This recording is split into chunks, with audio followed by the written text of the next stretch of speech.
below deck, by lantern glow, on biscuit hard and pea soup slow, we filled our bowls and raised a cheer, for Red Bull Wololo was drawing near. Oh, gather round and hear the tale of captains bold and kingdoms frail, of banners bright and iron will, and relics fought for blood to spill.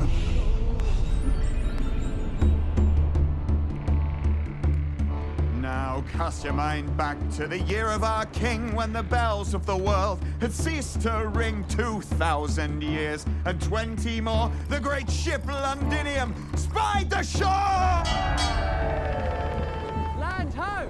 Out of the mist the governor, yo, dealt the very first winning blow. He raised the trophy to the virtual skies and claimed for the east the maiden prize. Hey!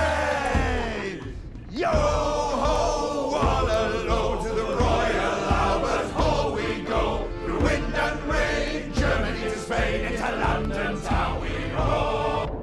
Yo ho, Wololo, hear the seeds of legends grow. Red shine, walls align, and the crimson rivers flow.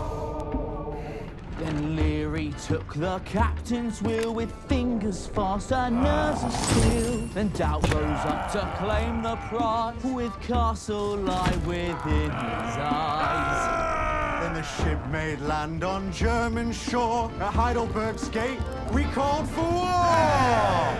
The Viper struck with crown of flame in desert sands and halls of fame. Yo ho, Wololo, to Royal Albert Hall we go. Wind and rain, from Germany to Spain, into London town we roll. Yo ho, Wololo, hear the seeds of legends grow. The red shine, walls alive, and the crimson rivers flow. We sailed her south through Spanish lands, after Tato won with steady hands. At El Renado's walls of stone, young Hera claimed the Spanish throne.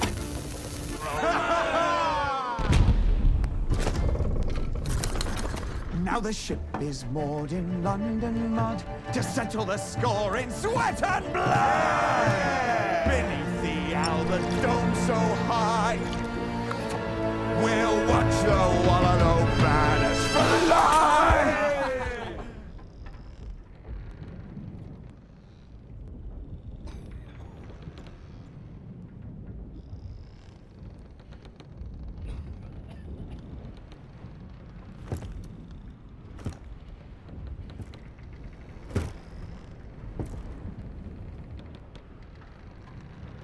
Yo ho, Wololo, hear the seeds of legends grow. Ready, shine.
Welcome, welcome one and all to the Royal Albert Hall for Red Bull Wololo. Hold on. Did you just do that? That was cool. I didn't do it. Can I do that? Have a go, try it. Let's have a try. Red Bull Wololo!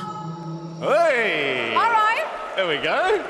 Sure, let's all have a go. You ready? All right, here we go. 3, 2, 1. Red Bull Wololo! I'll keep that in mind for the rest of today. I love a good gimmick. That Yeah, was we do, we fantastic. do. Very good indeed. My friends, it is so wonderful to have each and every one of you here.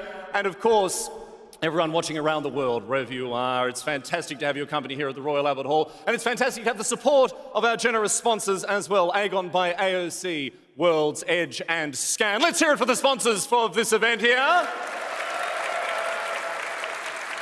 And while we're at it, how about a big round of applause for the London Contemporary Orchestra? Conductor Robert Ames. I do wonder though, how hard could it possibly be to conduct, right? Very. Can I have a go? I don't. Can I have a try? I wouldn't. I'll have a go. All right. Can I have a try? Let's have a go. All right, here we go. I don't mean to brag, but I did play in my high school orchestra, second desk cello, so.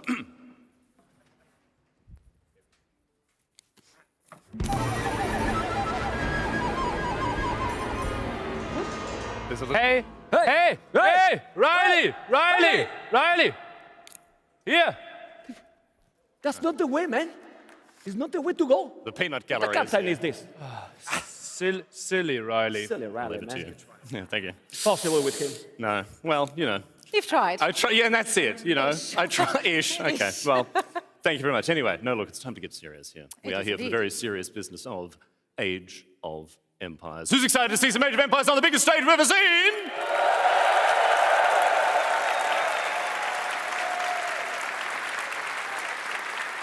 We have two enormous finals to bring you today, Age of Empires 4 and Age of Empires 2. We can't wait to get underway with these, Zoe. But before we look forward to what's coming today, a brief time to look back, perhaps. Indeed. So here is the history of Wololo.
What a journey it's been to get here to the Royal Albert Hall. Some iconic series, iconic tournaments across the history of Red Bull Wololo, and it's led us here today, Zoe. It is, and I feel like today's grand finals is going to make history as well. In both Age of Empires 4 and Age of Empires 2, we have kings which need to be dethroned. Yes, or perhaps recrowned. We shall find out. Hera versus Wham. Oh, sorry, wait, no. Marine Lord versus Wham. A last-minute change to the schedule, surprise. Marine Lord versus Wham. Hera versus Leary. We cannot wait, of course. But it's time for us to conclude a different story now. We've taken a long journey to reach here at the Royal Albert Hall. First Lieutenant Riley Knight aboard the HMS Londinium. Just want to quickly Yes. Did you notice something about me today? Yes. Some people today got a little bit of a costume upgrade. Others did Or not. they got promoted on the journey because they actually put in some work, whereas you were just scribbling in your diary, if I remember correctly. I was indeed. And let's find out what those last scribbles looked like as the good ship HMS Londinium came into old London town.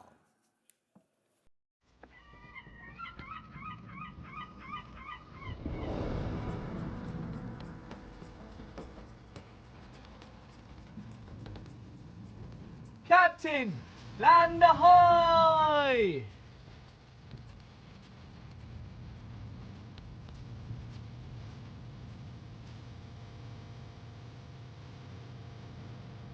Day 106. The HMS Londinium has made port. The Royal Albert Hall rises before us as magnificent as the legends past. A perfect place to build a castle.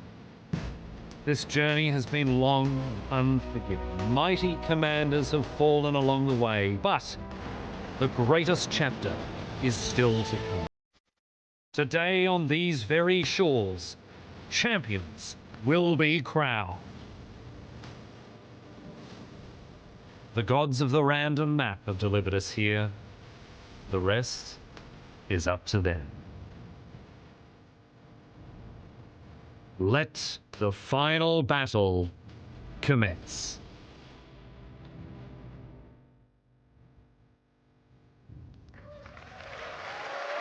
Hello, AoE 4 and AoE 2 fans out there. I am Demu, and I'm joined by Winston Waffles. And I tell you what, we've got a great day ahead of us. Oh, baby, I love being in London today. It's going to be a good one, Demu. It really is. I mean, I'm obviously going to talk mainly about the first finals we've got going on.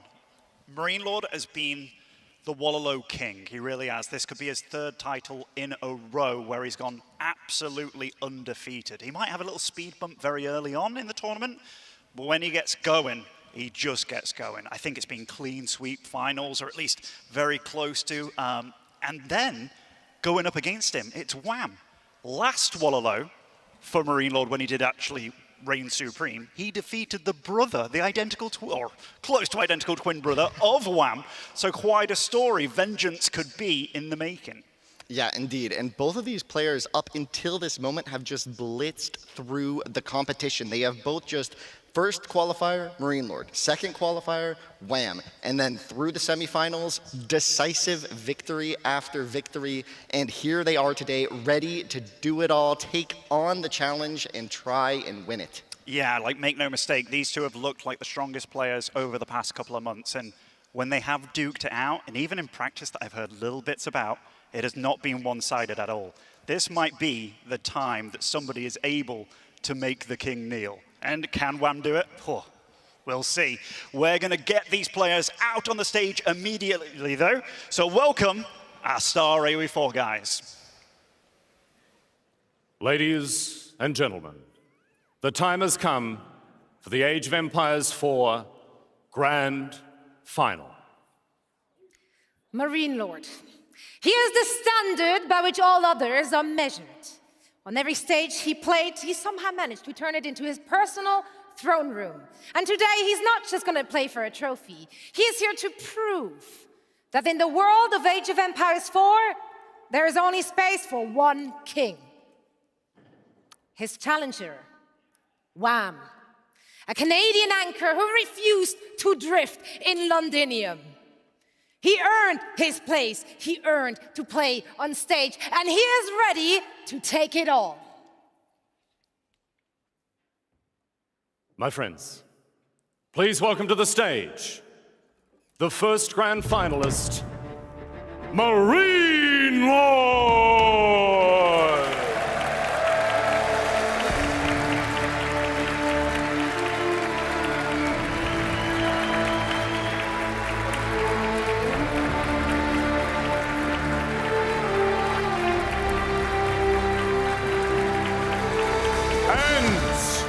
His opponents, Walo!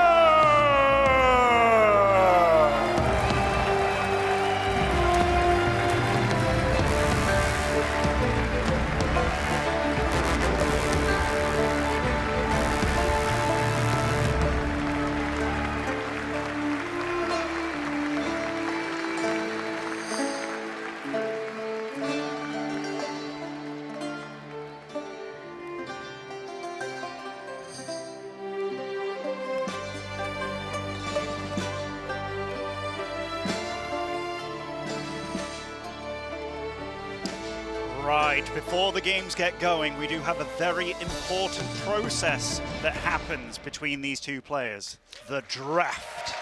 The formidable draft, and I'm so excited that we get to watch this live. We're gonna have the admin on stage with them, picking as they go.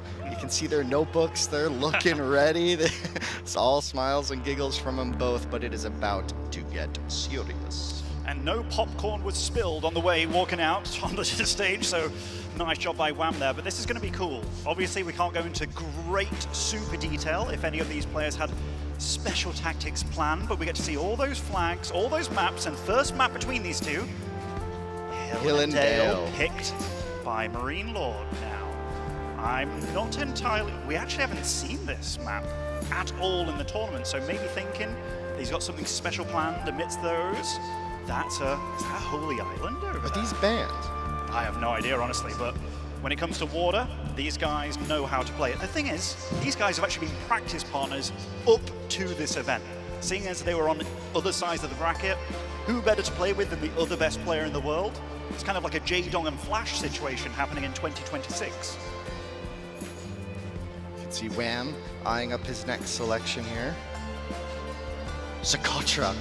And obviously both these players have put a lot of thought into what they're good at and what potentially their opponent isn't so good at. Now that's hard to say when they're both pretty much men of iron at this point, right? But they are both very, very formidable opponents. And what have we got over here? Kawasan. Now I wonder if those are the two bans from him and it's the middle ones getting picked. That's something that I should have known beforehand. Indeed, and it looks like that is the case, right? Holy Island, Hill and Dale banned out, Dry Arabia and Socotra have been selected, two very just land-based aggressive maps. We've seen successful play from both of them on all these maps. Baldland, the next ban from Wham. So far, denying some of the weird maps that we haven't seen so far, such as Holy Island, Kawasan. I mean, Baldland we've seen quite a bit, but we haven't seen Kawasan either. Frisian Marsh is picked now from Marine Lord, a very good hybrid map. Socotra, obviously by Wham, very aggressive. Front Range also by Wham. So if I'm looking at this draft right now and I'm thinking, okay, what are the aggressive maps? Pretty much all of them. Like absolutely all of them. And then, is that gonna be King of the Hill first to get things going? That's gonna be exciting. I love a good King of the Hill game, and yeah, man, Frisian Marshes as well has just been delivering excellent matches in this tournament so far. The semifinals were both fire, and this is gonna be fireworks for sure. I always wonder what the players have in those little notebooks, you know? I like to think Marine Lord just has pictures of fun animals. I know Marine Lord, he's gonna have like so many flames of me going on in there, you know, like here, this, but no, this is gonna be very exciting to see because both these players have had civs that they're obviously really good with and have been good with for a long time. Wham's draft was actually very interesting against Vortex. A lot of the players kind of unanimously said, he's picking a lot of civs that aren't necessarily regarded as the GOAT civs right now, but he was making them work and he made them look incredibly strong. And then he had a backstory to it. Well, whenever I played Puppy Paw, he picked this and he was great with it.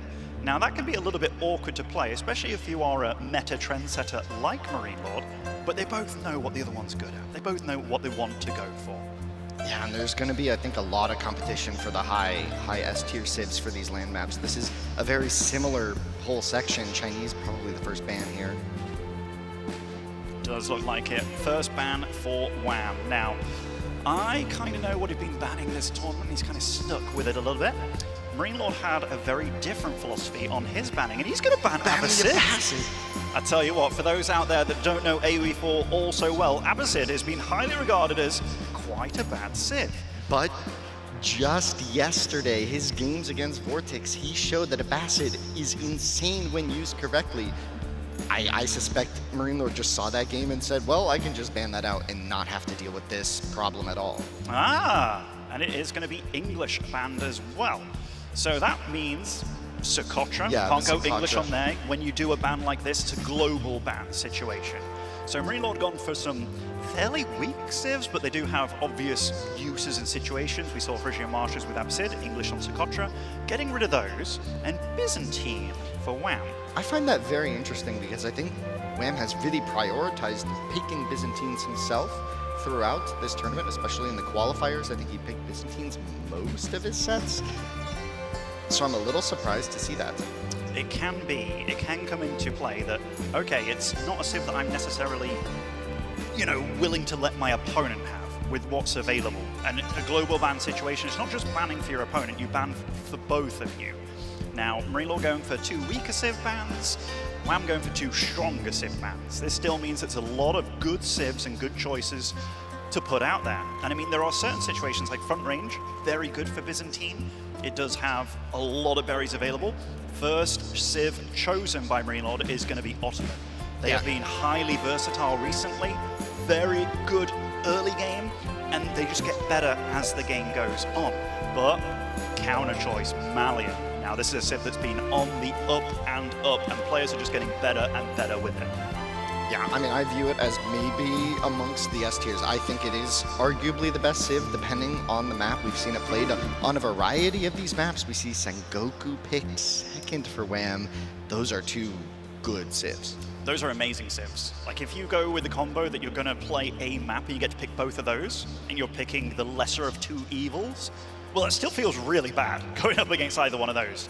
So I'm very much curious. We still have Zushi available, we still have French available, but French doesn't like to really go into Malian, so maybe thinking, all right, what does like to go into these bad boys? I think that's Ayabid getting picked, and Ayabid also very flexible here. So we do see that Sengoku Malian, a bit more regimented, a bit more set in stone about how they're going to approach a game. Granted, you can be different still, but Ayabid and Ottoman, they can literally do anything to get the game going. That might even be a slight denial. Not that Marine Lord's any bad with Ayubids, but the point I was about to make is that Wham loves to play Ayubids, and it might have been picking it to kind of open up the French pick and not get that really tough matchup of French into Ayubids. Yeah, I mean, very often players, Japanese was still left on the table. And so that is cool, because very often that's been a very primary pick for players. Now, given that it's already been picked, I do know that Marine Lord has been looking at Japan and been thinking, you know what, it's beatable. Like, you know, it has these definite situations.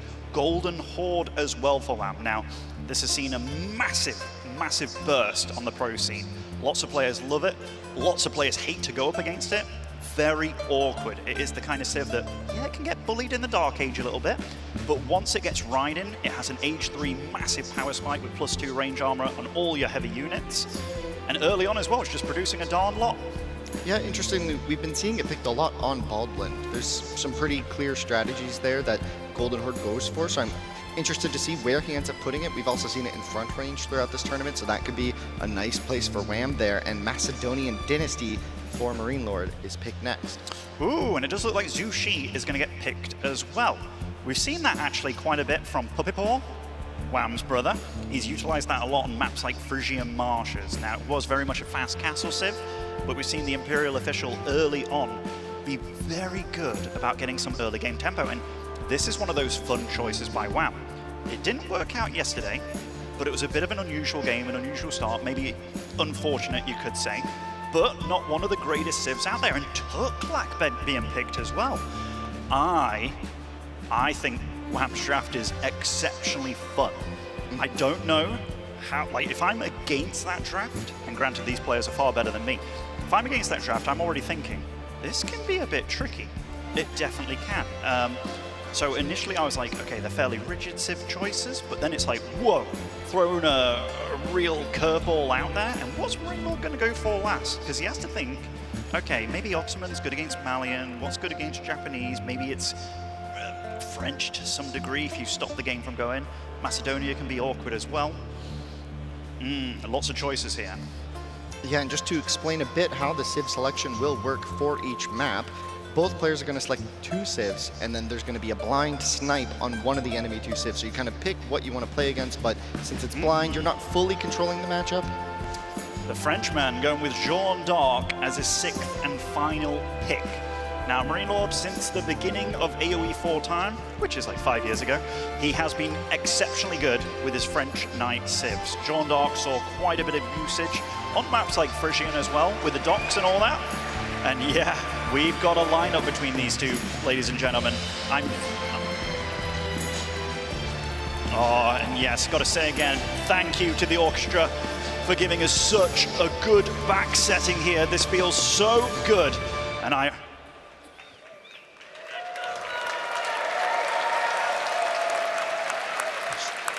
My friends, I don't know about you, but standing there listening to Schamberger for minutes and minutes on end, it took me back 25 or more years to those glory days of yesteryear. My friends, put your hands together. Please thank once again the London Contemporary Orchestra with conductor Robert Ames, Robert Ames.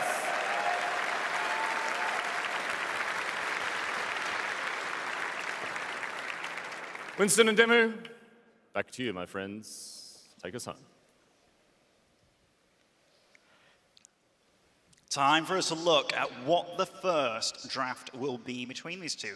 As Winston said, there is going to be 2 civs picked between both these players. Now, it's a best of 5, meaning that you won't be able to play all of them, but you don't want to get yourself into a situation where if it gets to the final map, your last 2 civ picks are potentially one that's very doable, very easy to beat on that map. And then obviously your strong one is going to get absolutely sniped off the board, and then you may be in a very unfortuitous situation. So King of the Hill, if I'm looking at it, I'm like, okay, what's good on that for Marine Lord? Zushi, obviously very good with relic play. Meditation Garden can go in a nice spot. Ottoman also with a bit of tempo, but Wham's been so good about closing off the map and making it smaller against these strong cavalry civs. And he's been one of the players that's been most prominently utilizing spearmen as well. Now, if you just think about like a clash of styles, Wham with a lot of spears, but Marine Lord's been loving the archers through and through.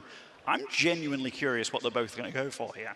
Yeah, it's an interesting dynamic here. We've seen Macedonians also picked on Frisian as well later on. Ayubids feels like it could be pretty flexible. I'm a little...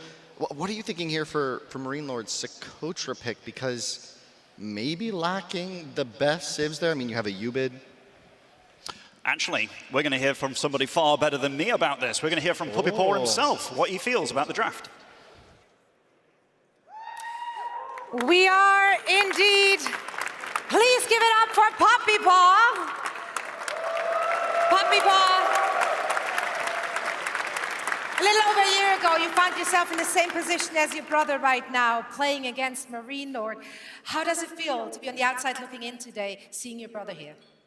I'm really proud of him. I think he's improved a lot in the past few years, especially. I'm excited for how he's going to do today. I always believe in him. Yeah, I think he has a very good chance. It's great to have someone like you having your back in the crowd. Now, we just got to watch the draft. Do you have any initial thoughts after seeing that draft? Marine Lord is going with a lot of civs and maps that he's played previously in these sets, so he's going with consistency and what he feels comfortable with. Wham, he's definitely mixing it up. He banned different maps than he did versus Vortex. He picked civs that he didn't pick versus Vortex, so I think he's trying to throw Marine Lord off his game a bit. Yeah, I think he's got a few things planned. All right. You would know best. I assume you helped him prep a little bit for this as well. Did you guys like huddle up together yesterday and go over some stuff? A little bit, yeah. Maybe we could have prepared a bit more, but ultimately, you can't prepare for everything, and you just kind of have to play in the moment. Well, and we will see him doing just that. Puppy Paw, thank you so much. Once again, let's hear it for Puppy Paw. Back to our casters. Yeah, I like what Puppy Paw said there. Wham has definitely got something up his sleeve a little bit here. Even going for the Tuklak pick, which Vortex picked against him yesterday, maybe feeling that if Vortex didn't make a few of those little errors, such as picking the Food Governor, that, hey, there's actually some potential behind this. And Marine Lord, he's very good with a lot of the civs that he's picked, so a lot of comfort picks. I totally agree with Puppy Paw. Yeah, I think Puppy Paw may have been pretty reserved there tactically. I think he really didn't want to give away what Wham was thinking. He's saying, oh, just throw off Marine Lord's game a bit. I have a feeling they have quite a bit prepared here. They're not the type to come unprepared. They practice a lot together, and they certainly have practiced for this event a lot.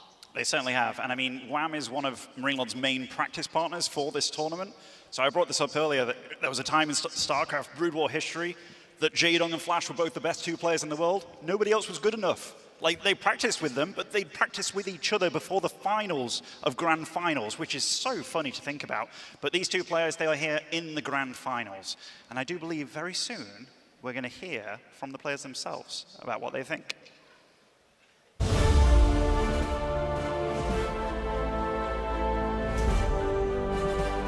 I'm very excited to be in London for the World Championship, obviously. It's like the biggest event of the year, so I have to win. Yeah, I'm very excited to be in London. I'm always happy to come to these events. I can't wait to play in the Royal Albert Hall. I feel like people are going to be all around us, like a Coliseum kind of, which is very sick. I always practice as much as possible, and besides that, I'm always focused on the game. I'm making sure I sleep properly, eat properly, and I'm just always ready to play. Yeah, my favorite civs at the moment are Byzantines and Mongols. Civs that I'm not familiar with as much are the Knight civs, French, Jeanne d'Arc.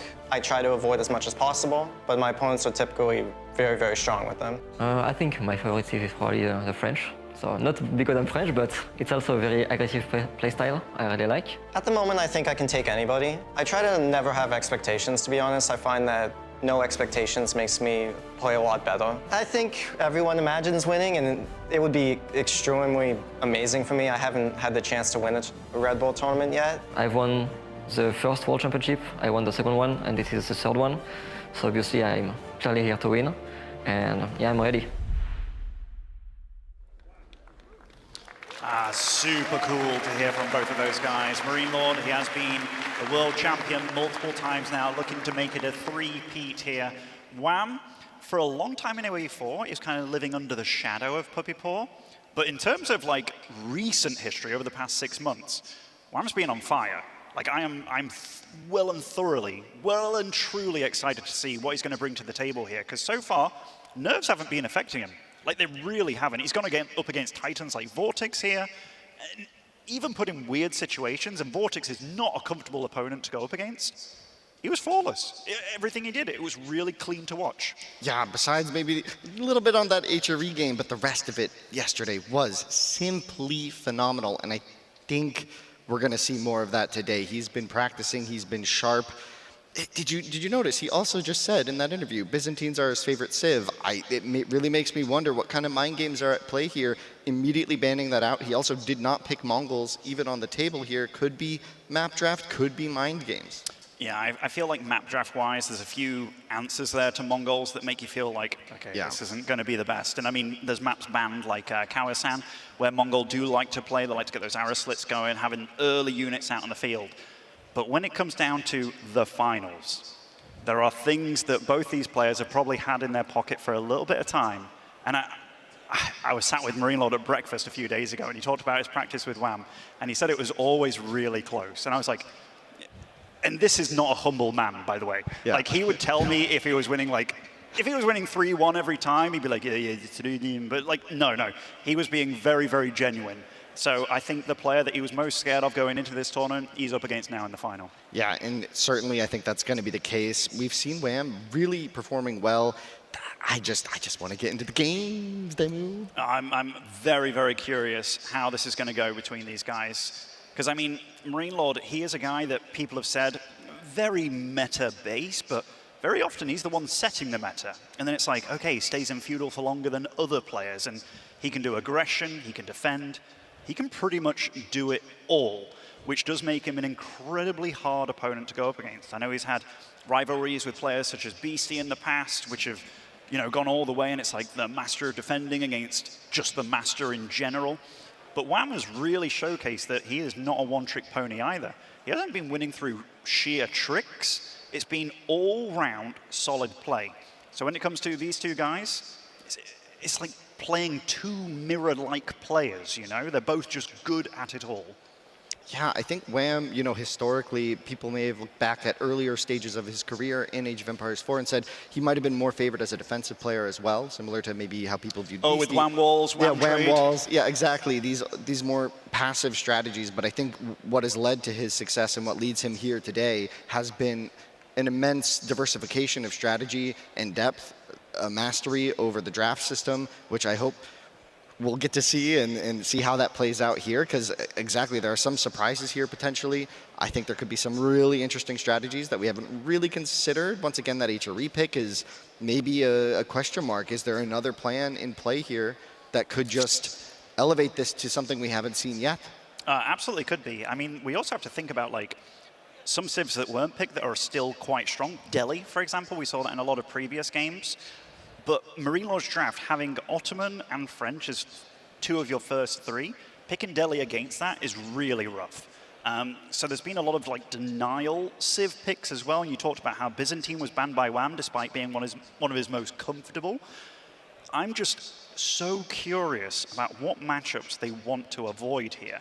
Because if you're Zushi, you don't want to play against Malian. You really don't. Do you want to play against Japan with Zushi? Probably not either.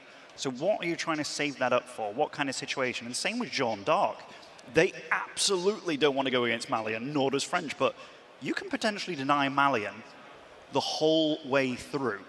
And then it's about what do you couple with it? What do you force your opponent to play against you? It's going to be very awkward. And on a Wham side of things, what doesn't he want HRE against, for example? Well, I look at it, I'm like, he doesn't want HRE against anything, honestly, but he's been playing HRE, he feels comfortable with it. I spoke to him in private as well, and he was like, I think people sleep on HRE quite a bit. And I mean, the fact that Tuklak is picked as well, that's a big surprise for me. Yeah, historically, I mean, even running into this tournament, we saw Tuklak being viewed as quite dominant on a lot of these hybrid maps, right, where they can make use of the fish and dock and get that whole economy set up, and it really sort of played well into their style. But yesterday we saw Vortex try Tuklak on the land, and he said there's some strategies here that players are not really exploring enough yet, and he was willing to bring it out in the semifinals of this tournament. So he was that confident in the practice. It didn't work out for him yesterday, but maybe Wham had some ideas, maybe Wham had some similar thoughts going into it, and we could see Tuklak being a threat on several of these maps as well. We really could. And I mean, Tuklak, they are the elephants available. They can be decent. Like, they don't want to go up against an Ottoman, I imagine. As soon as that game progresses, it can get rough. Do they want to get... Like, what is Tuklak's weaknesses? When I think about it, I'm like, quite a lot, actually. They really don't want to be against a very feudal heavy Civ that can punish that early fort, because that's the build that a lot of players go for. Macedonia, what doesn't that want to run into? Ah, Louis MT. Yeah, we love him too. He's back on the ladder now, by the way, and practicing, so that's really awesome to see. Oh, he'll be back at a Red Bull soon then. Golden Horde as well. I mean, there's awkward matchups here on the board. Macedonia is obviously one that's been very prevalent. We've seen it quite a bit on front range. They are able to take quite a lot of food early on, getting that Golden Horn Tower in the middle, the center of the map, meaning you have to go all the way around or be kind of weird about it, really slowing down the game to get out a lot of Radari.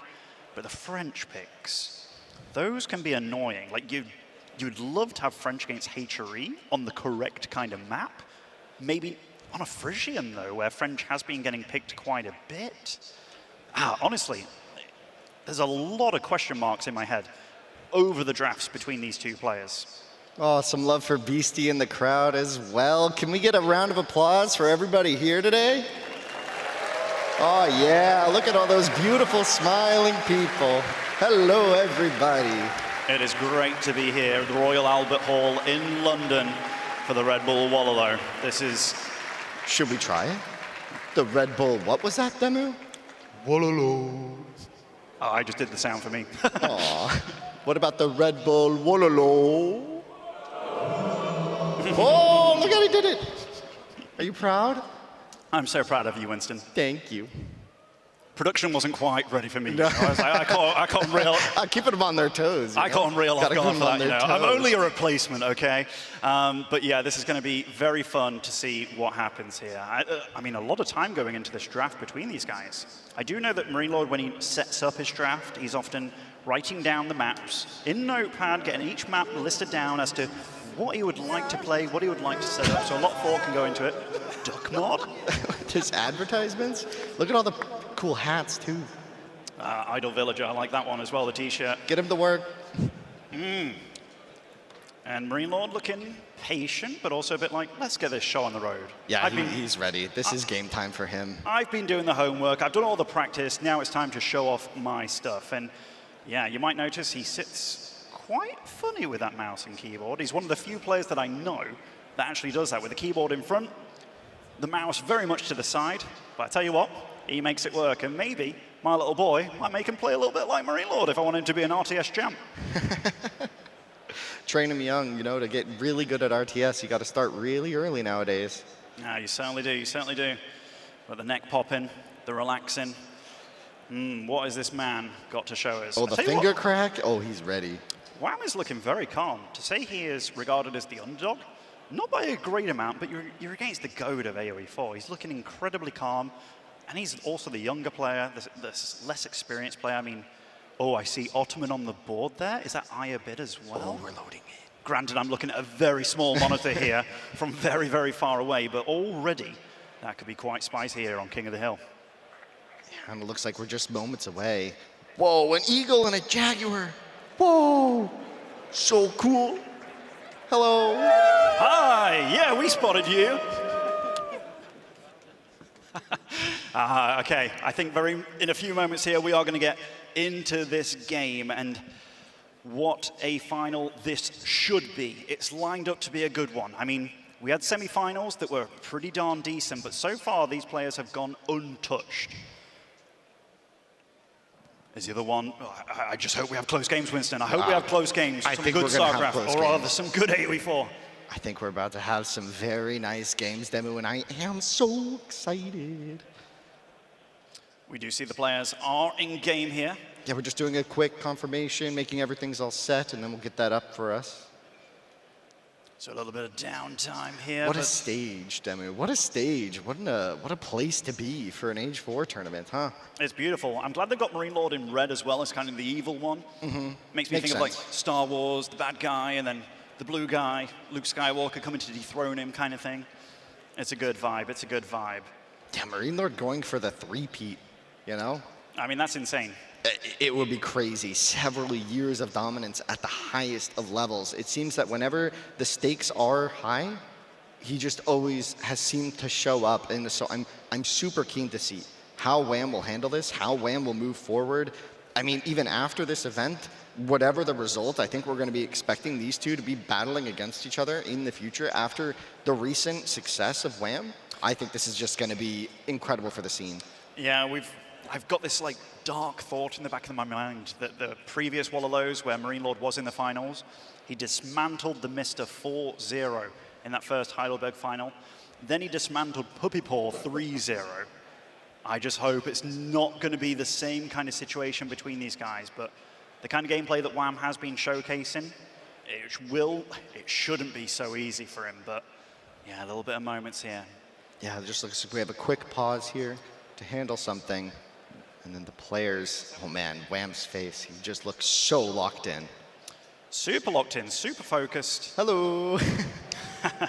Yeah, apologies for this, guys. Games will start as soon as possible. You never know, it's live, right? So certain things can appear. We'll keep you guys updated as moments do pass. Saw a little bit of flex over there from Wham. And hands in the air. And hearts.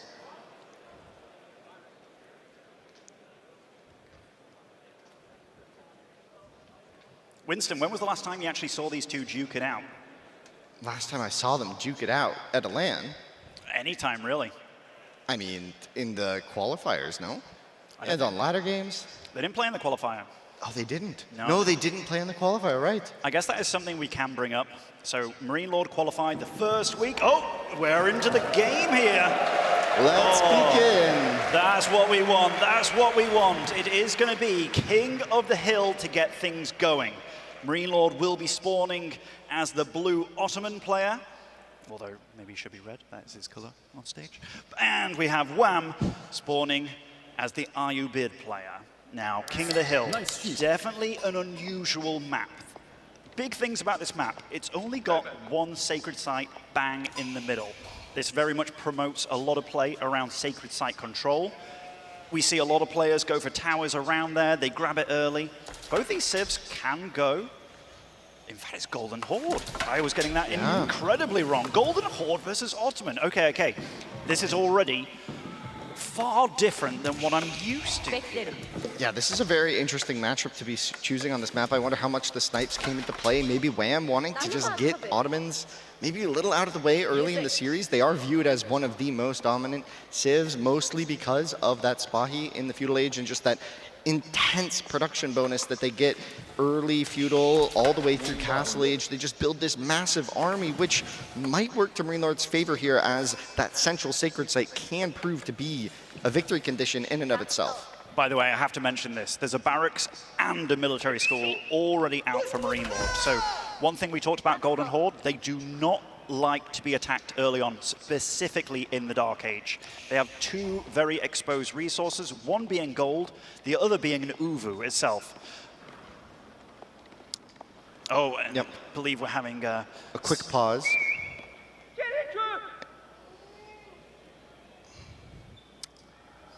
We're giving the game I've been getting spoke to by production here. We're giving the game a slight pause here because it was stuttering a little bit, and that will fix it. Clean up and whoa! Oh, he's running!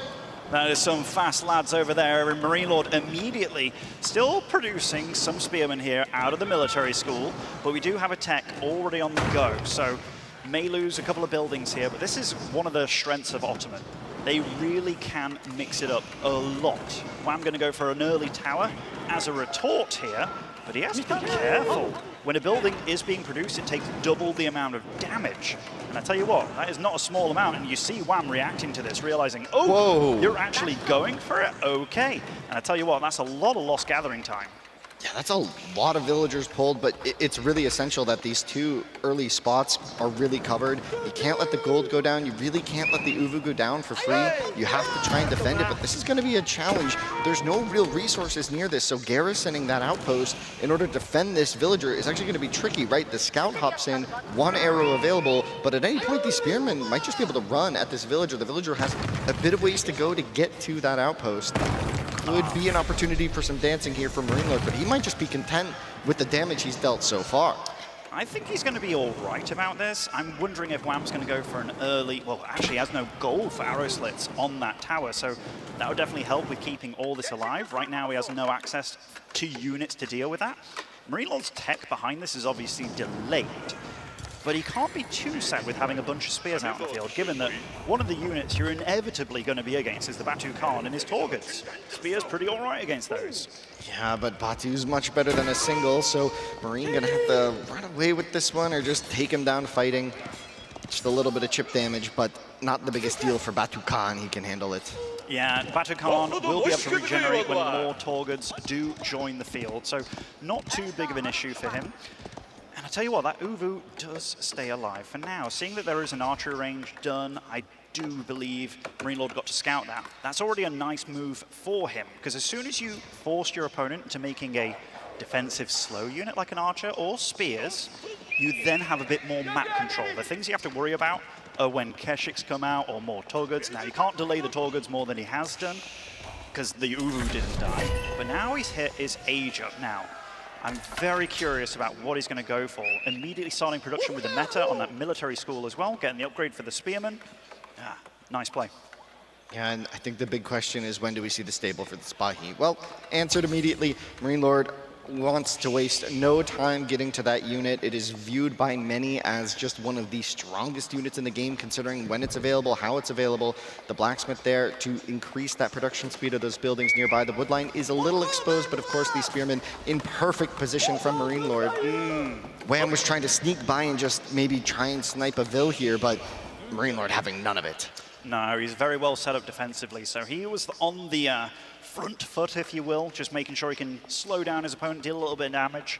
Wham handled it pretty darn well. Definitely got slowed down a little bit, but we do see immediately going for the play that he was doing very well against Vortex, making the map smaller for himself. So immediately negating one angle of attack, protecting that deer pack as well, and protecting the Uvu, the second Uvu, and the primary Uvu as well.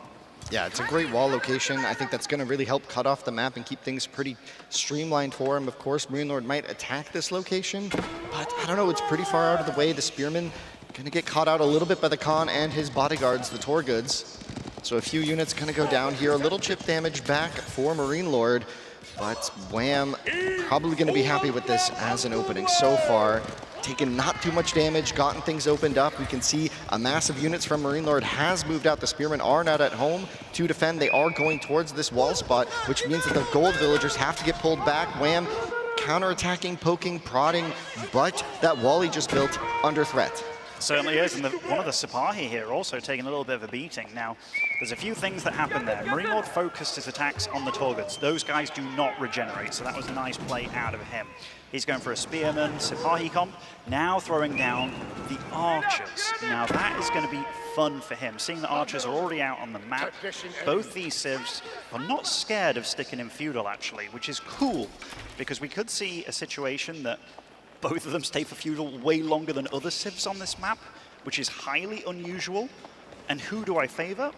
Well, it's actually weird. I do think that Golden Horde is one of the civs that doesn't get bullied by Ottoman as hard as other ones. Oh, we have a nice angle here from Wham, trying to find a little sneaky spot with the Hawk now behind. The Scouting Falcon is over that forest, catching eyes of those Archers. A good indicator of when Marine Lord might want to make some sort of move could be when that second Vizier point comes in. Maybe we'll see some Imams, as he has taken some chip damage on a few of these Sipahi. Could be the play for him. Yeah, both these civs are not in a rush to age up. We have a lot of food on both sides of the field. The twin minaret building there gives you berries for absolutely ever, with also extra gather time on them. And Wham, he's the one with a mobile little squad here. They can tank a TC quite nicely, but he does have to be a little bit careful. I think you're right, Winston. I think it is going to be an Imam. Some of these units getting battered and bruised here. And Wham, we have to think about what he did playing Golden Horde earlier in the tournament. He wasn't saving stone for batch production. He was very much about getting out a lot of Torguds with that stone. And there's a raid onto the woodline as well. The villagers have to wall. 2 Torguds have made their way around. The villas take out their shivs and fend them off. Yeah, Marine Lord able to hold there, but that was tight. No spearmen were there at that location, forcing a bit of idle time, but the wall does hold off Wham's raid here. And now Wham angling for a large attack on the center. There is now an outpost on that gold. Oh, but these Torguds, have they been trapped? Is there a way for them to get out? But meanwhile, on the gold on the front, there's also an attack on the center, forcing some idle time there, but there are a lot of units here, a lot of ways to get torches. Marine Lord forced to make a choice. How will he defend this? I mean, that tower is going to come in plenty handy here. I mean, those Torguds, I'm not sure they're going to have a way out. They're incredibly tanky units, not too much damage, but all their damage comes from a charge attack. So really trying to utilize that is Wham. And I tell you what, he's actually going to live to see another day.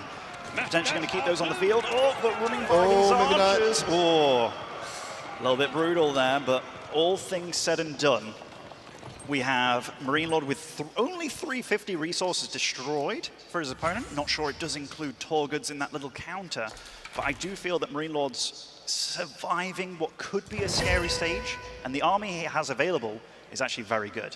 Wham has really walled up a lot of his base to keep things tight and concise in the center, and he's angling potentially for a Castle Age. 8 on gold, not really much to use that gold on except for the age up, so plenty of food income. This could just be a Castle Age behind this, which might put Marine Lord a bit into an aggressive position. He might try and attack this southern wall, which is currently what he's angling towards, but keep in mind, there's still that force from Wham on the field, able to maybe deal some damage back if Marine Lord's too out of position. This is quite far away. And you've got to remember, Marine Lord is not one that is scared of sticking in for feudal for longer than other players, and he's over here. This is a pretty juicy spot, so a lot of income going on over here. The deer are great, the Ugu's obviously fantastic, and the fact that Wham was caught in this position where it's like, well, I'd love to be able to be left alone and get an age up going, and Marine Lord, look at his eco in the top left. He's gathering a lot, but all those numbers are incredibly low. Now, there may not be a way back home, and I tell you what, I think Wham's thinking about that sandwich, getting that going. I'm not sure if that's going to work. We're going to have to see in just a second here. Wham looking to maybe defend with some counterattacks, but it looks like he's just going to back off. Try and snipe some reinforcements like he did. A Sipahi going down on the back here. And now Marine Lord maybe content with the damage he's done here onto that Uvu. And just back up. Oh, but he's actually looping around the front. You can see Wham shadowing this army, knows exactly what's going on, and Marine Lord forced to make a choice. He's going to choose to move closer to the gold, deny some resources. No, that maybe Wham is angling for that Castle Age. Marine Lord continuing full production of units. Those villagers though, getting sniped. One getting sniped, but the others being kept alive. And this wall sort of works a little bit against Wham here, but engaging that without the Torguds, but they're going to come in behind, getting a nice potential charge there.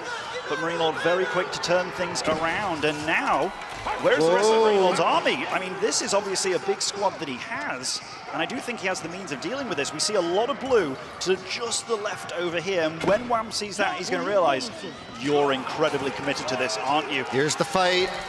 And I'm not sure Wham's going to be able to stay around for much longer here. Remember, he committed so much to these Torguds. They are not going to be able to stay alive for much longer. The Scholar's doing a good job healing, trying to focus them down. One down. Full. Second one being focused as well. That is great play out of Wham, denying those. But the Sipahi, they are in great numbers. We have so many in production. Look at those archers. There's nothing to keep them alive, Winston. The Sipahi are just running down the archers now. The front line for Wham has completely collapsed. He had so many tasks to do with his archers. He had to take out the Imams and the Mether. It's just so much to focus down. This is why Ottomans are so scary. This feudal age timing is just so dynamic. Wham might live to see a little bit more time here as Marine Lord maybe backs off here, angling down towards the south again, but certainly a strong victory in the center. If we look at the resources, Wham was forced to commit more units into production, making Keshik instead of going up to Castle Age. His whole economy a little awkward here, but this is all forced by Marine Lord. Marine Lord now with a massive army advantage. Massive, and he isn't slowing down here, Winston. He's had very few guys on gold here. He's even starting to get some horticulture tech, making sure he can get more wood income just to stay with this, and he's moving a few guys extra to gold now, maybe thinking, okay, damage has been done. Like, if this game does go with you getting castle and I'm so far behind, like, I am bullying you around this map right now. I know that I'm in the lead, and what does he want to do with it? We do see resources for Wham. He's got a lot of food, but not much of the other bits and bobs. Yeah, he's got a lot of Keshiks in queue, and of course these are these double production, batch production units, so when you see just that number up there, it's gonna quickly amount into a large army, but he has a lot of ways to go. The gold miners are once again under attack. Another one goes down. If Marine Lord swings north, there's a whole pocket of economy on those berries that is completely exposed. Notably, Wham did snipe the scout of Marine Lord earlier, and Marine Lord did just rebuild it, so he didn't quite see this economy up here, and Wham wisely retreating there, but has a counterattack of his own onto the main of Marine Lord, so some very awkward maneuvers here for both players to handle. Certainly is. I mean, that tower is upgraded, but these Torguds deal pretty decent damage to towers, and I tell you what, that is a number you do have to respect in your base, but Marine Lord, maybe upon realizing that, hey, you've got quite a bit over here, what can I do with that? He's just checking the other deer pack with a good chunk of his army. He knows that food must be limited for his opponent. These Torgud are taking a lot of damage, actually. In fact, are a few of these Keshiks? I do believe so. Yes. So they pack a lot of extra punch, but my goodness, that is a big flock of Ottoman. Yeah, Marine Lord is very suspicious of where Wham is getting economy, and the answer is he really isn't. He's run back into his base, he's gathering a lot of wood, he's back onto the gold, back onto the hunt in the south, but he's played a little ring around the rosy, those walls buying him a lot of space to try and keep this together. The military count is slowly recovering for Wham, but Marine Lord's economy is just powering through. It's powering through, and that supply is just going up and up. I mean, this might be a bit fortunate for Wham, getting a nice little grab on this army, taking out a good 7-8 supply here. Those are the kind of things that Wham needs on his side, but he has a huge army between him and his main base. So is this a one-way journey here out on the map? Yeah, this could be interesting. The Keshik, Torgud, and Khan now once again rallying into this base. Is there enough units to defend? Not quite. Need more spearmen to hold it. And you know what's very awkward for Marine Lord about this whole situation? He could be thinking, I want to be attacking you right now. Like, are you taking up with this? This is a lot of Keshik, so that's obviously a lot of gold being used, but he doesn't want to be out here. And you see that blue blob on the map? It's kind of being separated a little bit here, realizing that, hey, you've got a lot over there, and he's being a little bit indecisive. So this kind of like extreme reaction out of Wham being on this side of the map, it's really throwing Marine Lord through a little bit of a loop here. Yeah, but that's a big and expensive dive. A little bit of idle time on the gold, but a lot of units have taken a lot of damage here, and now Wham once again retreating. Both the Canadian brothers are quite good, but Marine Lord trying to get the surround here. There is a defensive army, so I don't think Marine Lord is gonna choose to stick around and fight this. It does get a few attacks off. Here are the archers now to handle the spearmen. A big battle now brewing in the center. It is a big battle, and I tell you what, those spears have to stand and fight, otherwise they'll be picked off by all these Sipahi. Now, Marine Lord does not have the healing from those imams to keep this army sustained, but the sheer amount of units that he has available, and he's the one with a lot of guys on gold, and he can get pretty darn... Look at that, by the way, Winston. All of a sudden, cancelling all his units, getting the armory out. This is very problematic for the Canadian. Yeah, and Wham was even trying to continue raiding, but it looks like Marine Lord already has a gate in that very southern wall and was able to escape a little bit down there. Yeah, he was able to escape, pushed off the hunt, though.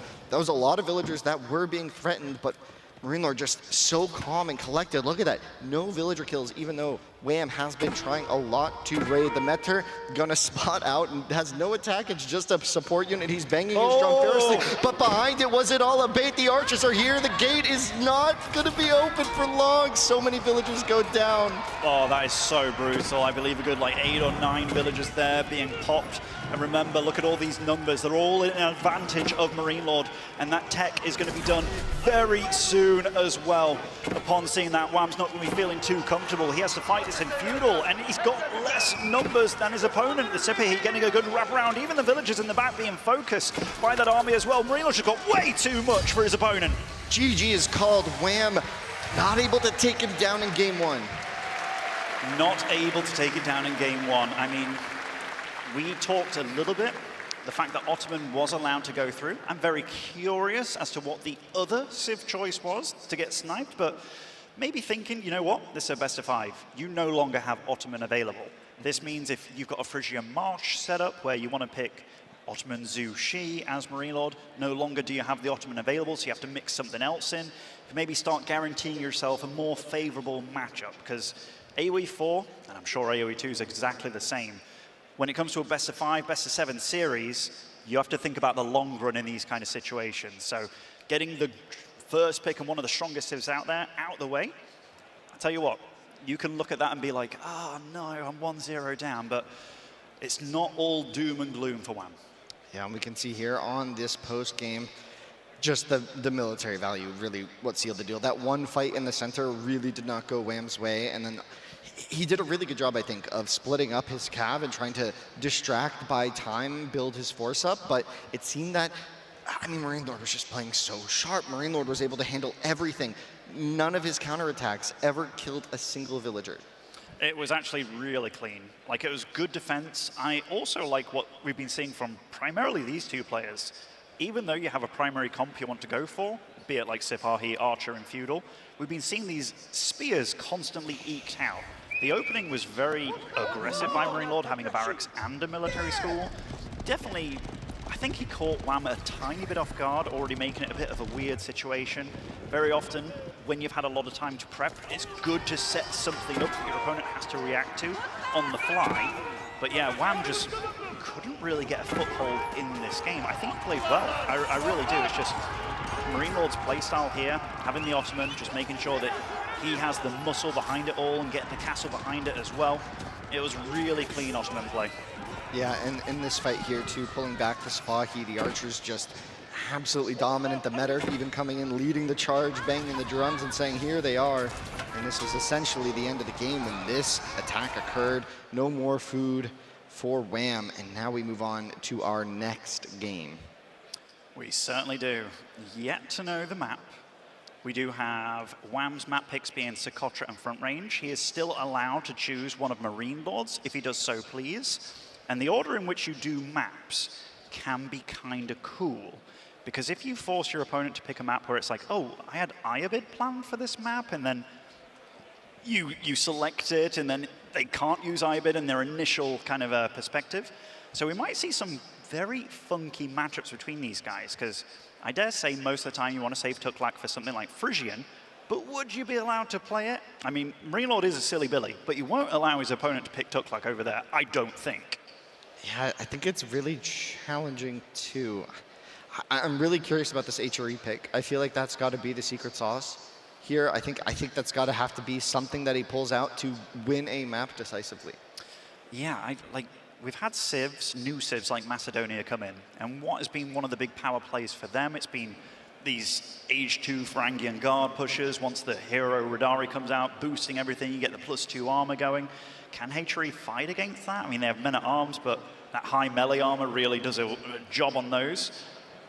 I'm with you. I don't know where he's going to be choosing Hatchery, whether it's going to be Frisian or land map. We just haven't seen it work out for quite some time. And on paper, it doesn't make sense because they start off with a Prelate and 6 Villies. They should have a super economy compared to everybody else, but something doesn't quite line up.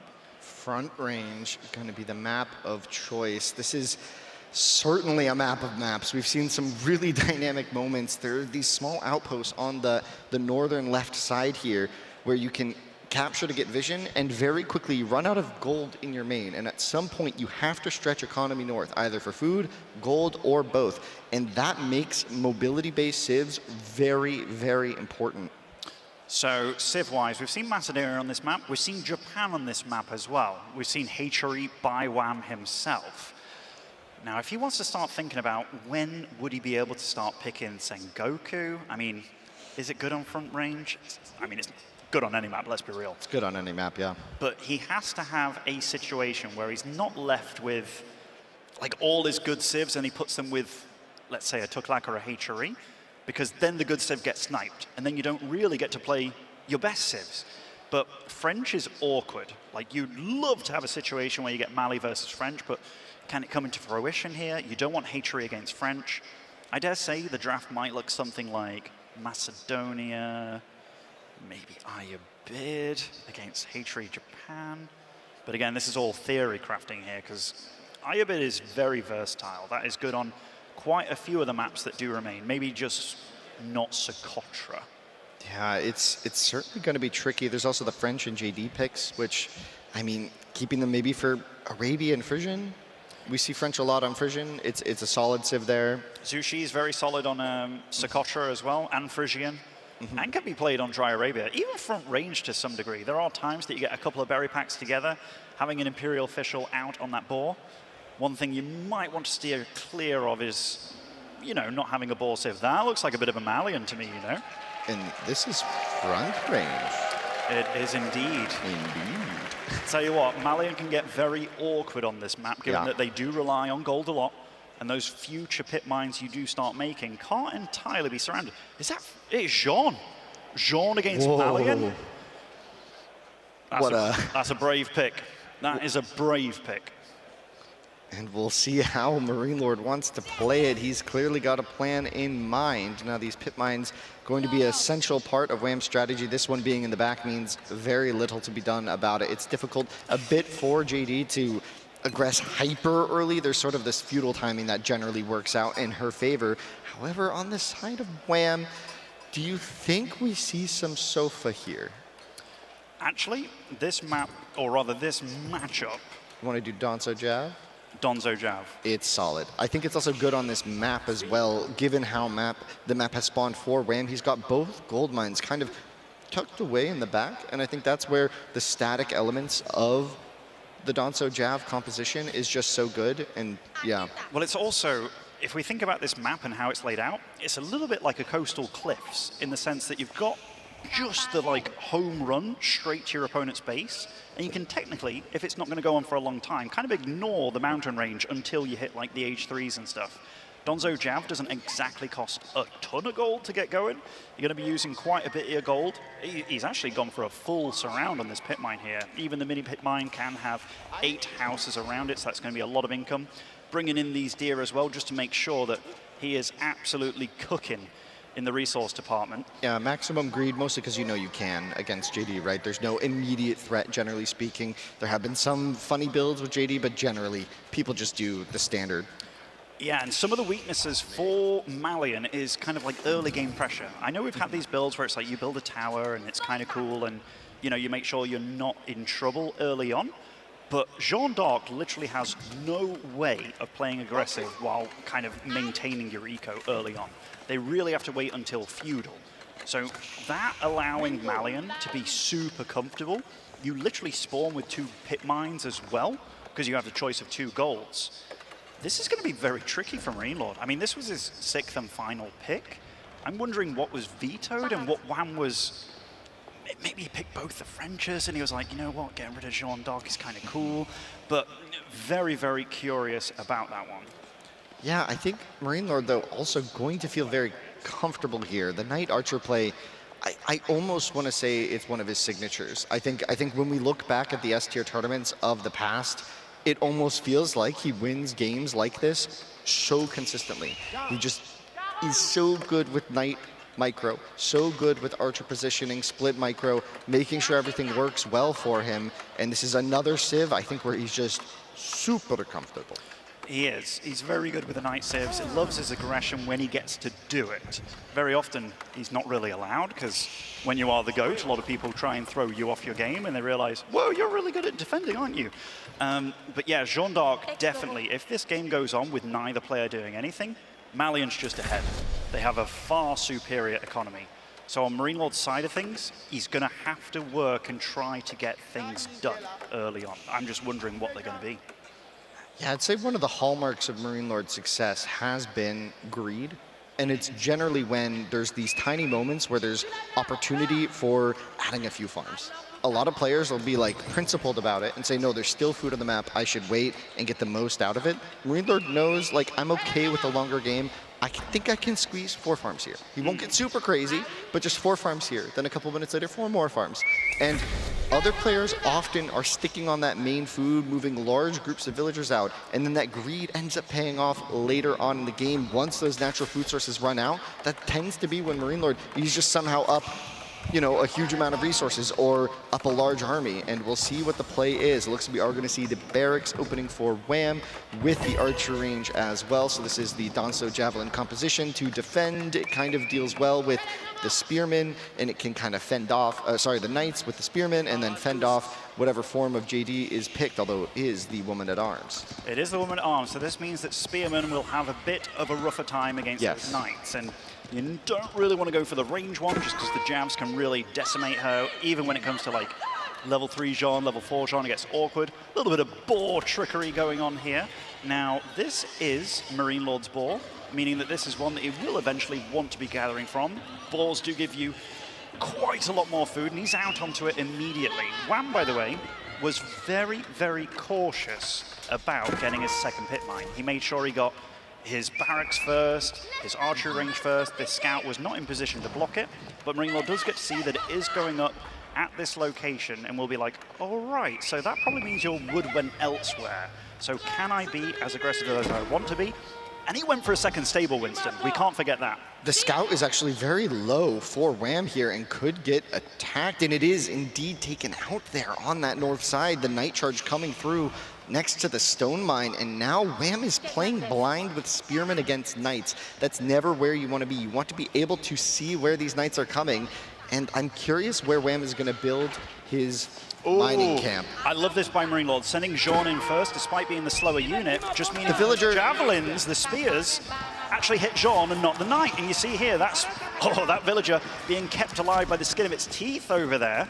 And this Jean, she is going to town, tanking all those bad lads. And these knights, one does get braced over there, but the other spearman getting caught out pretty darn massively. Yeah, another cleave coming out from John. The knights are on their last legs trying to run away. There is access to the AoE heal, but later we'll see if that is an option for Marine Lord to heal up those hurt knights. Meanwhile, he's just sending Jean on a war march here against these Danso. She has one mission, keep those knights alive. Make sure your opponent can't get a free one, because those knights will later be allowed to heal. And we do know that on Marine Lord's side of things, he went very heavy into the knights. It was a second stable before an archer range, before a barracks, most likely going to be archers, and it was going to be an archer range for him. Moved out onto the boar. One nice thing for French and Jean, being aggressive, it does allow you to take things on the map. And that is your first form of defense. And here, trying to get the charges off. Nice cleave by Jean as well. Oh, but several knights going down here. This is going to be an interesting exchange of experience, though, for JD. She's going to get a lot of experience for these spearmen going down. The knights will go down, but maybe a cost that Marine Lord's willing to pay, as especially this could lead to map control for him. The archer mass building behind this. Wham has opted to not go for the javelins, and now entering the sofa phase of the feudal age for the Malians. Did he finish his archery range in his main base? That's the question that I'm asking myself, because the fact he didn't make any jabs, they can definitely help.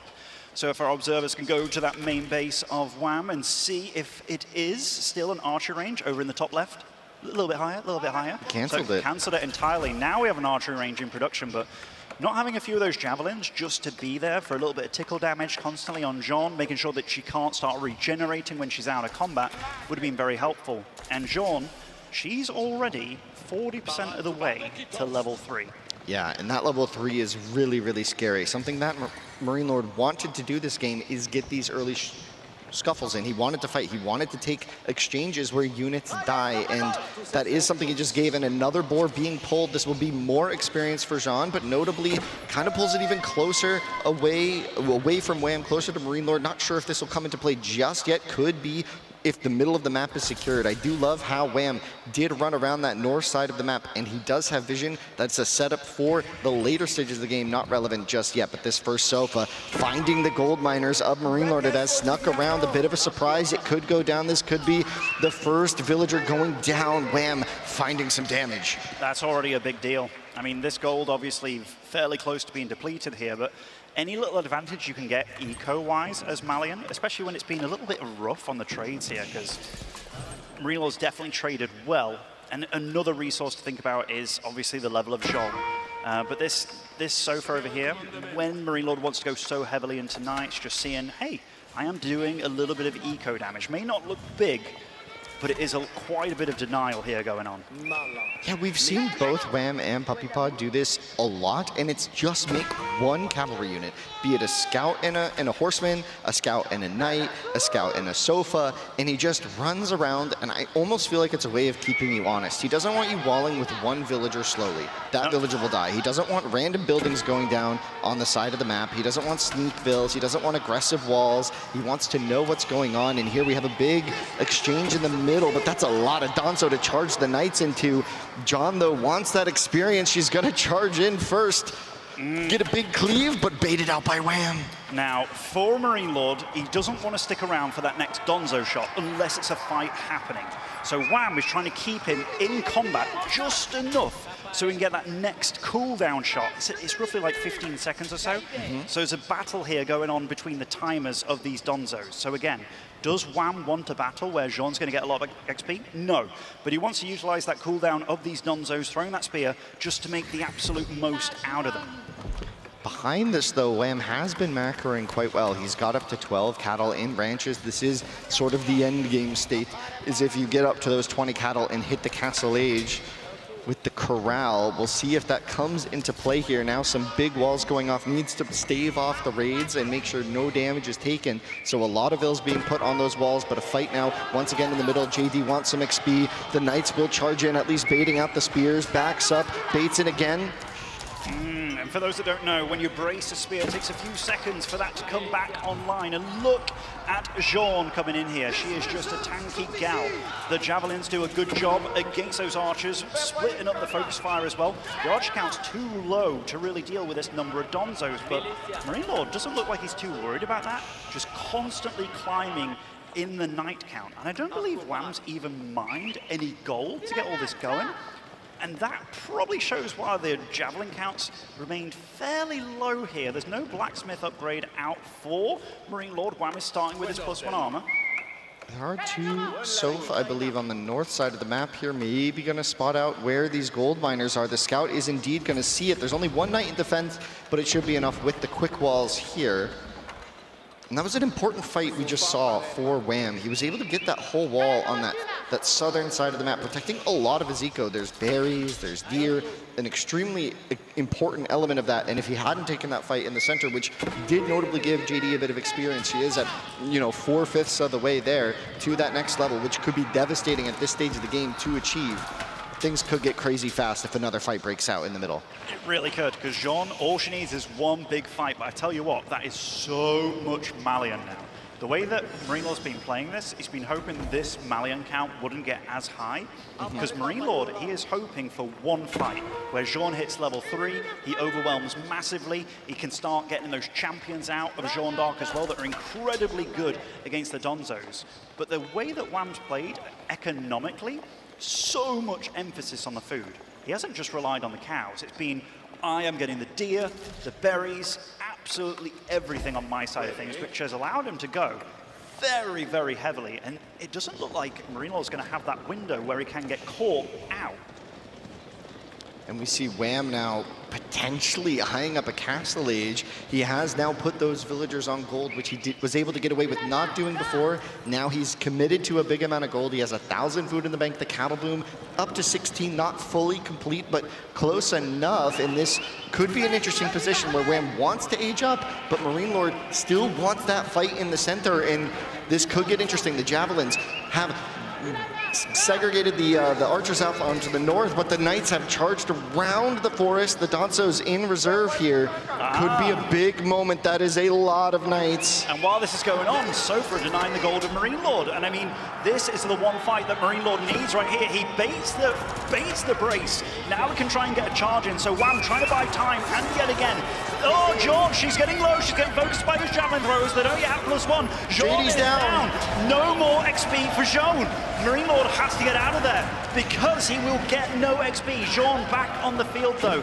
But this is a big deal because his gold is getting denied by Wham behind enemy lines. So many knights also went down in that fight. The Donzo mass is just so huge. That early cancel of the archery range into a second barracks. Wham just knew he needed the spearmen here against this composition, and now Marine Lord may be in a bit of a pickle. The Grand Fulani Corral, a huge boost to food income, going to be right behind this. Marine Lord is in more than a pickle here.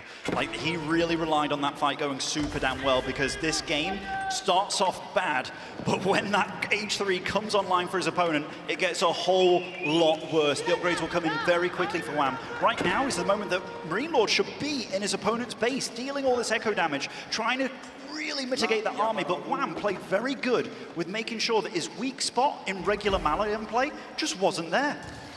Yeah, and we saw early game, Marine Lord took these outposts along the north of the map in order to have access to raiding if villagers did make it out there. But look what Wham was able to do in all the chaos. He was able to sneak a Vil up to that north side, and he has built a wall there. And now that he's up, Marine Lord basically can't attack and has to look to age up on his own, right? Yeah, and this Sofa, look, this whole spot is undefended over here.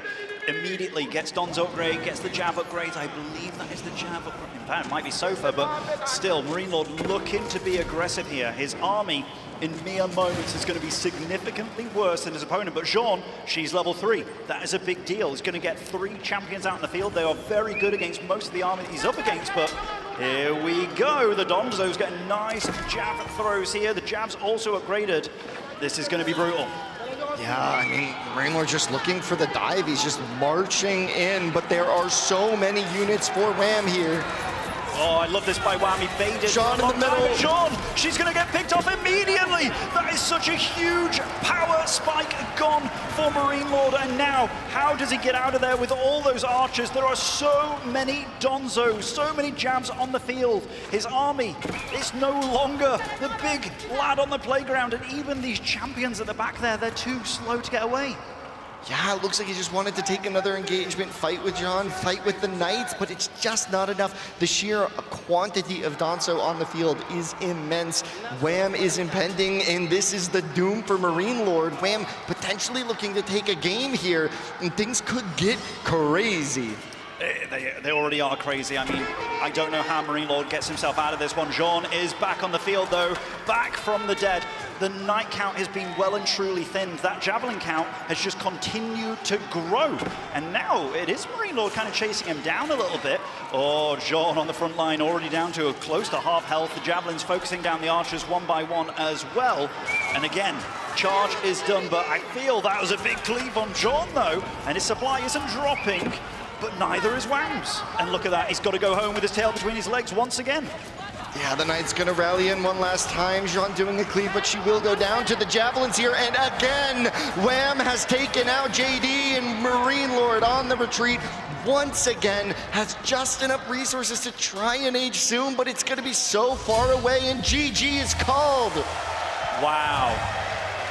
And I tell you what, in Wololo Grand Final history in AoE 4, this is the first time that Marine Lord has dropped a map. And Wham is looking so cold. He's fierce. Wow. I mean, on paper, this is a good matchup for Malian, but as was the first map for Marine Lord with the Ottomans, so the first pick civs from both these guys are now off the board, 1-1 apiece. And a little bit of a sigh of relief there.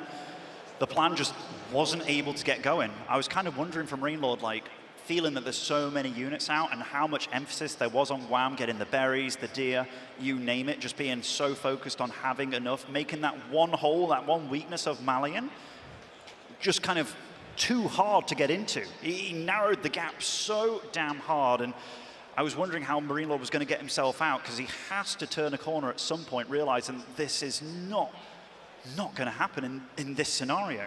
Yeah, the economy of Malians here just really skyrocketed as the feudal age progressed, and things just got really ugly really fast for Marine Lord. Wham putting on immense pressure. Even though it looked like Marine Lord was the one attacking, it was because of Wham's setup. It was because of how he was playing. Marine Lord had to force these fights, and at times, you know, we sort of questioned these small skirmishes and exchanges granted JD a lot of experience. She hit a decent timing on the level 3, but both times in those fights, she went down so fast, just immediately evaporated to all of these spears being thrown around. The archer micro, really great from Wham here to snipe these down, keeping the Danso in good position, spreading and falling back away from the cleave attacks from Jean. Just impeccable play from Wham, and this is exactly what we were talking about when we mentioned how his path has been in the past maybe just few months. He really looked like he was a top 4, potentially now the top 1 player, and it's because of plays like this time and time again. He has just continued to improve, and now he's taking a game off of Marine Lord, like you said, unheard of. In the grand finals, at least, of Wololo. Yes, it exactly. It really is. I mean, Marine Lord can't be too flustered either. Jean d'Arc against Malian is very much a stiff matchup to go up against. And it sounds like we do have Zoe with Vortex, another contender here who was in the semifinals, and he might have his opinion on the game so far. Thank you so much, gentlemen. Please, everyone, put your hands together for Vortex. We've been watching the games up here. And as we went through the draft, you said that the bans actually stood out to you. Can you elaborate on that and explain? Yeah, so basically in Age of Empires 4, we are kind of used to not global bans, but for this tournament, we do have global bans, which means you are not really banning only what you don't feel comfortable against, but also you are banning ships that you know your opponent will also be really good on. So we have, for example, Wham, he loves Byzantines, but he banned the Byzantines because he knew if Marine Lord took it, it can be also a really big problem for him. We also see most of the strong ships getting through. Like in normal tournaments, we wouldn't be seeing Malians like we just did. We wouldn't be seeing ships like Chinese or even the one in the first game, Ottomans. So it's kind of, the draft, there's a lot of strategy going on. And I think that actually showed a lot on the draft already, how they have prepared for their opponents really well. I mean, Wham tied up the series. It's 1-1 now. Last time at Red Bull Wololo El Renado, it was a one-sided affair in the grand final. We know, and we talked about how Wham is on the up, that he's at the peak of his game. Do you feel it's enough to take down Marine Lord in his current form? I think so. To be fair, the first game, I think, was the matchup was really in favor of Marine Lord. He tried his best, but there's only so much you can do when the matchup is kind of unbalanced. The second game, though, he played super sharp, very few mistakes. And I think the ships that are left for him are really good as well. He can find some decent matchups. So I think he could be doing it, honestly. He's been looking super strong lately. He obviously beat me yesterday as well, pretty comfortably.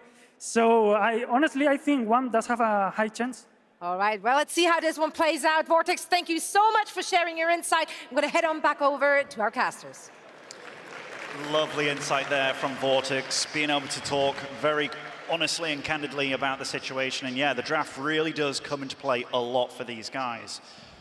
The draft was actually changed just a couple of weeks ago that the players had to incorporate. It changed to the global ban situation, so they haven't had too much time to think about it.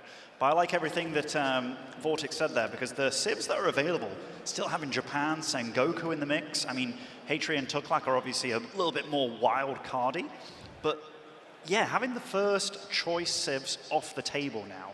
Zhu Shi, that opens it up a little bit, given that Zhu Shi didn't want to play against Malian. French also didn't want to play against Malian. So it's definitely opened up the doors for Marine Lord as well, but it's not as if Wham doesn't have choices to make. And remember, either one of these players going up in the next game means the other one, their life is absolutely on the line in this historical moment. Yeah, these best of fives are just so cutthroat, aren't they, Demu? It is so tricky to handle that mindset of the score of 2. As soon as there's 2 points on the board, it's match point for someone, right? And I think that's just incredibly challenging to handle. And we're about to enter that stage. We're almost halfway through the series. Things are getting interesting. And I think I caught a glimpse on one of those camera panning around that it is Socotra next. And you've been talking about Zhu Shi. So maybe Marine Lord going to his, 6th and then 5th picks potentially, or some other civs. What are your thoughts there? This is going to be a fun, if it is Socotra, like Zhu Shi is very much a pick. Macedonia with a very abusive style, getting the or rather the strongholds around, just turning them into arrow towers and whatnot. And honestly, Wham potentially has a few choices available. Even though it is a small map, Japan and Sengoku are pretty darn okay when it comes to feudal. Obviously, the fast castle timing's really good, but Yumi's being cheaper, a lot cheaper as well. But we are loading into the game right now to see what civs these lads have picked here. And that looks a bit like French to me, that does, Winston. Yes, indeed. French on Socotra is certainly a choice against the Tuklak. Oh, baby. Okay, this is already cool. This is already really cool now. This is neat. If the ball game was to be a thing, French is obviously the civ that wants to do it. But if we look at Marine Lord's side of things, it doesn't look like he's gone for that immediately. Now, that doesn't mean that he won't, because he's French, right? They love to get the meat on the field, the deer, the boar, you name it. Done a good little job of scouting around here, just getting as many sheep as he can, but not putting all his eggs in one basket. Now, he does know that his opponent can't go for it. Wow, look at that sheep counter, by the way, for Wham. So whoa, he has been monstrous about getting a lot of food. And I tell you what, Tuklak love to have a lot of food with big, chunky boy elephants later on. So yeah, he definitely won a little bit of the scouting game there. Yeah, getting very good scouting is essential, and we do see the scouts just finding each other. Nothing crazy happening here. These vills are pretty far on this further berry. Ooh. An interesting decision there early on, and Wham going for the Dome of Faith.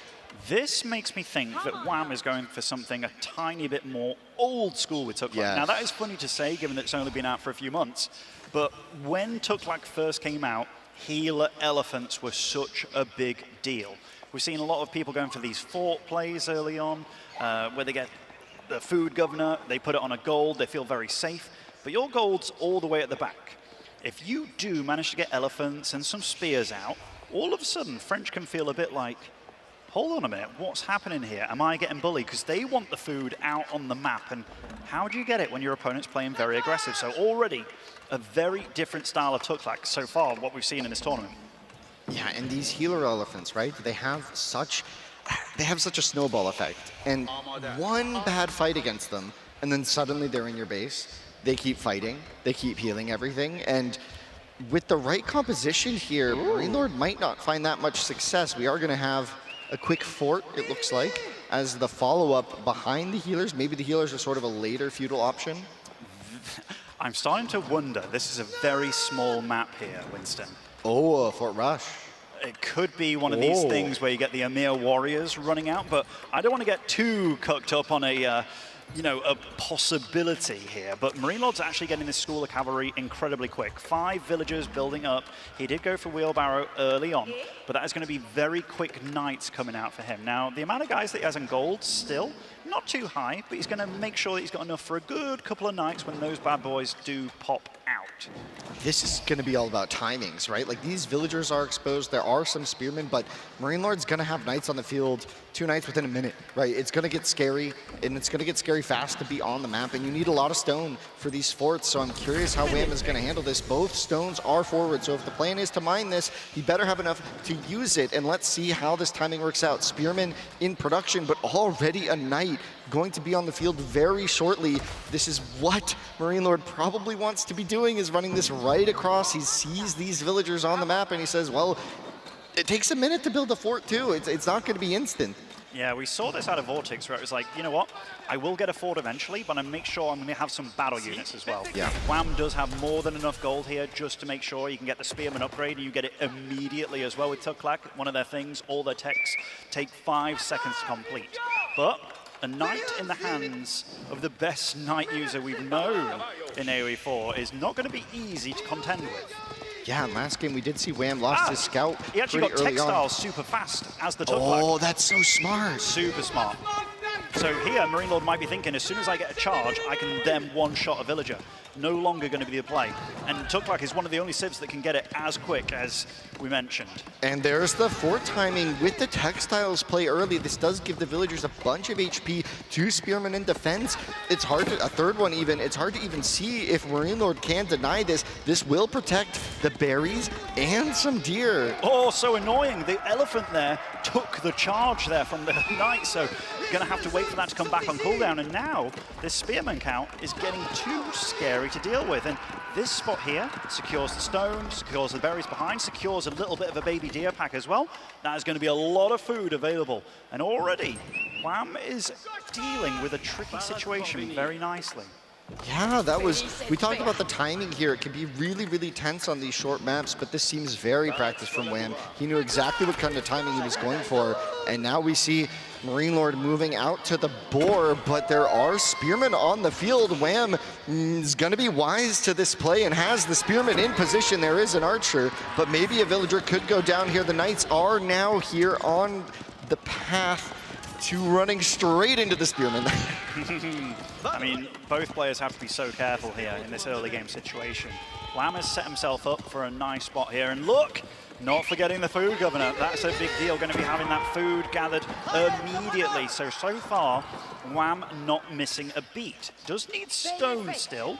These villagers can obviously stay alive for a bit longer because they do have that textiles available, and oh, just keeping them just alive here, but still not quite enough stone. And Marine Lord's postured himself here in a spot that kind of denies both these stone deposits. Yeah, but the villagers probably could take some damage here. They have textiles. The fort is there to protect them when they move around to the berries, and a healer elephant is in production. So pretty soon that healer elephant could just march on over to the villagers and heal them up all in a jiffy just like that, and then make these spearmen also feel a lot harder to kill with just a few archers. Marine Lord will need enough to one-shot, and a dock. I really love that play out of Wham here.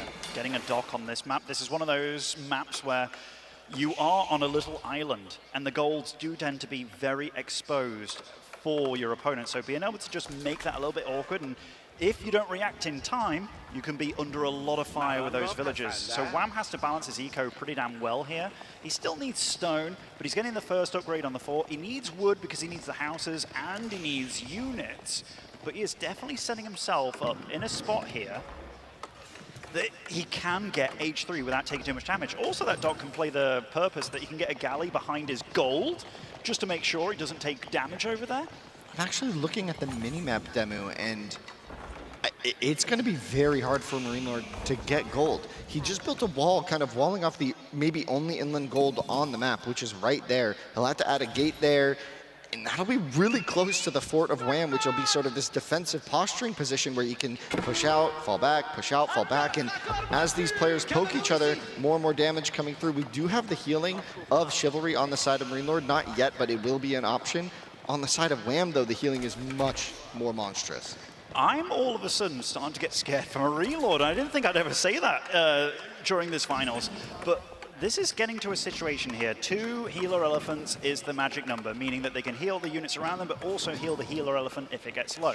He's got to walk this fine line of constantly scouting his opponent, just making sure that he knows what army he's up against and how much of it there is. And so the next major play here is going to be this arrow ship looping around the south of the map. It will find the gold, And yeah, this little guy, he's going to be such a nuisance. Marine Lord moving his army out, just trying to spot what's going on, has a scout in the mix. And I mean, there is a fort there, so trying to deny any of this food is going to be hard. It really is. This fort, not yet fully operational, but it's not as if Wham is struggling for food. He's really gunning out for a lot of wood here, just making sure he can get anything going that he wants. Marine Lord with his own dock here. And I tell you what. Let's see the reaction. Let's see the reaction. Oh, there's a big shot. No reaction just yet. He does run, but one villager could go down. Oh, everybody lives to tell the tale. That was so damn close. I mean, the galley obviously with the AoE shots here, still some villagers trying to get onto gold, but it definitely slows things down. But galley is produced by Marine Lord. Pretty good timing as well. Can go back to gathering. Now, if you are near a dock, you do regenerate with your boat. So this is not a fight that Wham can stick around for. Yeah, and it sort of raises the question, do I really want to keep investing in the water, right? Like, there's no fish here. It's sort of a nice, cute play to make this attack, but it doesn't necessarily win the game unless you're able to deny water fully. But the ships are quite expensive, and now it's up to Marine Lord, maybe looking to age up. And we do have Wham switching to a lot of dudes on the stone, realizing that, hey, I do actually have a lot of wood available. I've been making a lot of archers, keeping the units alive, and this fort is doing a great job securing this location. I do like how he's been walling off the map a little chunk, just making it awkward for his opponent, just if he does want to cross the map. But Wham, no longer mining the gold, actually. I'm so curious what his plan is here, because he's going to start getting upgrades quickly as well. The blacksmith, we do know that the upgrades come in ridiculously quickly, and still he's had so many guys on wood this whole time. Yeah, a third healer elephant even. That almost indicates that he might want to go for an all-in as soon as Marine Lord ages. And I tell you what, it's soon. It's a pretty cool timing. I mean, granted, French don't mind being in feudal for a while, but we do see that Marine Lord isn't truly thinking about sticking around for it for a while either. And this is a very weird game state here. The spring old ship has been made by Wham. There's some nice micro in here. Might be able to get this galley. He's gonna get it. That's a big deal. So Marine Lord has to have a spring old ship, at least one available, just to deal with that spring old ship. And he's going to go head back home, realizing that, hey, my aggression over there, it's not going to be possible. We see the scout of Wham spotting out all of the units here. This is critical info. Scout does go down, but he now knows the numbers here and says that's not maybe as much as he was expecting, because now we're going to have that castle age from Marine Lord in just a second. Potentially the Guildhall, I guess. So yeah, Guildhall is the choice. I think both may have been options. I will quote the great Vortex here. Even if Royal Institute feels like a good option, it's not. Go Guildhall. Go Guildhall every time. Wham really committing to a lot of stone here, by the way. I think he is going to go for a second fort. I don't see why you wouldn't in this situation. He's not close to age 3, and he does have to start thinking about what he's going to do to defend, because it's going to be very highly upgraded units, and he's even getting a demo on his side of things, so maybe thinking about taking this out, making sure the gold situation is going to be awkward for his opponent. But we are in a state of the game that I've never seen before. Yeah, it's really interesting on this small map. The tankiness and turtle nature of the Tugluck here is really interesting. The night charge comes in, several villagers go down. The healer elephants, not enough. 4 vill kills out of thin air for Marine Lord. A great pickup as he hits the castle age. He hits the castle, and look at this. Wham was making an immediate tower, and he's like, you know what? I need a fort over here. I need the resources on my side of the map. I need to make sure I am not gonna die. Now, there's also water skirmishes happening while the stuff on the map is happening. Trying to wall off with his units. Tugluck do have the same abilities as Delhi. Quickly moving away, making sure he doesn't take too much damage from the archers. They're both handling this situation very nicely. And 12 archers is enough here, I believe, to handle spearmen one at a time, but not until it might not be enough buffer, right, for Marine Lord. So this fight could snowball in either direction, depending on the position. Wham trying to force the issue and build this fortress, but Marine Lord just diving once again onto the villagers. Oh, Wham, he can finish that fort. He can finish that fort. I really feel that was a bit of an error there. Could have finished that fort, maybe hopping the village into there. Now he's lost 14 eco all of a sudden, and Marine Lord can't be too upset with how many villagers he killed there. He's got the, and I believe the demo did win the fight over there in the south as well, meaning he can't gather gold on his side of things. Right, this is getting interesting because Wham has a really solid army and potentially a position to threaten all of these knights. They could go down. They're going to try and squeeze through. The veteran upgrade is in. The archers just barely tickling them. They're going to go for the quick wall. Oh, the units are trapped. He's trapped him in. He's going to get so many knights out of this. Look at that. Maybe 2 knights can squeeze out there, but I tell you what, Marine Lord could not afford that to happen. What a play by Wham, using these bonuses so effectively, and right behind that, the resources for Castle H. He has the map control, he has the army, he still has the healers, so this is gonna snowball fast. The House of Learning behind this for a few techs to boost up his army, and this could get interesting. And we gotta remember, like the relics have not been grabbed. There are 2 on Marine Lord's side of the map and 2 on the other, and Wham just utilizing the wall ops there so damn well. Knight count no longer scary. Wham can immediately say, you know what, I don't need units right now, we're gonna tech up. But Marine Lord would not be Marine Lord if he didn't think about what happens now. We've seen it throughout this whole tournament where he's like, very comfortable about making it a longer game if he does so please, and that looks like is what he's gearing up for, getting quite a few archery ranges, I believe, around that keep that he has freshly made, meaning that he's not going to die anytime soon. Was he even thinking about, I think he was thinking about a siege workshop there as well, you know? Yeah, potentially. Marine Lord not going to get punished right away, but Wham now waiting for these upgrades to come in, just needs a little bit more gold. They are pretty expensive, but Vet Archer, Vet Spearman would be critical upgrades for him. Marine Lord able to grab 1 relic at least, even though in theory here, Wham has the map control.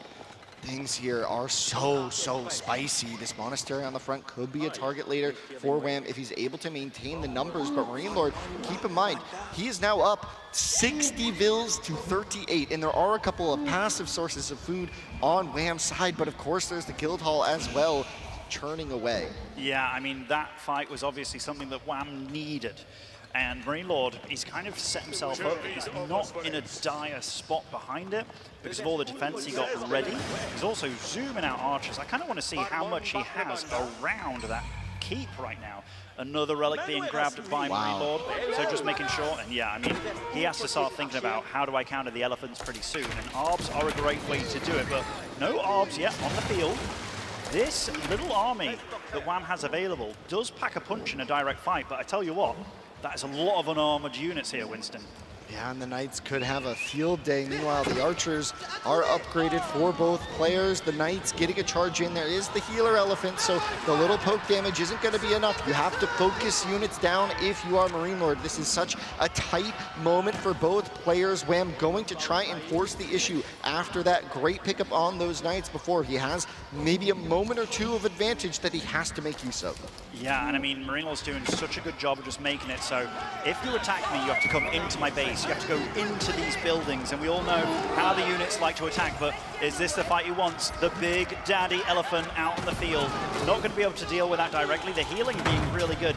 Marine Lord still has an archer advantage for the time being, but now matched by Wham, who is winning this engagement, trying to thin out that archer count and the spearman count, and Marine Lord's doing nothing but producing archers right now, though he's only got 2 guys left on wood. Yeah, this is really good micro for Marine Lord, I think, in this moment. He's just been focusing down the units of Wham. The numbers have been thinned out dramatically, and those units were important. You kind of want the buffer for these war elephants. There are now 2 on the field and going to be very challenging to take out until there are a lot of arbaletier on the field. There are 10 in queue, but none on the field yet. None on the field yet, indeed. And I mean, Marine Lord did manage to sneak out that food out of the guild hall last minute there, so made use of a good 800, 900 food immediately. The longer this game goes on for without that guild hall, that really kind of nullifies a good vantage point for Marine Lord. The berries still available on Marine Lord's side of the map, still available in all of them actually on Marine Lord's side. Wham does have to think about how does he utilize this army right now, because those elephants, even though they're great, they are a bit on a clock against the arms. I'm not quite sure how Marine Lord did it, but he did somehow snag a 3rd relic that he's looping back now. The arbaletier, though, on the retreat. The elephants and the archers just charging forward. These War elephants are going to be so challenging to take out. Well, the healer elephants are on the map. Yeah, Marine Lord actually for a moment there had 0 on food. I think he was really committed to getting all this on the left side of the map, which is very exposed over here. And in fact, there's a big tug-lag going in this south side of the map, but now we do see, can Wham get home? Can he? I mean, that's so much fire down that back line. One hero elephant does fall immediately. Second one, maybe not going to meet its maker. And Wham, he's using the archers, the range to kind of bait back, get out those elephants out the backside, but can he be taking these fights right now? I don't think so. Marine Lord looking to absolutely take it, but again, so patient with how he's taking these fights, just making sure that Wham has to commit with these slow melee units. And trying to take these shots very carefully with his ranged mass. He doesn't just want to waste shots onto the elephants until it's really clear that there isn't a better option, because they will just heal up with these healer elephants. Do have a good position for Wham on these berries. Gonna deal a little bit of damage, might get a Vil pick here to try and neutralize. No, the one hurt villager able to escape. Now Wham forced onto this gold here, and we do see... Oh, that is going to be a galley over here. They do have textiles now, so they survive for a little bit longer. Marine Lord fairly quick to react, maybe not going to losing a single villager. And the tower does deal with that galley rather handily, but you can see that Marine Lord's being thinned out a bit. No longer has true food income right now, especially with losing that guild hall. I know he was remaking it, but this is a stressful time for him. His army's not building up as fast as he wanted it to. Is going to deplete this gold in the south, so maybe he can focus more on the right side of the map. But you got to remember, that governor with the food is kind of like a little mini Fulani in a lot of ways. Yeah, generating 300 food per minute right now, and could do a little bit more if one more house was built since the stone was depleted. But on the side of Marine Lord, we have something that I've been saying is his signature all weekend. He's added some farms in. He's found the space to just start macroing for the later stages of the game, realizing that the food is going to run out. He has built a decent chunk of farms, which will somewhat solve the food issue for now. Certainly not enough right in this moment, but with just a little bit of time, with this economic advantage, Marine Lord is surely going to keep crawling ahead. It's kind of... Oh, more villagers getting caught! Oh, and those knights getting a big, juicy hit there. Remember, the eco of Wham is not as good as Marine Lord's, and here, doing the same thing again, just utilizing the movement against these elephants, taking them down one by one. The Arbalist just getting so many shots under these big tanky boys. Only 3 elephants remain, 1 healer on the map, meaning Wham will have to reproduce those in order to have a large healing force and keep that structure alive. It is so challenging right now for Wham. He is slowly winning the small battle on the water, which could threaten some of the gold sources for Marine Lord, but he does have 3 relics, 1,700 gold in the bank, Sacred Site victory on the way. Marine Lord is looking so inevitable in this moment. It's kind of cool that Marine Lord managed to grab that relic, not on just his side of the map, but on the other side of the map. Yes. Now he's got Sacred Site control as well. We do see that the crossbow count is getting a lot higher for Wham, but he's still playing catch up in that regard. And whoa, that is such a big, juicy raid here. Look at the worker count on both these sides, 81 now to 43. He's going to double him up. And for the first time, I'm looking at the webcam for Wham's face. That was a big sigh there, realizing that, oh my goodness, moving in the chair as well, changing the posture, realizing that even though a few things went right this game, it's still the kind of rolling the ball up the hill, Sisyphus style, against the champ, the king, the Marine Lord. Yeah, we saw so many attacks from Wham so far, right? Onto these gold miners with the ships and little engages here and there, and still 0 Vil killed for Wham. That is now almost a 10,000 resource collected lead for Marine Lord, even denying the wall in the north while he has his own here in the center of the map. Wham once again positioning, has equal numbers, has a good chunk of elephants, but the massive Arbaletier is now up to 30, soon 36. Trebuchets on the field to start pushing these fortified positions of Wham. Yeah, this is going to start spelling, I feel a little bit of doom and gloom here, putting a fort up so aggressively as well. I don't know where that first Treb is, or even the Siege Workshop here. It's very aggressively placed, and as Socotra gets smaller, those wood camps in the middle of the map become so darn important. Treb fire underway now. Wham's going to feel that there's another thing he has to worry about on the field. Well, first blood for Wham on the economy of Marine Lord. A few bills going down here, forced a little rotation, but the army for Marine Lord just behind this wood line as well. The elephants pushing through the gap. This is going to be an uphill battle for Wham potentially, but he's got the numbers. The Trebs are in the way, trying to walk backwards. They're going to tank a few hits. The Arbalist taking out the elephants one at a time. 2 have gone down, 1 has gone down, more will go down. The Knights charging from the side. And look, Pavis is being used on these Arbs as well, meaning that they have extra range armor. Trample being used by Wham, trying to go down this very thin corridor, but look at that arc of pure French power in the back line here. Just range units remaining, and now Marine Lord being so careful with those horsemen and those Knights, keeping them alive, and now they can play big, lad, tanky boys in the front line, all elephants fleeing the field here, and the number of Arbs available is tremendous. 34, 6 more on the way, and they're all a lot cheaper as well. GG! Wow, what a game from Marine Lord. You know, we really looked at Wham's setup there in the early game, and it looked so solid, so good. And then there were just 2 Knight charges. First it was 4 builds, and then another 10 while trying to build these buildings, build that defense up. And it just seemed like the game was so hard for Wham after that point. Things just got so dicey, so quick. You can see how these small, tight maps just favor this aggression so much, and Marine Lord probably very happy to be getting a win with his favorite civilization. He's done well so far, hasn't he?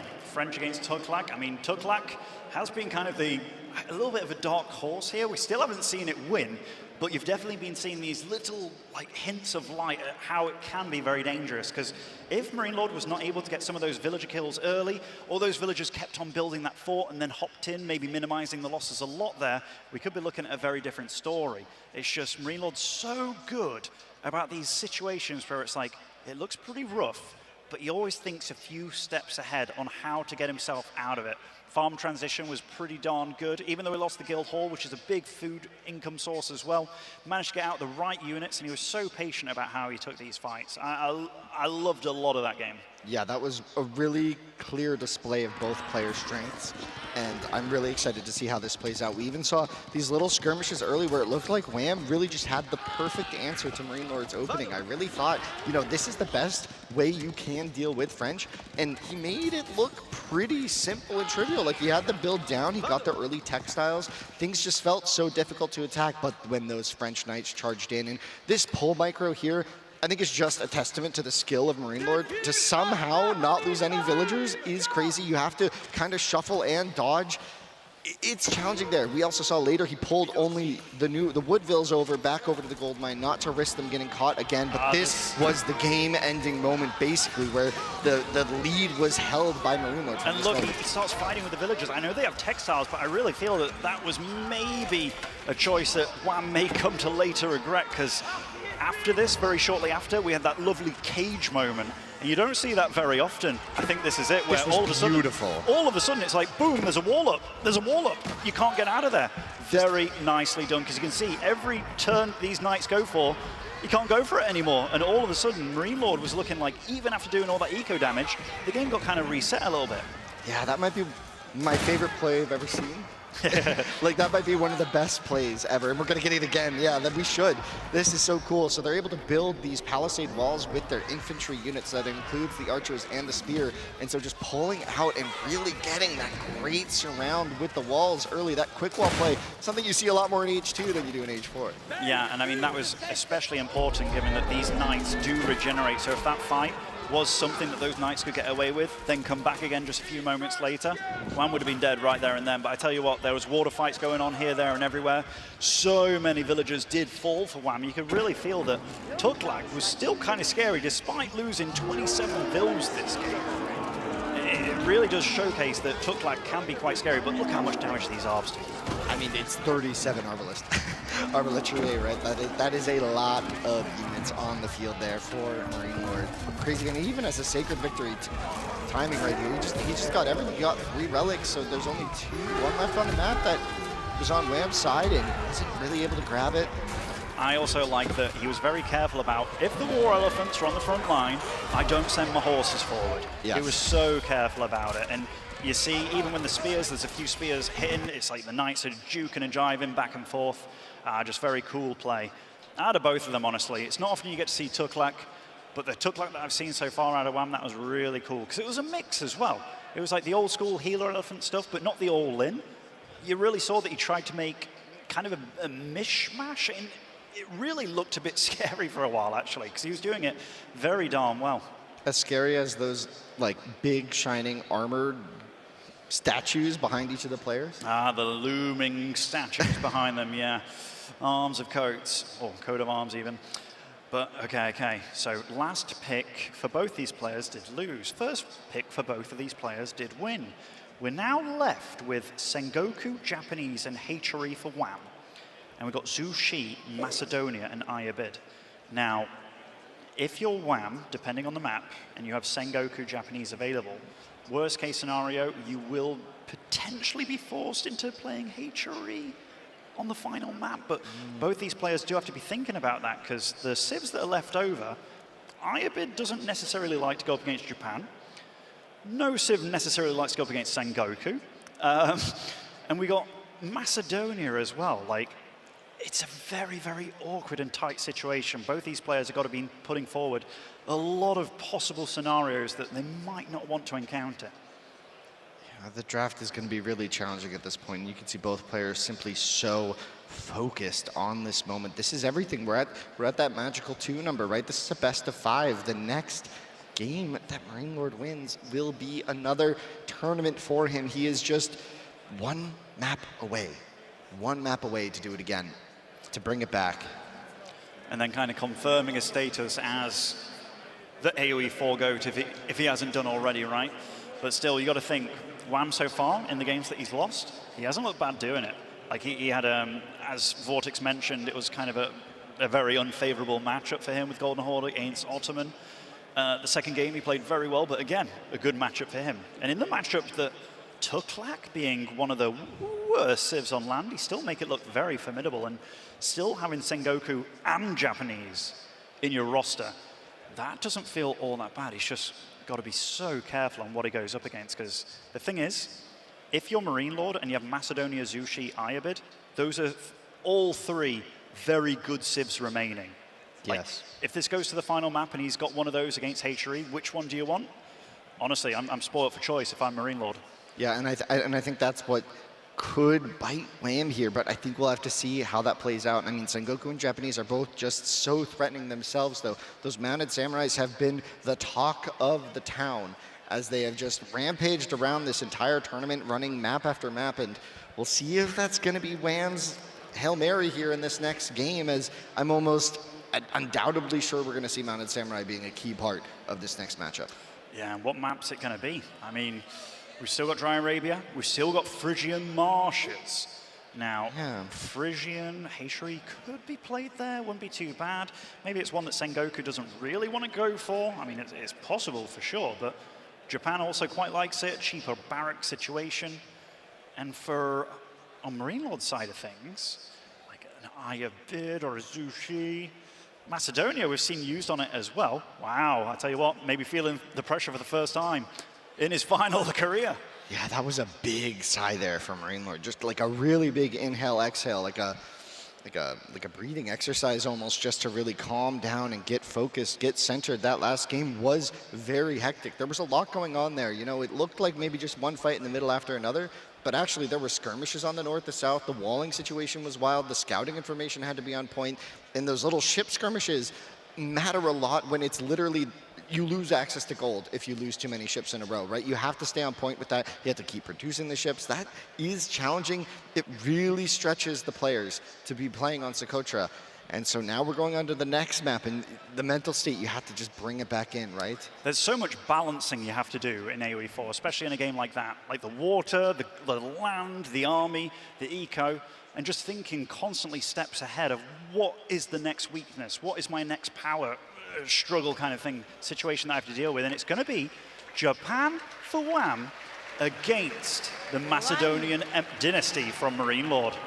And the instant barracks, so we got an immediate drush. This is no super surprise when it's Japan. This is something they love to do. An early move out to the hunt with the farmhouse, going to be the follow-up for Wham. Meanwhile, Marine Lord with the Macedonians. What do you think the key to his strategy is here?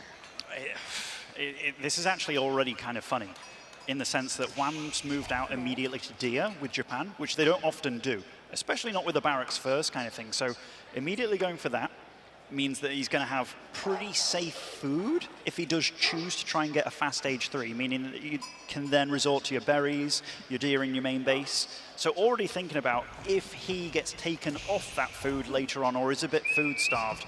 You do see here that Marine Lord being very careful about getting a little wall around his gold so he doesn't want to be, you know, taken too far apart against just a single spearman opening by Wham here.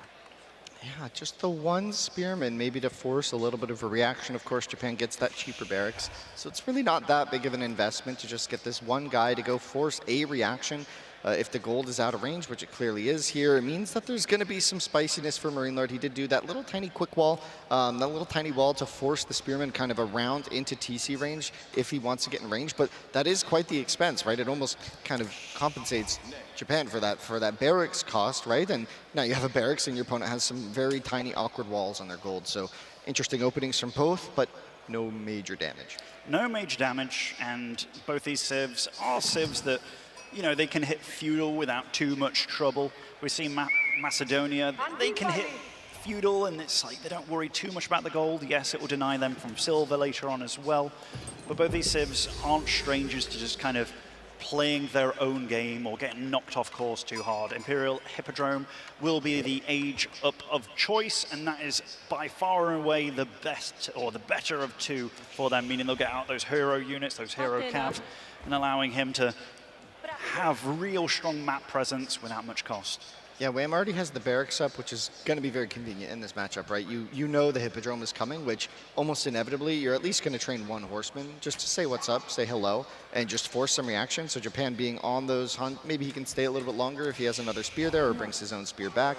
He's currently just doing some interesting shenanigans, trying to force some reactions from Marine Lord, make this a little awkward as he's denying the deer. This is just making sure, making sure that Marine Lord can't get all the deer in one nice little spot here, meaning that the gathering of them a little bit annoying. You saw that on Marine Lord's face as well. A little bit of a shake of the head there, realizing that his closest deer pack that he inevitably is going to want to take is a little bit weird. Yeah, that spear getting a lot of value there, forcing Marine Lord to just kill them all now and drop them where they were. And now he needs to bring these sheep home. The Kura Storehouse, no surprise, on the side of Wham. He's got the Hippodrome to deal with, but already the spears. It's honestly, there's not a whole lot to say about the situation right now. Both players going for a very modest age up, 3 apiece, so not massive rush being done there. I'm mainly curious about what Wham chooses to do when he hits age 2. He's got a few choices available. Does he skip age 2 entirely, just going straight for, you know, a fast castle, getting out those mounted samurai? Your opponent, what are his strengths? A Varangian guard push, which could be annoying, but they're not the best against the Yumis because they have low range armor. But Radari have to be on your mind. They have to be. So trying to get to a stage of the game where he doesn't have to worry about those too much, and he's already got the deer outside his base. I mean, the options are endless. Yeah, that first horseman in queue just going to be a nuisance. Just try and find some damage. Maybe a few more will join. Usually players like to build between 1 and 4 just to see what they can get damage. And then, of course, the Hippodrome horseman hops out and buffs them up, which makes a nice little raiding force. Pretty challenging to handle and deal with. Looks like we're going to see more than just one horseman. Wham's been pretty damn cool about his gold income here. Like, he's getting the berry upgrade here, meaning he can gather berries a little faster, making his workers a little bit quicker too. Those deer, very nicely worked on as well. He's got enough gold to get the wood chopping upgrade, which can often be a choice that players go for. Gonna get the spear upgrade as well, making sure he's been producing a couple of spears back at home. And Marine Lord going immediately for those archer units here, which I quite like out of it, meaning that you can open up a path, deal with those archers, allow your horsemen to reign free. Yeah, it just has to make a few of them first, right? At least get a few out so that you can then make more horsemen. Economy is very small at this point, and we do see a push out to that hunt on the right side. Looks like a big chunk of villagers, so enough for 2 towers. Probably 2 outposts need to be built there in order to protect them. We'll see if that is the play of choice. I mean, nothing super aggressive from Wham, so maybe could delay those, but at some point you like to protect them, and that's a lot of vills going to the hunt. It really is. A spearman here, sat on that gold, kind of hiding there behind a villager. Now Marine Lord's food income will be sorted. Going to get a wheelbarrow just to make sure his own villagers can move around a nice little bit quicker here. And no damage is able to be done on either side. Wham does have a lot of food available. Is going to start trying to get a tower on this goal. Granted, this is quite a bit later. Going to use these villagers over here to gather the stone, and I wouldn't be surprised if he wants to put down an immediate house next to those deer, just to make sure he doesn't need to build a forge over there. It's a smart play. Yeah, some interesting maneuvers there, some nice macro. The horseman going to come in, try and do a little poke. The one archer there could be a nuisance. That one archer is actually very quick for Macedonia. Very often it's not one of the units you make immediately as this Civ. But there are horsemen being produced by Wham. On how many stables, I wonder, because he has had a decent income that up until this point was left untouched for the most part. Wait a minute, he's still got those villagers on the stone there, so maybe thinking about getting a daimyo up and running? Just without building the forge. I mean, the forge isn't that expensive, but I guess maybe just trying to save what he can. Every resource must be spared. It's a long haul, though. That is a big walk time. That is a big walk time indeed, and if archers are on the field and horsemen, what's good against all that? I mean, you could say your own horsemen, especially with a Uma Bannerman, but I'm very, very curious about how Wham's going about this, because this feels like it is going to be a fast castle, but he's kind of just done what he did in the Malian game, where he's just made sure that he's not super weak getting there.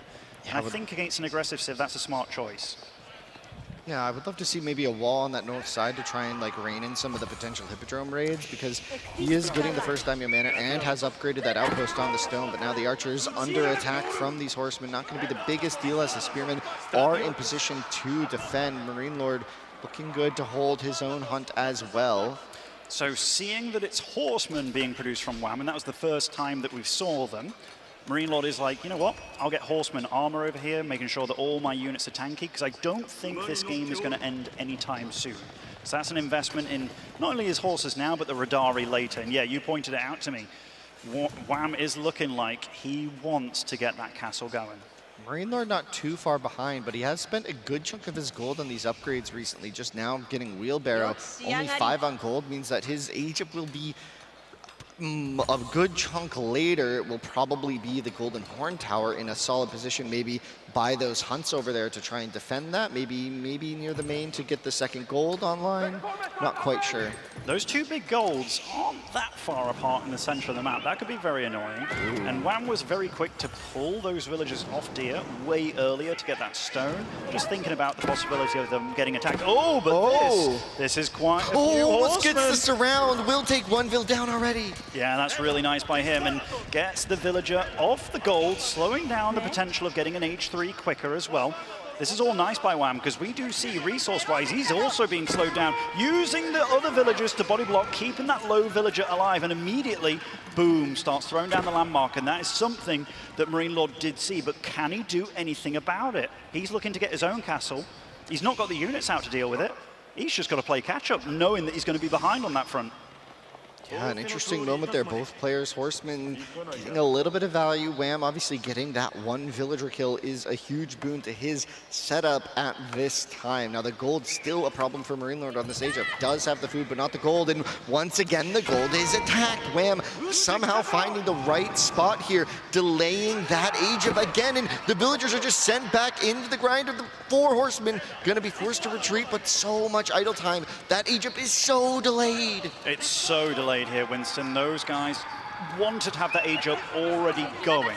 So the fact that they've been slowed down and these horsemen are just doing puppy paw and Wham things, being there, being annoying, wasn't a massive commitment. And now Floating Gate online. What is going to be the unit of choice? Most likely Mounted Samurai, I am guessing, and it is going to be Mounted Samurai, and they're going to be getting boosted from that Yashiro. We talked about it during the draft and right before this game. The Mounted Samurai have been such a dominant unit in recent times. It's a knight that just does a little bit more, and that little bit more is so important in these fights. Now, there are Radari on the side of Marine Lord. He has opted to place this Golden Horn Tower to defend those hunt patches on the north, which leaves the gold on the south exposed. This is going to be a very difficult position to defend now, because the base is kind of obvious to attack. We see the Bannerman here too. And you got to remember, this is a Bannerman that just hit age 3, so this is going to be quite a bit stronger.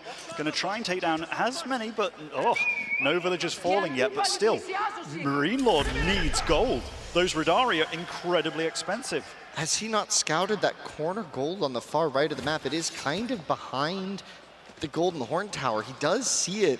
Maybe he's just thinking he can defend this position with army, but the Bannerman is still here. He has not sent his units to defend it. A villager could go down in. Will Wham with 2 Vill kills on the board and a lot of idle Vills for Marine Lord. And look at Wham, by the way, already adding on Onimusha very early by him as well, realizing the potential threat of those very heavy armored Radari that will be on the field. Marine Lord doing a little tip of the head there, realizing that something bad happened, and yeah, there's another samurai in his gold. Wham being relentless with his harass on that gold, slowing it down. Yeah, I mean, both Wham and Puppy, I feel like this is quickly becoming their signature. It must be a key part of their practice is just moving individual knights around the map. We talked about it earlier in the Malian game. That one sofa felt so key to distracting Marine Lord, keeping him on as several knights were always running around chasing these raiding cavalry, and other players sometimes raid with more units, but the Canadian brothers get so much value from just the one. Yeah, for a moment there I was like, doesn't Wham have any relics? So he's been utilizing a lot of his resources just to get out as many units as possible to do all this slowing down. But he has gathered one of the relics that was a little bit tricky to get and brought it back home, just not yet with a monastery. So you can really tell that a lot of his focus here is just making sure that he's out there slowing down his opponent however he can. Now he's starting to expand out on the map a little bit. Marine Lord very aware that his opponent can get relics quite a bit quicker than him. Lord, now that he's in the Castle Age, starting to diversify his army, grabbing relics as well, adding in those crossbowmen from the Golden Horn Tower will kind of help round out this composition. And once again, with the addition of the Onimusha, the gold villager walls are no longer enough, as they can simply shoot over this gold mine and hit the villagers. And Marine Lord once again idle on the gold, wondering if that gold on the right just isn't appealing at this time. It could relieve so much pressure, but Marine Lord so good at these reactions, but 3 vills down is so challenging in this moment. And now a big forced fight by the Mounted Samurai. They're going to get an interesting engagement here, but there's so many spearmen from Marine Lord and a few crossbowmen as well. The Mounted Samurai trading some HP and a few of their brethren. Not much on the other side of things. I tell you what, I don't think Marine Lord's going to be sad about that one at all. The relic was snagged in the north, by the way. I think the Radari kind of...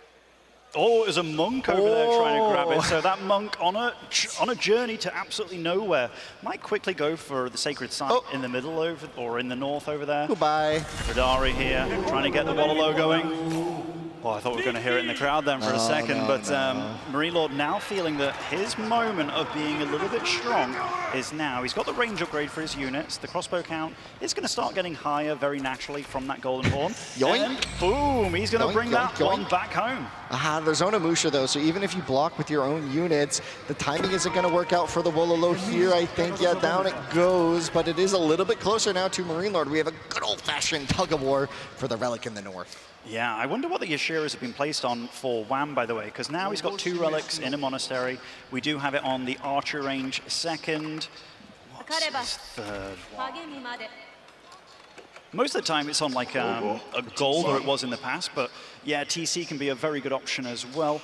Getting so many resources, and he's been free from getting harassed this game as well, which is really nice for him. Yeah, this game is just building up the tension here. The players trying to angle for little tiny advantages, nothing major yet, but we are, I think, brewing towards another clash over this relic. Both players with the monk heading for it. They're like, I want it, no, I want it. Give it to me, and now both players checking to make sure the other hasn't. There's this really annoying forest here that's sort of blocking the vision. Marine Lord's been very different about the upgrades that he's been getting, by the way. A lot of players really focus on getting those Radari through and through. Marine Lord getting like infantry armor as well. Now focusing on the range upgrade. So being very good about reacting to what his opponent's making. Are spearmen great in this situation? You bet. Because they're good against the Onimusha, good against the Samurai. Trying to keep alive these villagers with a Wololo. We'll be able to do so for a little bit of time, but that's a lot of low health villagers over here, and that Samurai smells blood, and whoa, lovely block there with the villagers, just making sure that Samurai cannot get through. Great micro again for Marine Lord to mitigate the losses, but once again, Wham finding a way onto that gold mine. It feels like a tale as old as time. Marine Lord must be a little annoyed and peeved by it, but he doesn't seem shaken as he's been able to nab that relic yoinked back again by Marine Lord, and the Mounted Samurai are like, wait, where'd it go? Yeah, kind of funny that Wham went this long without getting any sort of upgrades. Now he's going for double upgrades, getting the Daimyo level 2 as well, meaning that he will be able to add more bannermen. We do see a pretty big switch on the archers by him. There are still quite a lot of spear on the field, but right now the army that he has available isn't really meant for dealing with this number of those Macedonian spearmen, and that number's getting higher. The Yumi count, though, also getting significantly higher here. Yeah, and also the Mounted Samurai count is scary here. That exchange did trade a few of Wham's units, definitely in favor of Marine Lord in that exchange, but it just seems like the Mounted Samurai count is still a big fear. Up to 9 crossbows from the Golden Horn Tower and 21 at gear for those spearmen to hold that front line. It's gonna be tight here. If Wham does decide to take this engagement, it will be challenging. He has the superior units, but does he have the numbers to handle? Marine Lord just charging down the center of his base, will go for this outpost, forces the charge from the rear. The Atgeir will get a few kills on the front lines, but the archers now exchanging fire across the front. And I tell you what, Wham is like 20-30 seconds away from having 2-2 done on his range units, which is a big deal. Keeps these samurai alive for a lot longer. Nice range focus fire by Marine Lord, but I tell you what, there's so many mounted samurai here in the face of his opponent, keeping alive all these Yumis. The Yumis focusing down the crossbows on the back line as well. Looks like it's going to be a cleanup from Wham here, dealing with a lot of the army. A nice runestone gets popped, meaning that all these range units deal a lot of extra damage and movement and range, but there is just so much Wham here. Yeah, but now there's crossbows still in the retreat. They have the movement speed from that Hippodrome Radari, which is boosting up all these infantry units. The Mounted Samurai numbers are thinning. There was a quick raid from Marine Lord during that fight. He did find 4 villager kills for himself, but once again, he has 15 idle villagers, probably on that gold mine, maybe from another raid from Wham. Things are really heating up here as the cavalry now charge, force Marine Lord back across to his base, hightailing it home. Will the reinforcements be enough? The Golden Horn Tower is just beyond our sight here to the right. It will provide a moment of respite for Marine Lord after maybe a pretty successful attack. I think it wasn't bad for him, you know. Like, he wanted to get more done out of that, obviously, seeing that upgrade timer, but thanks to Japan having forgers, be the same as blacksmiths, he was able to catch up on those upgrades incredibly quick. And now, the special weapon in Marine Lord's army, which was those spears, have been well and truly countered by the number of Yumis that are available. And look at the income at the top. We do see that Wham's income across the board is just quite a bit higher than that of the Macedonia. Yeah, but he's just currently slurping up this deer pack on the left of the map, once again forcing the issue on this gold, but Marine Lord is nowhere to be seen. He's already added a few of those greedy classic Marine Lord farms in to try and get the scaling going early. These Mounted Samurai only going to find a single spearman for their trouble. And I tell you what, having those blacks, or rather barracks, also be towers there, helping with the defense a little bit, but natural food resources definitely being diminished here on both sides of the map. We're going to have to start thinking about transitions. What do they go for? Marine Lord has 800 silver stacked up here, thinking about most likely a tier 3 archer upgrade, which would allow that back line just to fire that little bit stronger. Things are getting interesting. Wham adding a bunch of farms in of his own, has now added 5 naturally. Of course, there are the Kura Storehouse farms, which are a nice advantage for him in this situation, but you can see the macros are picking up the players, angling for a bit of a longer game here as both players just try and hold their eco. Maybe Marine Lord happy with the damage he dealt in that last engagement. Yeah, and I tell you what, even though Wham was quick to start getting the relics, Marine Lord didn't skip a beat either. Grabbing 2 of the relics, he did hold that sacred site at the north as well, just getting any sort of eco grab that he possibly can. But I dare say in the next couple of minutes of this game, Wham is going to look to utilize this big spike of food income that he has available for the time being, because those berries and deer are not long for this world. Even getting a second TC behind this. Yeah, this game could go the distance here. If Wham isn't able to take a really decisive fight, we could just be looking at a bit of a macro play. Of course, Marine Lord needs to make a move onto the map, probably to decap some of these sacred sites. Could maybe just split off the single cavalry. I don't know how much Wham feels that it is a win condition at this moment, more than just it's nice to get the gold. Marine Lord did go for the +2 armor on the cavalry, meaning these Radari are again getting stronger and stronger, still adding on a bunch of Radari, a bunch of spears as well. The armies are going to be very awkward to micro against because both of their archers don't really want to be shooting the big chunky boy samurai type units or horsemen, but that mounted samurai count here over here, Winston, 22 and growing. Also the Onimusha count doing a very good job of seeing the army and responding to what he's making and making the appropriate counters. Yeah, it feels like it's going to get really awkward for Marine Lord, right? Like, what units is he going to make? He just needs a lot of them, right? He's not producing anything right now. He clearly, maybe he doesn't know what to make. Maybe he wants to try and sneak in an Imperial Age if his opponent isn't going to attack. But now, a little skirmish across the middle. The archers are firing back and forth. The Sacred Site going to get decapped with the Mounted Samurai. Looking to angle for an engagement. The Radari are just going to commit the Athgear behind it. And Wham is going to wipe this fight. He certainly is. He's got so many Mounted Samurai here, just wrapping around to that back squishy line. Taking out the front line very handily indeed. All the Radari swept off the map.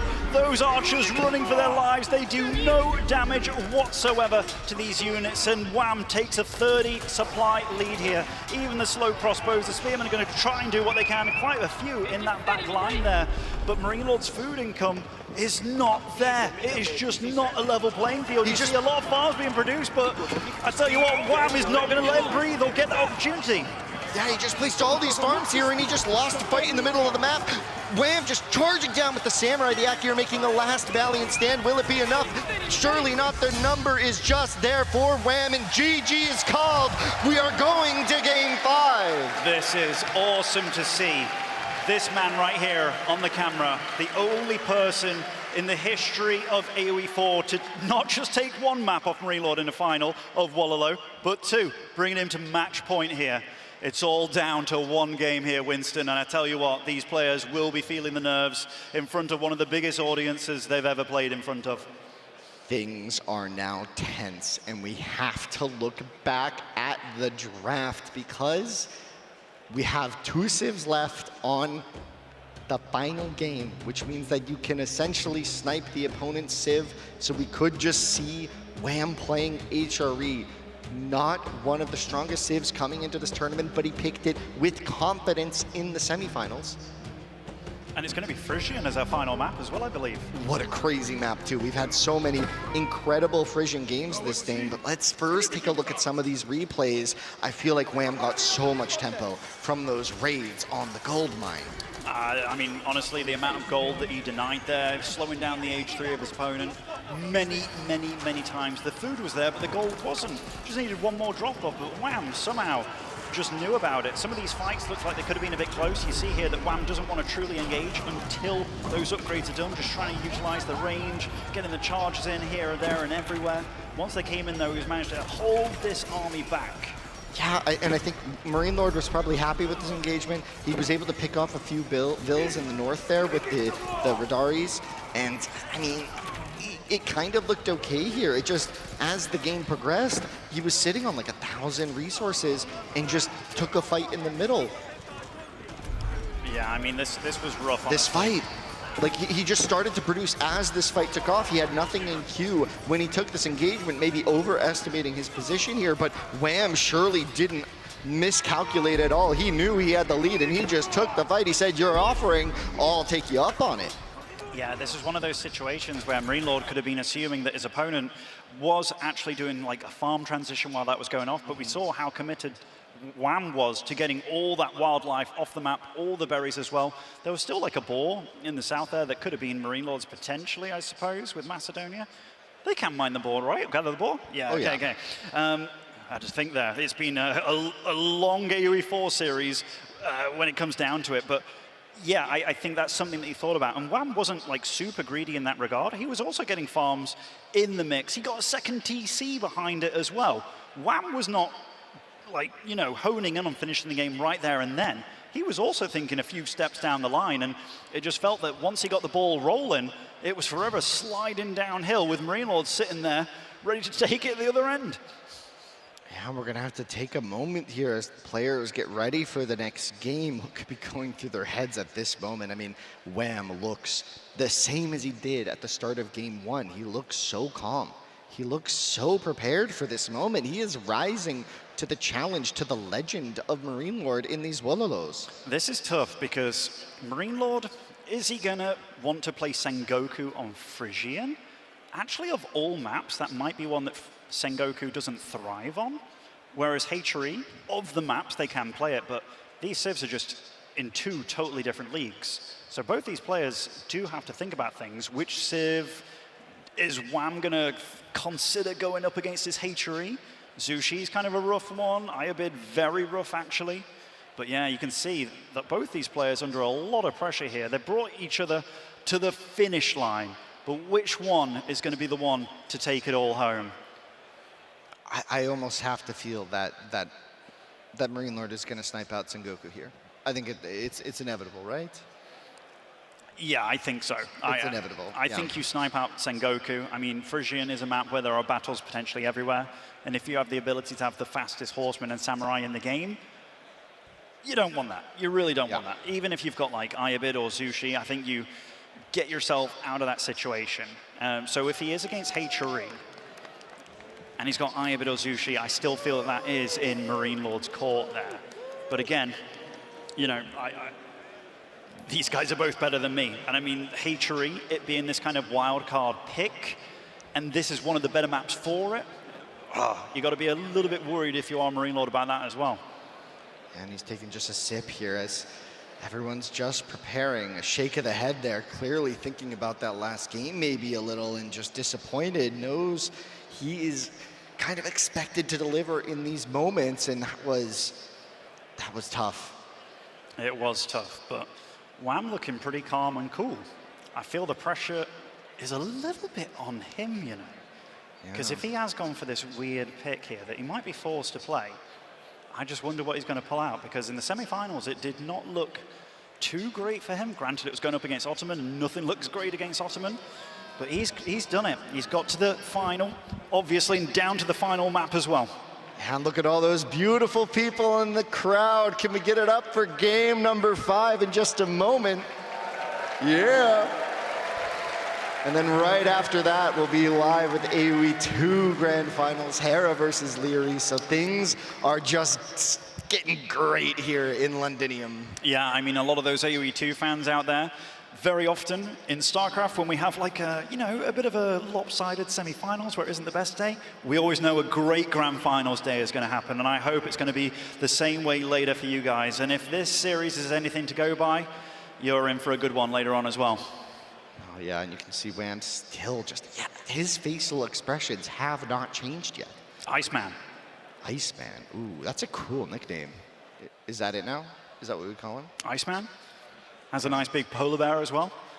Ooh. Man from Canada. Lots of ice. Who knows, who knows.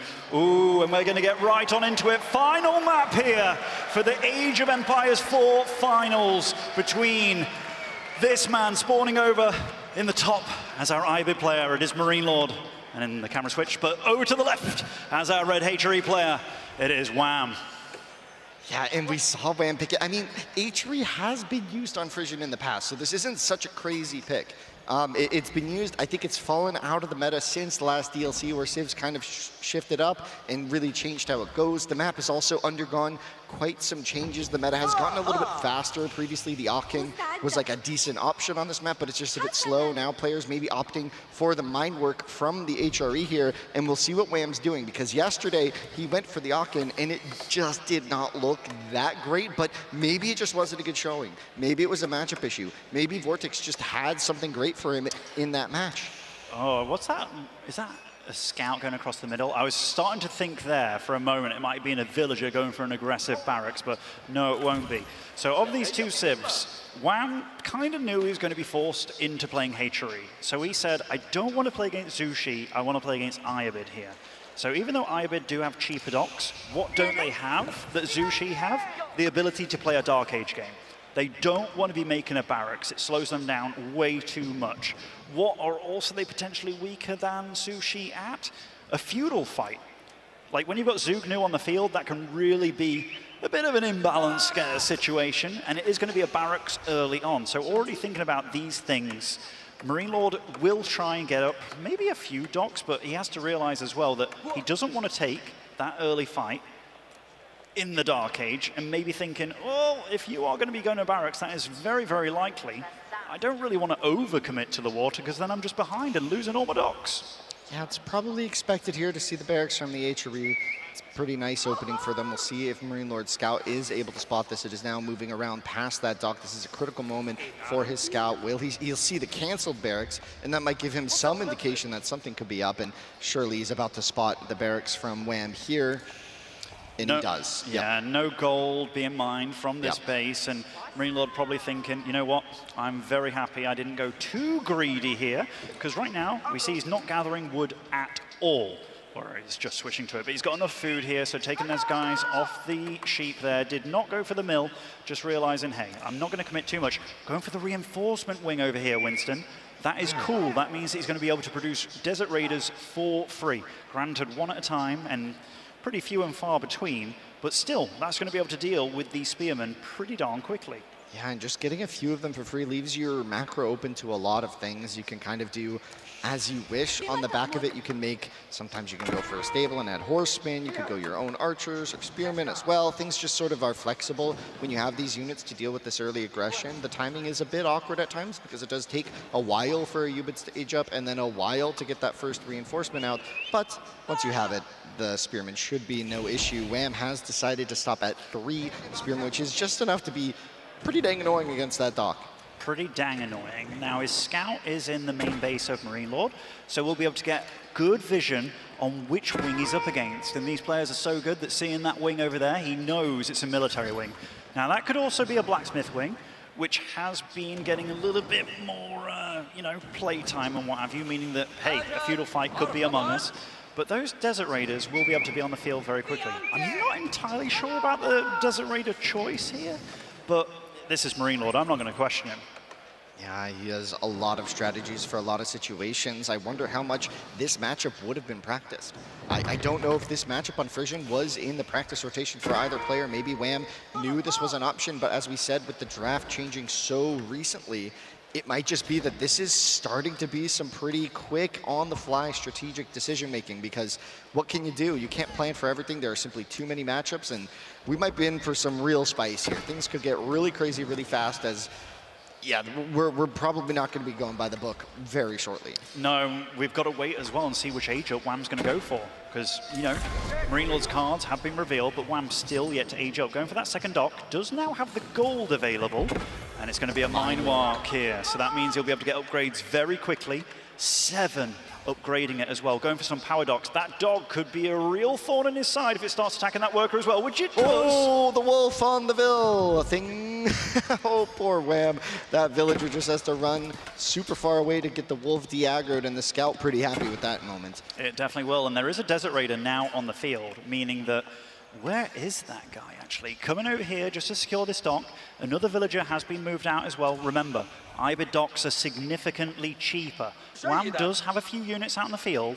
And double stable. He must know that this is a potential for a play as well. Full Desert Raider. Full Desert Raider. Full Desert Raider against HRE, which I think it actually works pretty well against the mine work. Now, there is the follow-up into archers for HRE, which might be the play, but the Desert Raider just does pretty well against, I mean, they got all pikes. It's just so good. So the thing about Mine Walk, it's not necessarily going to be for owl pikes. It's going to be about getting archer upgrades very quickly, yes. I'd imagine. And if you're going for archer play and you've got a bunch of Desert Raiders, you can then go into very quick horsemen as well. So the way that Marine Lord's playing, it's uncomfortable to go up against. It's awkward. It's weird. Now, it's all about how fast these guys scout each other out. The Is that villager gonna... has been pretty low. He will go home. He will go home indeed. No kill on that Villa. He lives to see another day. He does head back home, but that does definitely slow down dock play and dock production. So right now, Wham leading on the eco front. Is going to start working on some upgrades as well, getting lumber harvesting going. He's got the docks going as well, faster than his opponent. And these are just some of the things that can be very helpful for you as a HRE player. Because again, are you going to be happy about this situation? I'm a bit worried for Wham that no units are being made just yet. And Marine Lord does have 5 Desert Raiders out, 2 Horsemen and more. That's going to be that's a risky play. That is a very risky play. This is a risky play against the Desert Raider Horseman combination of Marine Lord, especially as he seems to have tempo on the map with the mobile units. He is both defending his dock villagers and denying the docks of Wham at the same time. Is Wham, does he have a potent strategy here? Hiding a villager in the south here, HRE, does he just have the chops to keep up with the Ayubids here? Marine Lord looking solid in this opening so far. Yeah, and I mean, the army he's gone for as well is very awkward. It's very mobile as well. Like, the fact that you have those Desert Raiders on the field means that Horsemen are going to be far less effective. Yeah, your Spearmen as HRE are faster, but getting an army out to deal with this and stop this dock bleeding, it's going to be hard. Two stables from Wham. Getting Owl Pikes will be, like you talked about it earlier, getting Owl Pikes for the Horsemen is also going to be a pretty nice deal. We'll kind of negate that camel debuff a little bit. Yeah, but the Desert Raiders against Horsemen, they do a lot of damage. Melee a bit, and they do take a lot of damage back, but they deal so much damage on the front. If Marine Lord feels like he has the numbers, he could just go for the throat here. The economy of Wham, he's massively invested in these pawns just recently. Remember, we're just barely tickling the feudal age here, and the Horsemen, for both players, going to clash over essentially the last 2 docks of Wham. Yeah, this is really a lot of mobility out of Marine Lord and a lot of firepower as well. Having this big switch where you can make them go range or melee to take down the docks much faster. And all of a sudden, that eco advantage that Wham did weasel himself out here, kind of diminishing. And on the other side of things, it does look like Marine Lord has been spreading docks. There is a little red blip on the minimap that might be looking around to deny and see what he can do. But already, I feel that Ayubid is doing a good job of just being the bully. That sneak Vil that went to the south, I think, built a house and has now gotten up 2 docks. And we'll see if Marine Lord scouts that. Typically, he's very good at keeping on top of that. But right now, I believe his scout is in this main army, trying to spot when the Horsemen and the Spearmen engage. So Wham trying to play it sneaky, trying to get some advantages elsewhere on the map because he knows he can't hold his own base right now. Marine Lord just going to take more and more fishing out of the equation for Wham while he's forced to rebuild it on the back of this. The Horsemen going to clash here, but the... Oh, I mean, this is really nice out of Marine Lord. They're both trying to utilize their units as good as possible. Whoa. Fighting out in the open, though. If these Horsemen get a wraparound so the Spear can get on top of these Desert Raiders, that'll be brutal. Lovely focus fire out these Desert Raiders, utilizing their very quick attack and spin. I'll tell you what, Wham is doing a good job of keeping most of his units alive here, but now he's out in the open. I'm not sure if Wham can be here. No, the camels could just turn at any moment. There's only 3 spearmen left. They're getting focused down. Marine Lord just falling back to the reinforcements as well. Not many units streaming across from Wham. The scouts are even involved here. This is where all the marbles, the fight will now go in favor of Marine Lord. Wham on the retreat, on the heels, but there are so many camels. So many camels, even with +1 armor, they are able to easily clean up those spears, and that is one of the issues when you're against such a mobile army.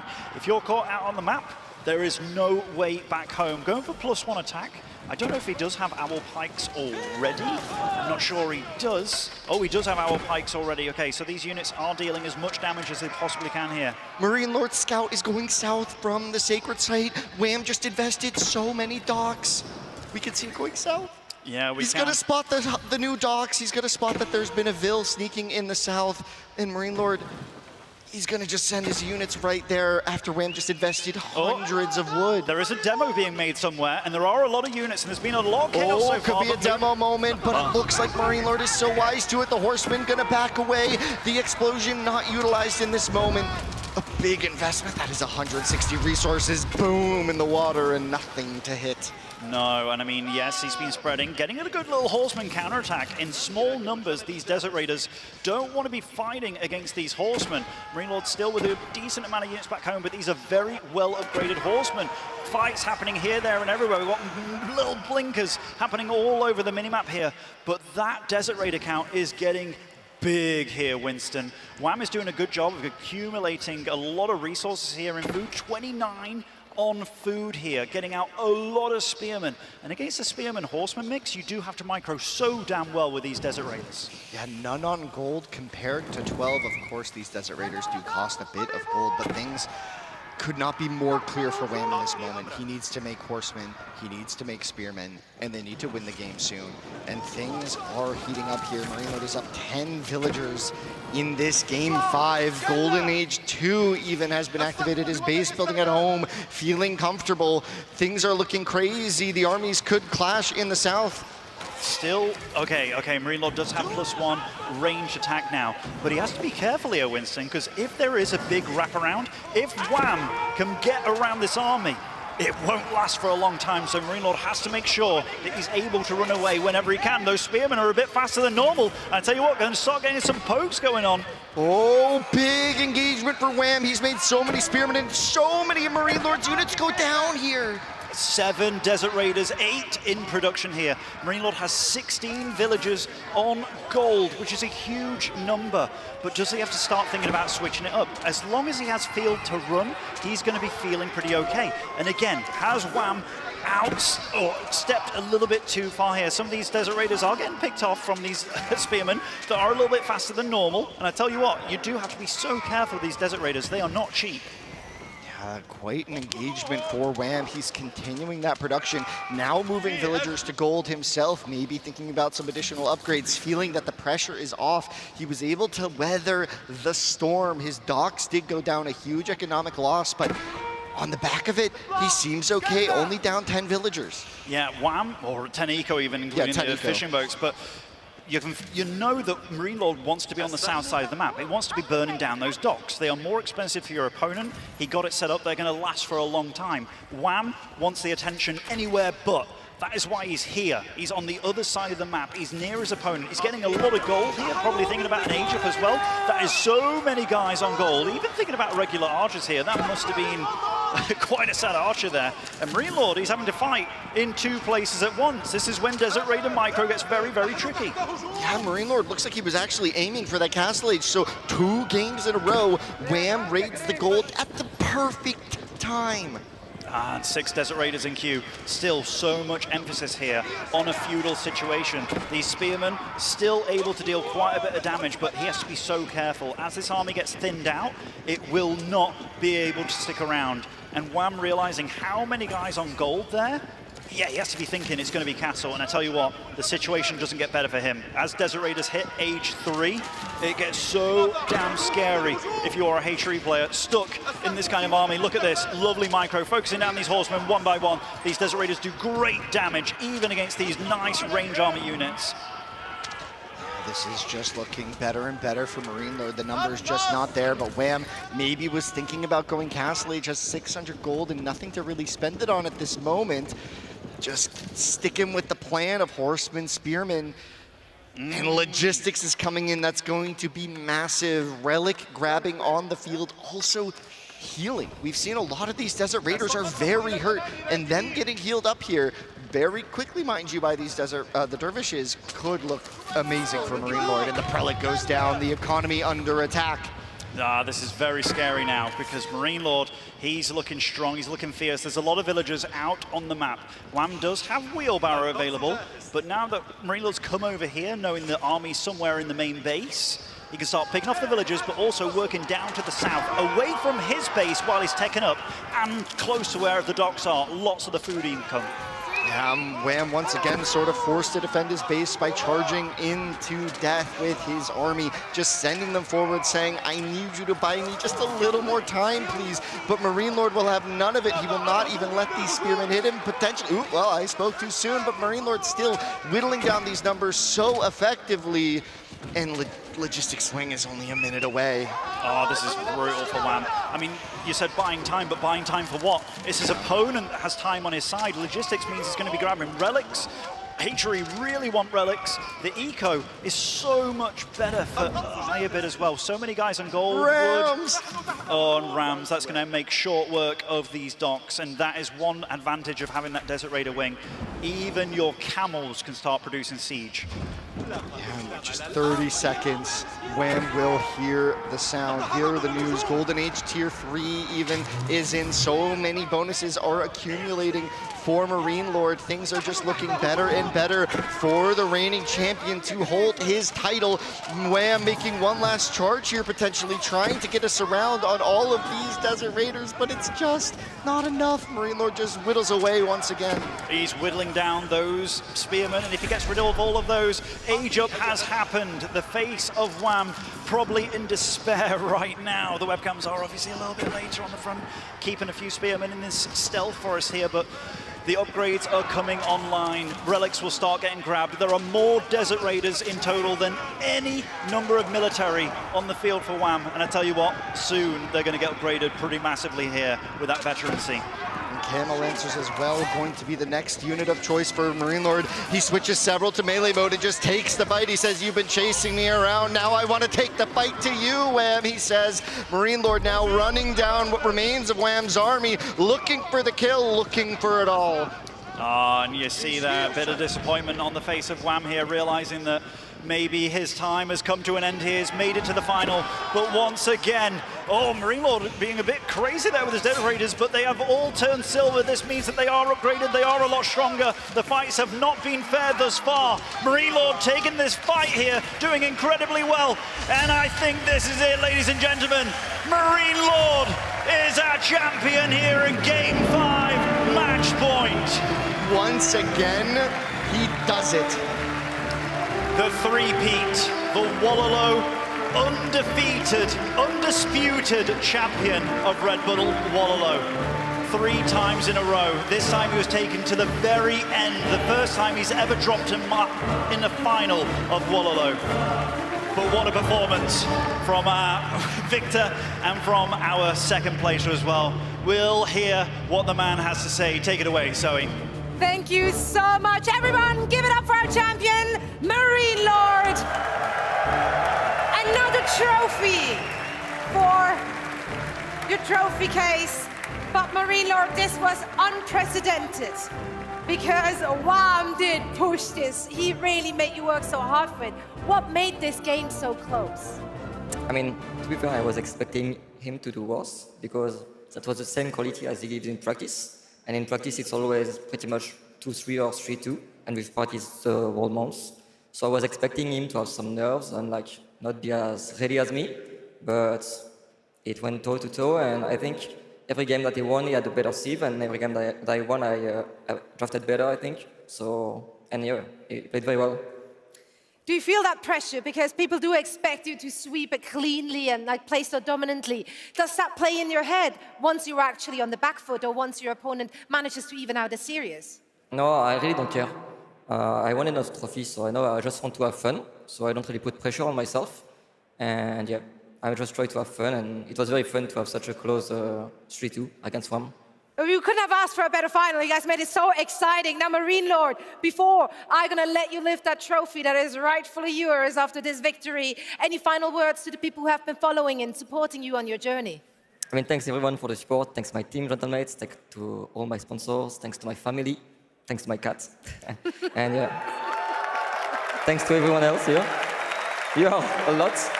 So yeah, thanks everyone. I'll take that one from you.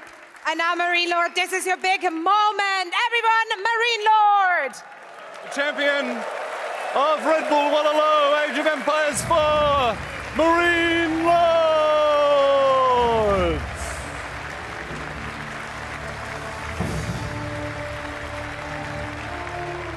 not hear him in my ear. I have no idea. I just needed this.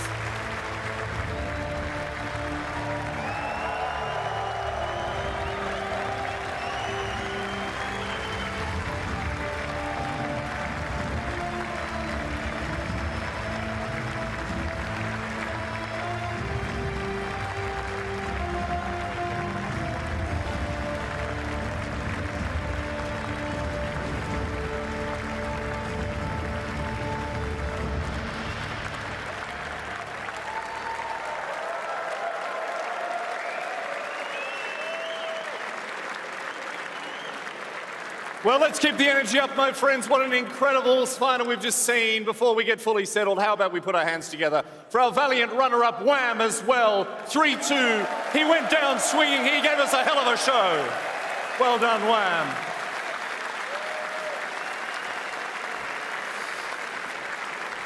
All right, as we set things up and get ready for the next stage of the proceedings, we have am somewhat flattered to tell you, have received several requests to replay the sea shanty bit from earlier.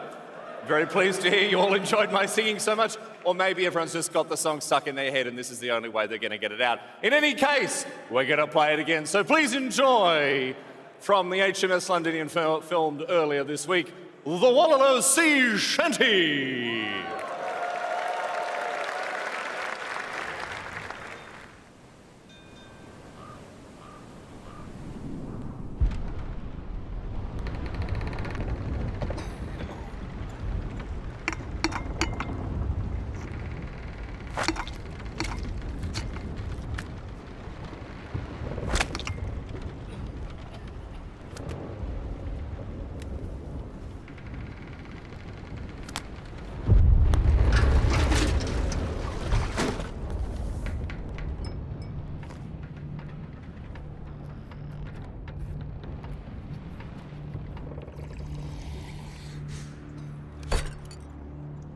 Below deck, by lantern glow, on biscuit hard and pea soup slow, we filled our bowls and raised a cheer, for Red Bull Wololo was drawing near. Oh, gather round and hear the tale of captains bold and kingdoms frail, of banners bright and iron will, and relics fought for blood to spill.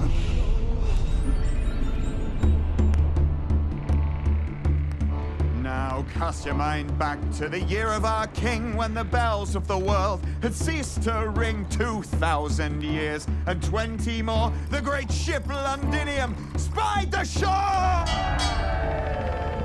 Land ho! Out of the mist the governor, yo, dealt the very first winning blow. He raised the trophy to the virtual skies and claimed for the east the maiden prize. Hey! Yo ho, Wololo, to the Royal Albert Hall we go. Through wind and rain, Germany to Spain, into London town we roll. Yo ho, Wololo, hear the seeds of legends grow. Red shine, walls align, and the crimson rivers flow.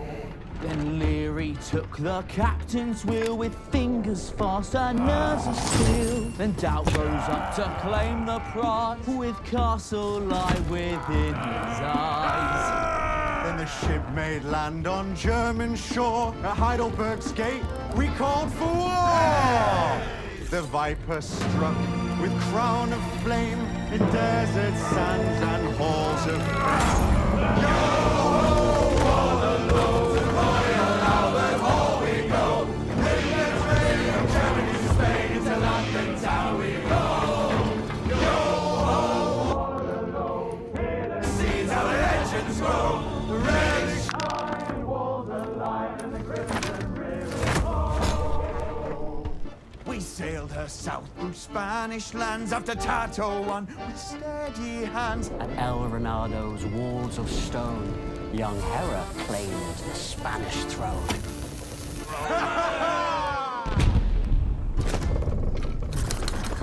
Now the ship is moored in London mud to settle the score in sweat and blood. Beneath the Albert Dome so high, we'll watch the Wololo banners fly.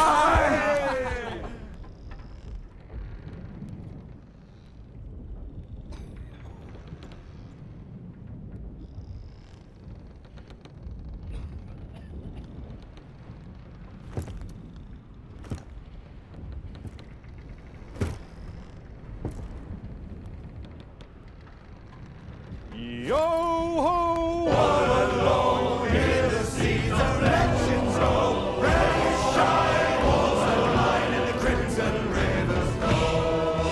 Yo ho, Wololo, to the Royal Albert Hall we go. The wind and rain, journey to Spain, to London town we roll. Yo ho, Wololo, to the Royal Albert Hall we go. The wind and rain, journey to Spain, to London town we roll. Onto Red Bull Wololo.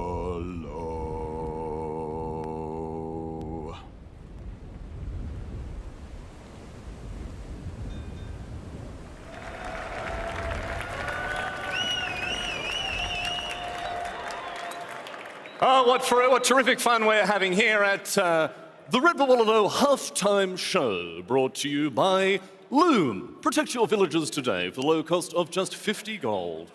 And heated shot, not as useful as it seems. The festivities continue, my friends. We've got a very special program here for you.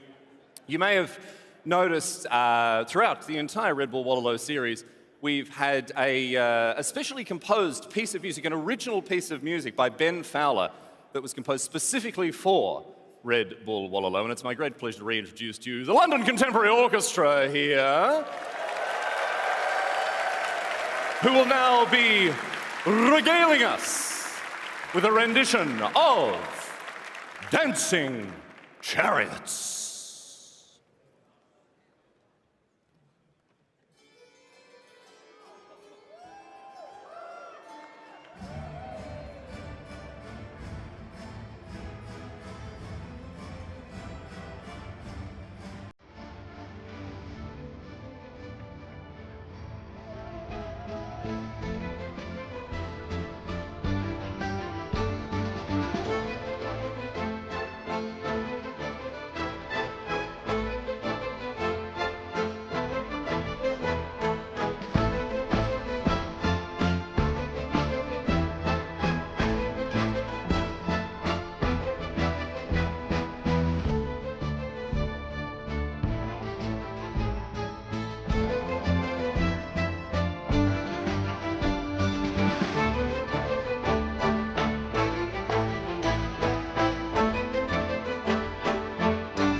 And now, to conclude the halftime presentation, a special extra addition to the entertainment festivities. It's now going to be me playing the organ. I'm going to have a turn, please. Thank you. This wasn't on the schedule, but I'm going to do it anyway. Okay, here we go. Okay, yes, thank you. Yes, all right, we ready? Here we go.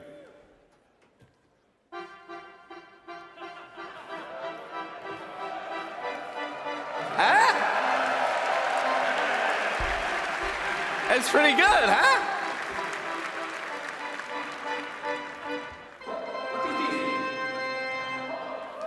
I don't understand this. It's nonsense. This is... Pay no attention to the man in the peanut gallery. He has no taste, I can tell you that. This captain... This is incredible. I hate it when people don't take this event seriously. We want to hear more for the orchestra, right? Vamos, the orchestra! Enough for the orchestra!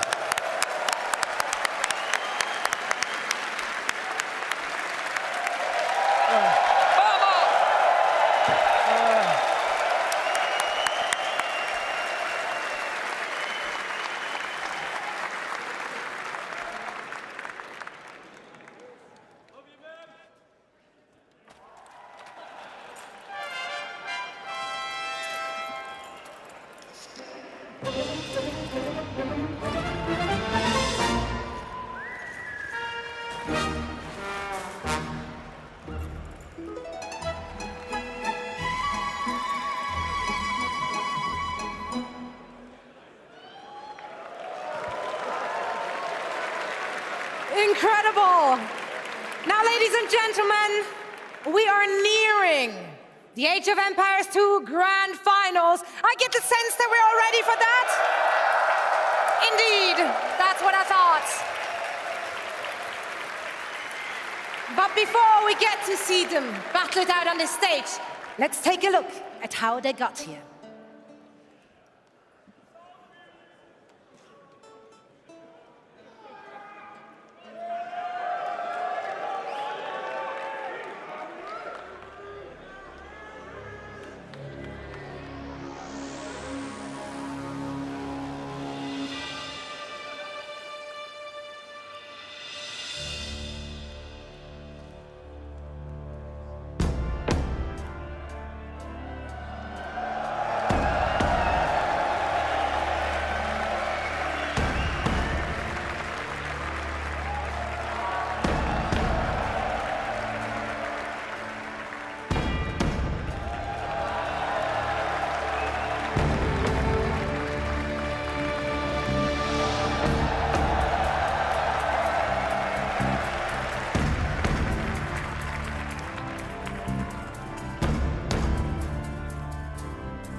Well, that has been the road we have taken to the finals here at Red Bull Wololo Londinium.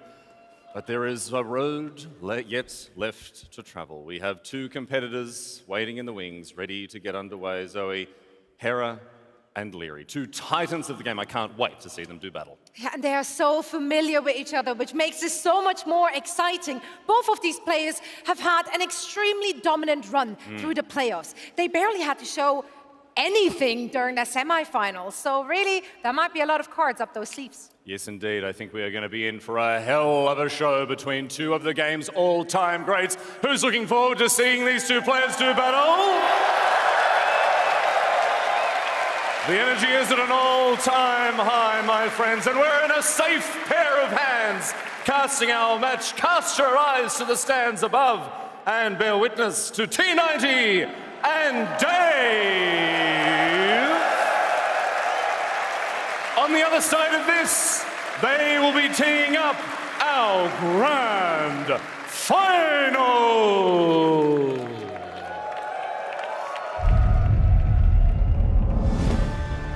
The crowd is something that's new to me, and especially this time around, we have numbers that I've never seen. So that's gonna for sure get me a bit nervous. Let's see how I can keep my cool under that pressure though. I've never played in front of that many people as we expect in the Red Albert Hall. Expectation / goal is definitely just enjoy the moment and remember it for the rest of my life.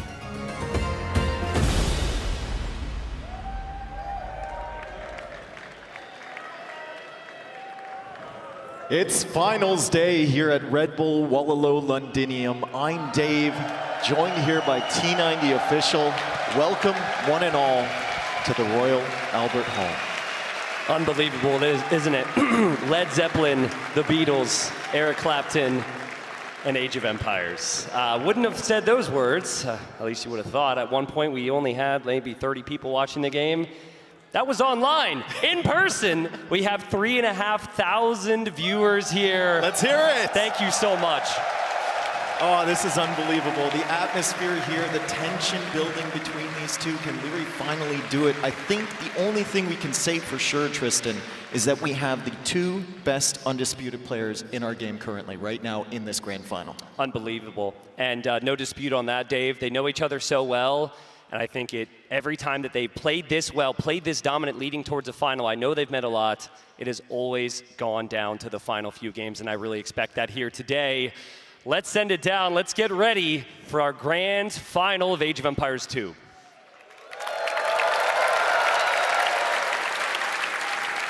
The time has come. The grand final is upon us. All that remains is for us to introduce the players. And I think there's no doubt in anyone's mind here that Hera is currently the #1 in the world.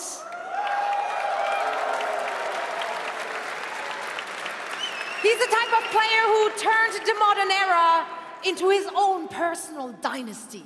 He came here undefeated, untouched, and he is so ready to prove to everyone that the crown is his alone.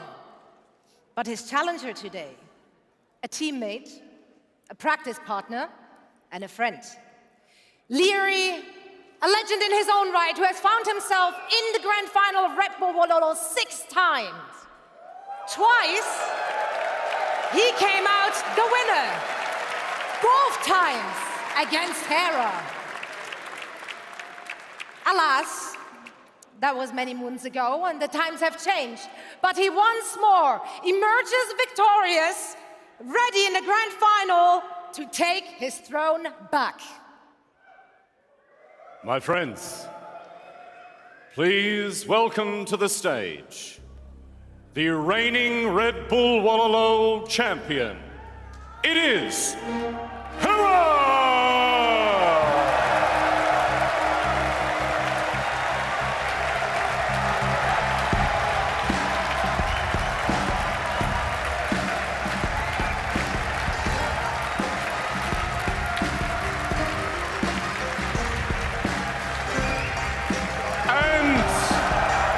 His opponents, a 2-time Red Bull Wololo champion.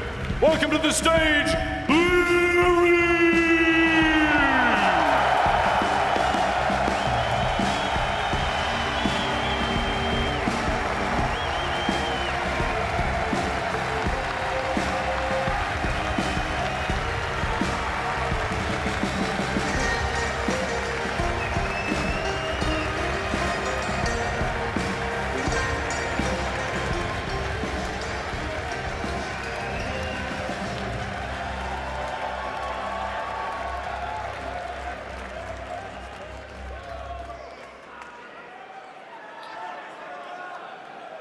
Wow, what a matchup we have in front of us, Tristan. Oh my goodness. Unbelievable. Best of Unbelievable. 9? Yeah. Theory Hera? Yeah, unbelievable. I'm so nervous right now. I can only imagine how they feel. I can only imagine how much I'm making it worse because they can hear me say We're going to have that. to be really careful. But ladies and gents, we are going to have our draft live up here on stage. I'm sure you're very familiar with a lot of those civilizations and maps we've seen this tournament, all behind them. But my goodness, Dave, it's going to be a day. Yeah, and we begin with the draft, and this is a more difficult draft than normal because usually you have it all laid out for you on the screen, right? Maybe you have a notepad with your strategies coming into the draft, but this time they just have that one little paper book and they have to keep all of the options in mind. Now, they both have experience with this. They've both done this before in previous Red Bulls, so let's hope that that pays off. As someone who permanently lives on his computer, I cannot tell you how uncomfortable it is to have to use a pen or a pencil at times. I can't even write anymore. Yeah, I had to write a check a couple months ago, and it was terrifying. So here we've got these two pen and pencil out, ready to go, handshakes. And yeah, we're going to get into it here, shape up our final. And that is glasses. The home map. Dave actually put on his glasses as he said that. I just want everyone to know. It reminded me. As you get older, you know. Yeah. Forget how to write, forget how to see. Speaking of getting older, I actually cannot see. It is Volpine. It's Volpine, yeah. That's your favorite map, right? It is, yes, the Foxes. And I wasn't going to say it. I might as well say it during the draft. Loch Ness, but apparently, yesterday during the semifinal, I heard fox noises, and I told myself, Tristan, don't complain about this. That's unprofessional. There were no foxes on the map. Production added that in to annoy me. Looks like we have Henchold as well. Remember, this is a best of 9, so we're getting most of the maps here. I think it's 11 maps in the pool, yeah. So really you can think about what maps do players maybe don't want to play. And I think it's kind of tough because they're both so dominant on all settings. Typically, I would say the very closed maps, but this is Empire Wars. I'm happy to see Thames there. Yeah. Maybe we'll see ourselves casting in the Royal Albert Hall in the north of Thames. Got Very fitting. Stonefront coming out now. And also, not really taking too much time on this, are they? No, I think when you only have 2 maps that can't be drafted here, I think it's pretty clear. The Civs, it's going to get a lot more intense. Rampart, another map. Civilization's going to be tricky, and yeah, again, you're really used to your computer. You're used to being able to look at the bar, which shows you when the bands and the picks come in. There's Blue Wells, our new map. Leary's played that a couple times already. Yeah, Hera as well. I don't recall Hera playing it. He did one time. It was against Hart, and I believe he played Ethiopians there. Okay, that was the map that I was expecting to not see played today. So clearly some tricks up the sleeve here. That is, by the way, Crazini, our wonderful admin. Oh yes, we should appreciate it. He's looking fantastic. He's looking great. He's looking fantastic. And here we go. This is going to be map. What? Spin to win? What is this actually? We've got a spinning. Hey! Nobody wins. Didn't account for that one. Yeah. If it ends up there again. There's someone. What if it's just a continuous There's loop? someone who's on the production team back there who brought this up, and he was like, "Oh, hey! No! Wait a second." We've got to get to the games here. Crazini says, "All right," and it's going to be Crownwood. Great map. Yep. It's a very fun map to watch. He's also holding up another one there. Is that Dorothea Quarry? I mean, these are all the maps I want to see these two play.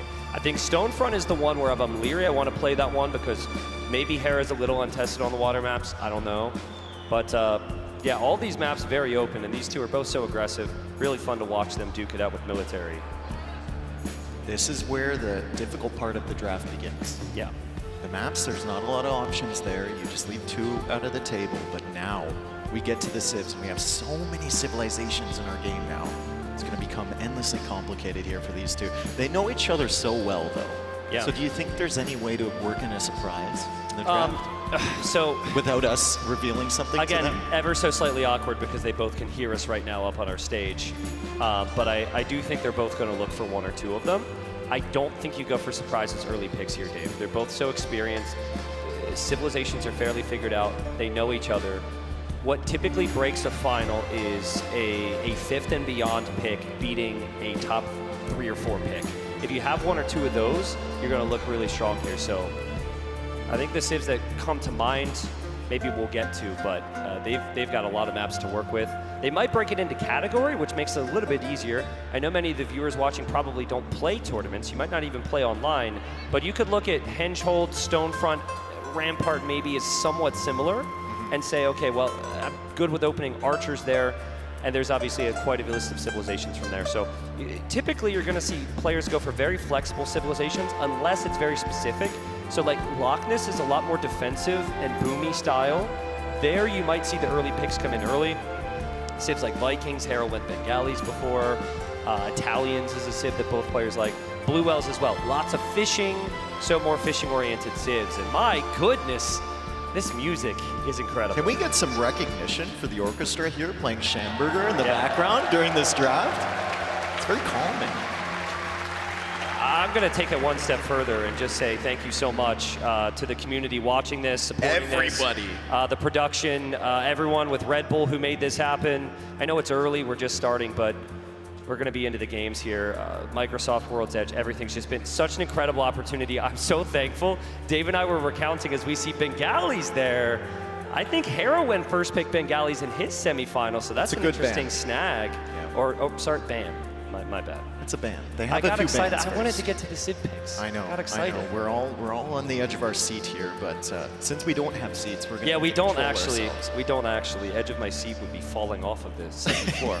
I'll catch you. Which is only slightly terrifying. But we might go down together. Yeah, Saracen's band from Hera, I think that's also a great one. Portuguese as well, those fast archer civilizations. Yeah, the bans do, if you watch standard tournaments, the bans do change a little bit. One civilization you don't see banned or picked a lot here is actually Chinese, because it's a very awkward start with Empire Wars. But I think like a civ like Tupi, I think we might even see Mapuche banned. I mean, Leary has consistently banned all 3 of the new DLC civilizations. He did say 3 weeks ago he didn't have the DLC purchased. Leary, smile at us. Poles is... If that's the case. Because if I'm Hera right now, Hera should be like, I'm not banning Mapuche. I'm not banning Muisca. I'll ban Vietnamese instead. Oh, man. Competitive integrity at its finest right there. We see the Poles ban as well from Leary, and the thing is, Hera always manages to sneak in the polls somewhere in a grand final, especially when it's a best of 7, best of 9. True. And it's a civ that not many people think about, so I think that's a smart ban from Leary. Just I get do it too. off the table. Koreans also most played civilization during the ladder qualifier. Someone's going to be banning this civ typically, or first picking it, so nice ban there from Hera. Mongols, great ban. Mongols? You saw what Leary did with the Mongols against Sebastian. And he did it on Rampart. Which is one of the maps. Yeah, you have to get rid of the Mongols. Persians as well, a good civ on every single map here. Leary's got one more ban now, and there's 2 more new DLC civilizations, so he might have gone ahead and bought the new DLC at this point. He's going to make a couple dollars from this event, win or lose, so I'm sure he can afford it. Looks like Hera's really considering here what he wants to ban. Telling Brazini now. What's it going to be? There was quite a bit of thought behind this one. Mayans. Okay. That's another good ban against Leary, I think. All right, yeah, absolutely. Dave, I could see they removed the NS from that, and that was from last tournament. They made it Maya because that's more historically It's not the correct. Maya, it's the Mayans.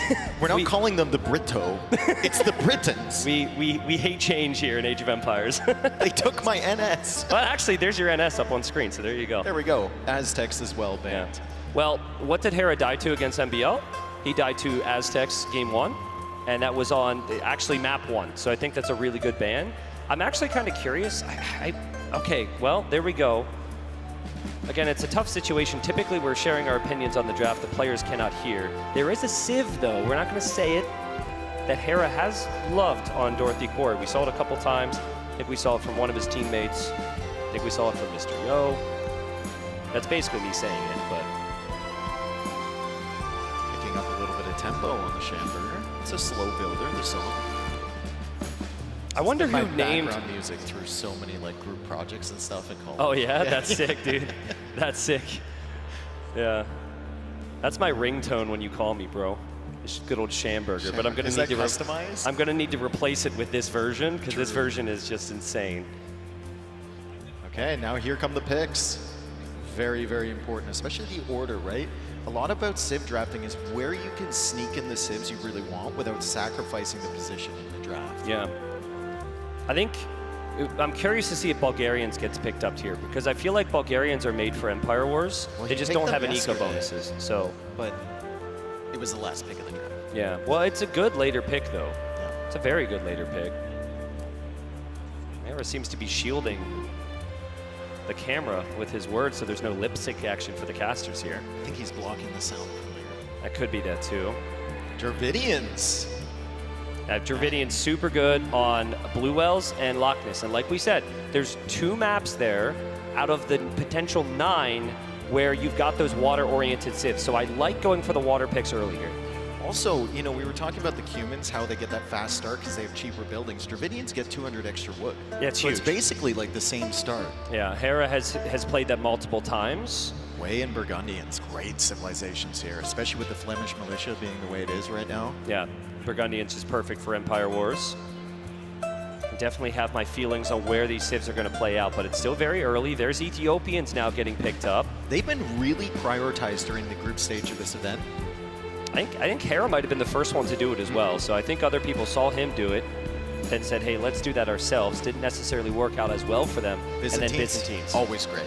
Doesn't even matter what tournament we're playing in. Feels like the Byzantines are always there on the draft. Especially if you play towards just not making any early mistakes. You don't do anything crazy early on and you just defend. Very hard to break. I think that's perfect for Hera's play style. Leary now picking. He gets to pick 2 here. Also perfect for Leary's play style. Yeah. Cheap archery ranges, cheap stables, allows you to go for the early aggression.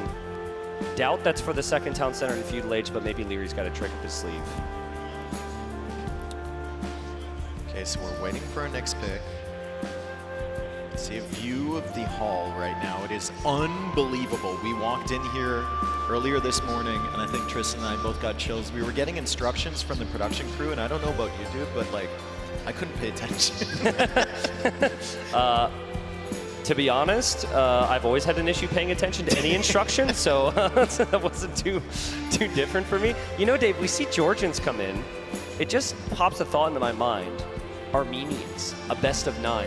They get mule carts, which should be very good.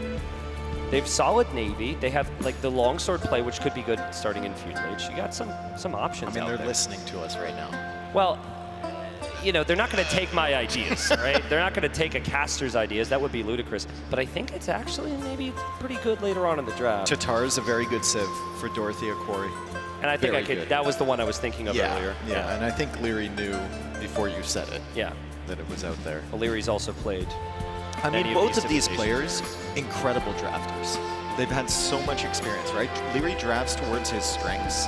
I think Hera more eliminates your strengths and capitalizes on your weaknesses. Yeah. Ever so slight difference would be Hera typically a bit more defensive. He does have that aggressive switch. And a little bit more adaptable as well. Yeah. But yeah, Burgundians way, Cumans, Georgians here for Leary. And he will go for his next civilization here in a moment. But now this is where it gets tricky. All these other civilizations are no-brainers. Now you're getting down into the weeds a little bit after 6 bans and this many picks. Do you think they're learning about Age of Empires back there as they play this music for us? I think so. Think so? I think we're going to have, what is it, 60 people in that? You think we'll have 60 people buying the game after this? One person in that orchestra that played as a kid and is like, oh yeah. Oh yeah, dude. It's just one though. Yeah, dude. I don't know, man. You'd be surprised. Most of the people here probably at one point in time saw a video or something and were like, wait, that game still exists? Mm-hmm. So now they're here. Frank's there for Leary. Very good civ. I like that pick as well because Hera has played that quite a few times himself. Do we have another pick from Leary coming? I believe so. Khitans. Dangerous civ. Dangerous civ in the hands of aggressive players. A bit awkward to manage economically, but if you can get going, can be incredibly strong. And we've got the Vikings then. Big pick there, Dave. Still wondering You know, what's the approach going to be on Loch Ness? I could see Vikings being the approach there. Also Dravidians and then Armenians there for Hera. So we're not wrong. I like the flexibility. I think like with Hera's approach, he could actually play that on most of these maps and just say, I have mule carts. I have mule carts. I could collect relics maybe, like even a weird play on like, I don't know, henge holds, because there's some relics there. I mean, you could also go like long swords on Glacis. Yeah, it could be really good. We've seen that before. It's a possibility. Only 2 civs get mule carts, and it's split on either side here. Woo! Woo is a very good civ. Very good water civilization. They can find the timings with the John Swordsman. There's a lot of possibilities with the Woo. We saw Viper try them yesterday on Loch Ness. Almost had it, just couldn't quite lock it down. Yeah, almost locked it down on Japanese. Loch Ness. Another excellent. I'm surprised that went so late. Yeah, kind of forgot about it a little bit. Yeah, exactly. I think that's a bit easier to do as well when you're drafting this way versus on a screen.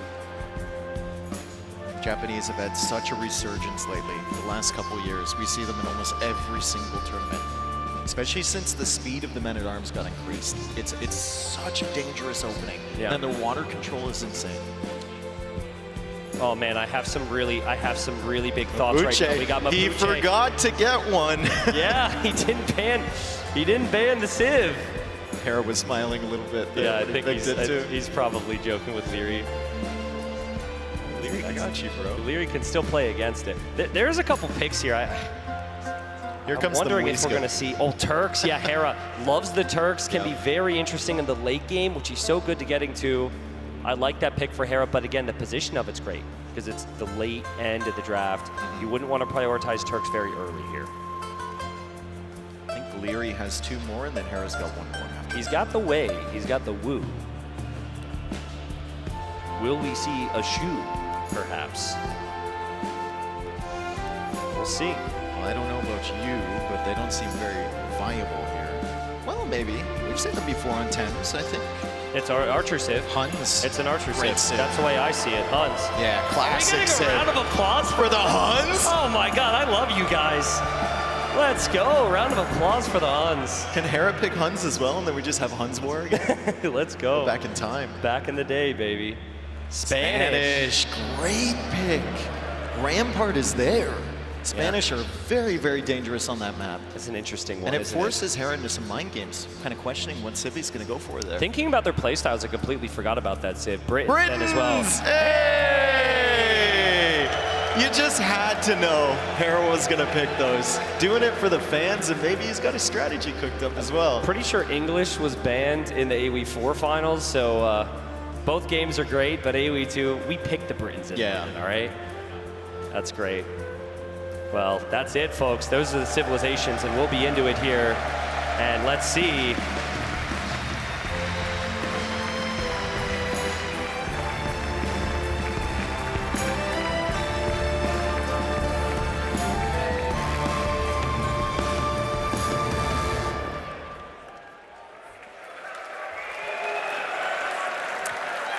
My friends, let's keep the energy up. Let's keep those hands together. Who's ready to see an Age of Empires 2 final? As we thank once again the London Contemporary Orchestra. What an incredible rendition of Hamburger. How about it, everyone?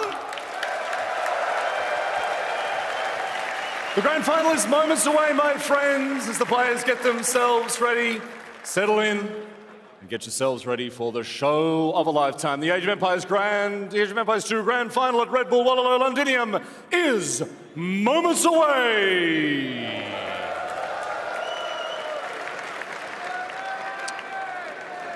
My goodness, I'm really getting ready for this one now.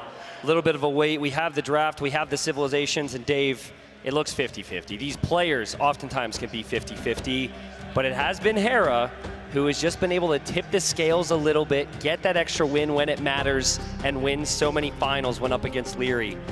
Hopefully, we get 9 games. If the Leary I saw yesterday shows up today, I don't think I've ever seen a player that can beat that. Yeah. That was unbelievable. Absolutely. If he shows up at that same level today against Hera, I think he can break the curse. And if you're unaware of what we're talking about, There is a history between these players. Leary has not beaten Hera in a very long time. Leary has never won a LAN final, and he has been in so many of them. He's just waiting. He's always that one game away from making it happen. I think today is the day for Leary. What a story it would be, seriously. Yeah, 10 years ago, I was in Germany at Gamescom. It was the first LAN I ever attended. There weren't many LANs back then. It was Viper versus Leary, grand final. Leary was 14 years old, and Leary lost by 1 game to Viper. And of course, since then, there's been a lot of LANs, and Leary has been very close, and it hasn't happened. But the crazy thing is, you add it all up, he's the most accomplished Red Bull player there has been. Yes. Because he's won 2 of them. He has been in second place so frequently. He is the best Empire Wars player. Can he actually take the crown? Can he actually win the final? It would be an epic moment to do so as our crowd is doing the wave here in London. Love to see goodness. it. Up on your feet. Come on, let's go. Wow. My goodness, this is so well coordinated. This is insane. Even the upper deck. The upper deck as well. Very well synchronized. It's almost like you guys have experience or something. Unbelievable. Wow. That is sick. I also want to point out, Tristan, I do not believe we've had a repeat champion in the Red Bull Wololo series. In the LANs, that's correct. In the LANs, that's correct. We had so many good finals. We're getting close, folks. I know you guys are getting a little bit antsy. I know you're having a bit of fun. We're getting in there, but let's hear from a couple experts about their analysis on the draft that just happened.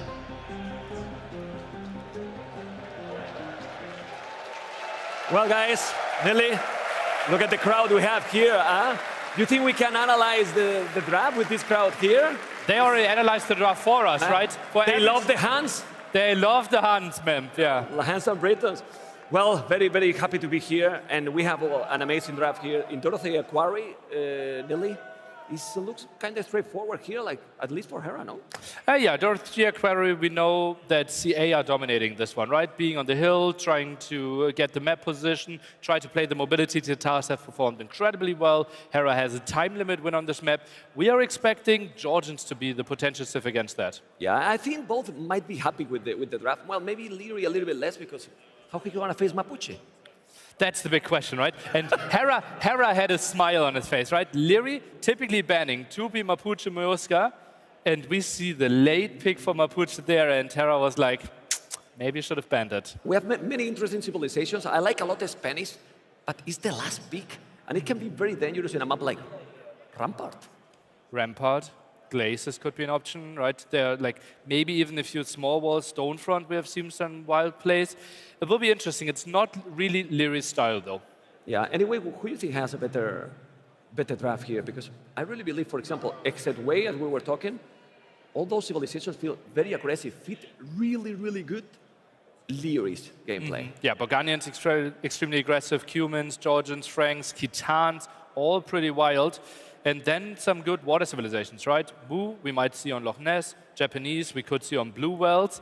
Wei is the big question mark, right? That is the only civilization that plays a bit slower than all the others.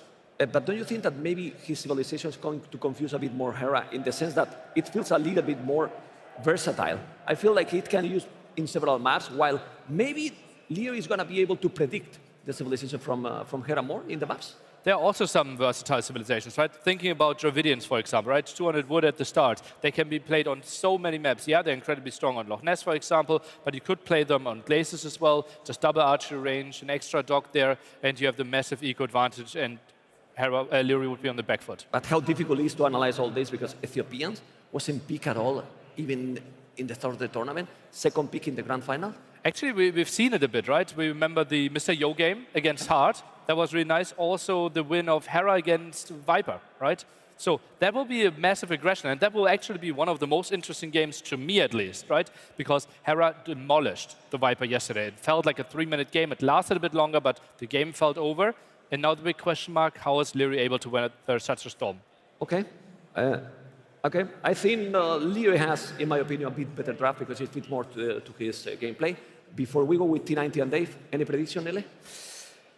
Obviously, casters often say, oh yeah, we are looking for such a great grand final. We are looking, well, Hera is taking back the stage. We're often saying, yeah, like everything can happen, tune in, watch. But honestly, I think this could be the one for Leary. My prediction is 5-4 for Leary. Well, I'm not going to be original. I'm going to make the same prediction. Tristan, Dave, take it over. Wow. So their prediction, a bit bold considering the last, 16 S tiers have gone to Hera, but I do agree that maybe the best player so far this tournament has been Leary, but we've said that before with Hera. He tends to step it up when the finals come in, when the moment gets brightest, and this is pretty damn bright here in London with 3,000 viewers. I think both of these guys have the most experience at LANs. Potentially Viper up there as well, but definitely recently, grand finals action. You know, we always wonder, are the players going to crumble under the pressure? Not these two. Hera has come out on top a bunch, but Leary has always been there, usually like one game away. I am going to say, though, this is a LAN unlike any other. Yeah. And we've covered LANs, and we just have to talk. And you told me to soak in the moment. You're like, Tristan, don't focus too much, soak in the moment. It was bad advice. I was freaking out up here. And so I think that for them, you know, it's got to be similar to some extent, that it might take some time to get a feel. Luckily, once you're focused on the screen, you kind of don't turn around, look at all the viewers. You tend to forget a little bit, and you tend to just work on what you know. But I felt like Leary and Hera were able to just completely punish their opposing players in the semifinals and not let them get a feel for the LAN, not let them get into their comfort zone. If someone starts fast here on either side, it could be very difficult first hour. And in Empire Wars, that could be 3 games. So I think for both players, Dorothy Core is actually a very dangerous map to start off on. This isn't a passive map at all. One thing I notice about Hera in the finals is he always manages to take that one game with that strategy that no one saw coming, right? It's like Poles, or it's something strange like Turks, you know, and he goes for that boom and builds into the late game. I'm wondering if he's going to have one of those games here. Yeah. Maybe Mapuche stands out, right? Maybe he saw Mr. Yo attempting to go for the Bolus Riders, and he thinks they're actually a good unit, or the Konas. I don't believe so, but oftentimes we don't know what's good until we've seen Hera absolutely dominate with it. Well, folks, when we are in, I would love to hear some noise here. There's been a lot of noise already for Age of Empires 4, for the intro here with AoE II, but when we are in, let the players feel it. Let everyone feel it. Once again, thank you so much. This is so crazy to me that we are here doing this. Everyone who's been able to enjoy this event, all the staff, the players, the casters, we are so grateful. There's been a lot of work behind the scenes. We get some of the plaudits because we're up here in front.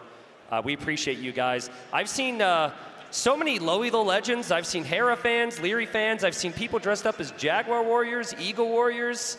I mean, the list goes on, dude. People are going all out there. It's been super cool. There's an idle villager. There you go. How's it going, guys? Yeah, what's up, guys? What's up? Oh, my goodness, man. Also, as far as I know, it was kind of first come, first served for these seats.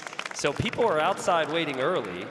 I could actually be very wrong on that. I was given a seat at the caster's desk, but love to see it. Thank you so much. Unbelievable, dude. Let's get a vibe check in here before we get into this set. Yeah. Who here is a Hera fan? That's pretty decent. All right. That's a vibe. That's a vibe. Who here is looking for the upset? Who's looking for the underdog to take this one? Who's a Leary fan? Yeah, I think we got the vibes. Oh man, people would love to see a new champion. People love an underdog. People love an underdog, and it's such a crazy story. It's not your typical underdog, right? It's a guy who's won events. He's one of the most accomplished players ever. People will say he's the most talented Age of Empires 2 player ever. He just hasn't been able to clutch it in the finals. We'll see, folks. There's a look at our venue.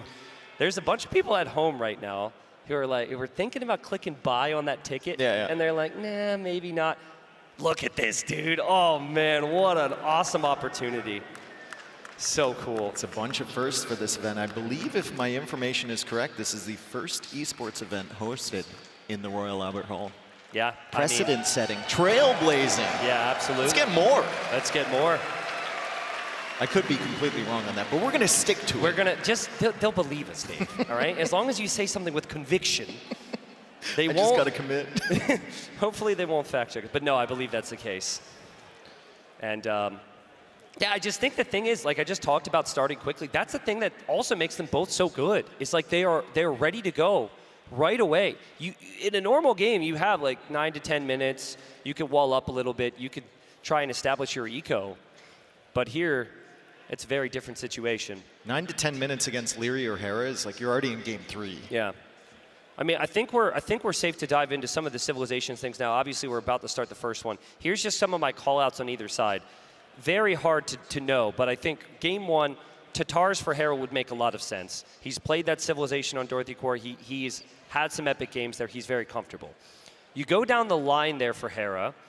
I would expect him to play Dravidians on Glacis. And people are expecting Dravidians maybe on Loch Ness. That's also very good. But I seem to recall Hera just going double range opening, super fast archers there. And I think he's trying to match the first pick of Leary on the other side, Burgundians, because we've seen Flemish militia there. So we'll see. I think you can also go Armenians or Romans on Glacis as well. We've seen that a lot, right? Romans were one of the most picked civilizations there. Leary also has a civ that hasn't made it through many drafts, and that's Burgundians. And Burgundians were used a lot on Glacis for the Flemish militia. Yeah. Spanish, honestly, with Leary's playstyle, it wouldn't surprise me if he just plays scouts and skirmishers. He might play cav archers or something. Maybe he does get to a castle, but Leary's not one of the players to typically try and go to stone early and go for a castle. But maybe that's something he needs here in this final, Dave. Guys, maybe can we get a 14 here? Can we get a 14? A crowd 14? Yeah. I think, do we have to cue them? Start the game already on 3. 1, 2, 3. Okay, you guys are the person that joins the lobby that I just hate. Spams it, yeah. You guys just got kicked from the lobby. Instantly kicked. Yeah. Not coming back. You guys are the reason the mute option exists, but I love that, dude. That was awesome. Yeah, that was amazing. Yeah. Gotta make that a thing when we do this again. Are we able to convert the crowd, or are we too close to game number 1? No, I want to try and convert the Bro, crowd. I've already been through that conversion chamber. That was the most awkward 3 hours of my life. I really don't know if this is going to work, but I'm going to give it a shot, and if it doesn't work, then hey, we tried. Wololo?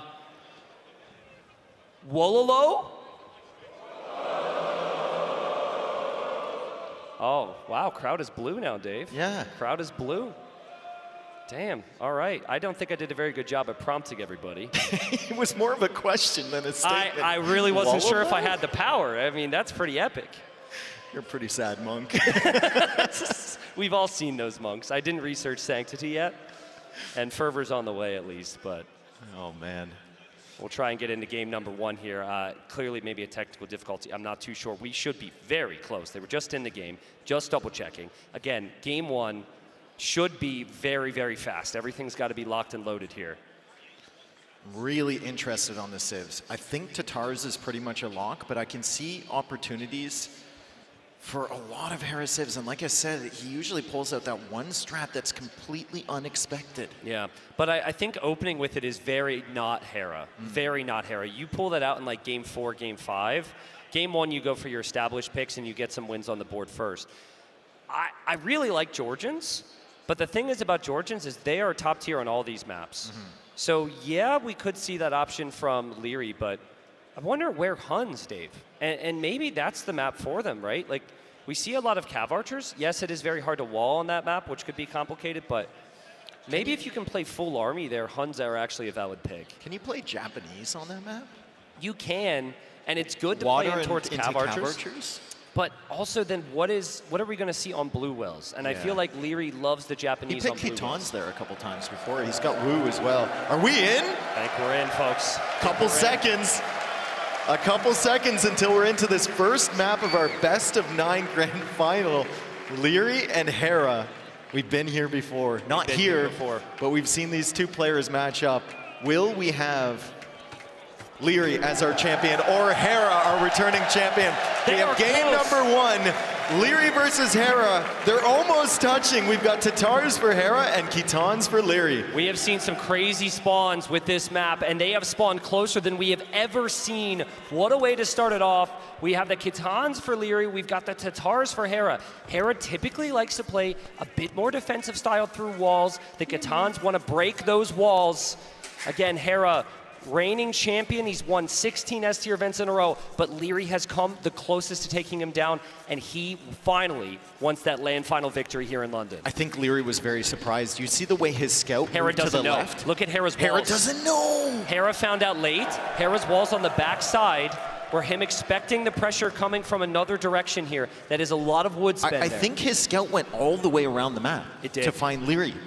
Leary actually had to do a double take. He actually passed the shoreline, saw the way the water kind of jutted out to the sides there and turned around. So better recognition from Leary. Oh man, here we are. And that archer's pretty exposed. Their scouts are there, spearmen's there, of course, but Leary is going to run right on past. Yeah, Leary just wants to save his units. He's not going to trade HP on the scout for an archer. He's going to get his picks where he can, whittle that HP down. He's found a villager over here, but there's a spearman there as well. Nice find from Harry. He's got the scout hitting downhill, but Leary is there. The villager gets saved, and Leary will just keep wandering around Harry's base, keeping track of the walls. It's walling on the wrong side for Hera, but like we said earlier, he didn't know how close Leary was. Yeah, it's really tough, and we've seen instances where Hera's dealt with this before. It just simply can't happen. And Leary's gone for the aggression. Now he has forging, he doesn't have armor. Look at the control from Leary. Micro though, game number 1, Hera tries a gate. Scouts are still there. Leary should keep moving here. This has to be so annoying. This is like a little wasp flying around your head and he keeps stinging you and then running away. We've got the villager at low HP. Leary's going to be looking out for that. His scouts are at low HP, but he's gotten value with them. He killed the scout from Hera and he has more army on the way. Can he distract this defensive army from Hera and maybe get in through these walls? I don't know if that's the fight you want to take there if you're Leary. Those archers, Hera's controlled them very nicely. Hera should know that this could be job done as far as the scouts are concerned, and walls get down, and you can tell Hera looks starting to feel a little bit better about life. There are some skirmishers here, but the walls are still up for Hera, and he says, thank you very much, dear. Did you just call me dear? Not you, the deer right there. It walked around. Okay, I was slightly uncomfortable for a second. One little misstep for Leary, second misstep for Leary. Yeah. He was so good with the control early.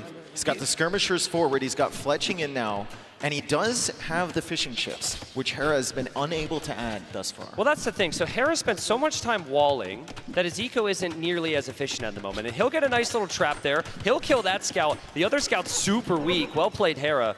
But he doesn't have the fish, Dave. So this is amazing start to the final because you have Hera showing his defense. Another deer wanders in. I'm not calling you deer. That's just, you know, an animal in the game. But Leary's going to be fine here. He's on skirmishers. His opponent's only shown archers so far, and Leary's going to use the market, balance out his res. But look at Hera's res. Hera's res is looking great. He's also going for the market. This is what we were talking about, toe-to-toe with these two. Hera going for the more defensive approach early, Leary expanding to the water and sacrificing some units to make sure that that's safe. Hera's attention has been purely defensive so far, but the uptimes are going to be fairly similar. Hera doesn't know about a dock, and Leary doesn't know about those archers. Hera will see the dock. The fishing ships could garrison to shoot some arrows there. But man, that gold, I mean, it was all focused on Hera's base at the start, but the gold for Leary is in such an awkward position. Hera's added a scout there. Hera's going for the villager. Will we see our villager Leary kill? got it! Villager survives. And the archer's still moving around there for Hera. We still don't have a villager kill when they have spawned right next to each other. The fact that Hera almost got that villager is ridiculous. Yeah. He was running circles around that villager. Perfect. Well, the fact he micro didn't from take him. damage at all from the early scouts with forging as well. But guys, this is why Nilly said what he said. This is why everyone's so pumped for this. These two are clearly number 1 and number 2 in the world. It's not even close. Now, that'll be determined today which is which. But look at Lear. He knows the archers are around. He's waiting for them. He's lurking. He's waiting, and he finds them. Beautiful find. Hera obviously can kill that scout, but the important thing here for Leary is to know those archers are there. Excellent game sense for Leary. Let's see if it extends towards the water, because Hera's adding a dock now. He saw the dock from Leary.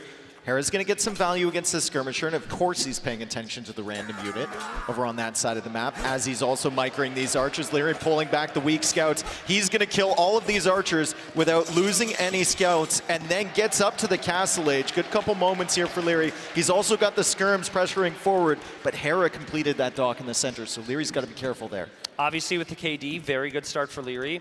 As far as the map gen goes, maybe one of the worst golds you could ever have to start a grand final. That gold there on the front, which is still not walled, by the way, incredibly exposed. And Hera went back for the villager kill. He might be able to come back and get more, but Dave, that is a warning sign for Leary, and you can't town center it because of the elevation there. So he needs to always win fights. If Hera gets any counterattack damage there, it's going to be so bad for him. These weak scouts from before, the ones that cleared up the archers, now being upgraded to light cav. He's only got 4 of them, but they're really going to help him get through these walls quick.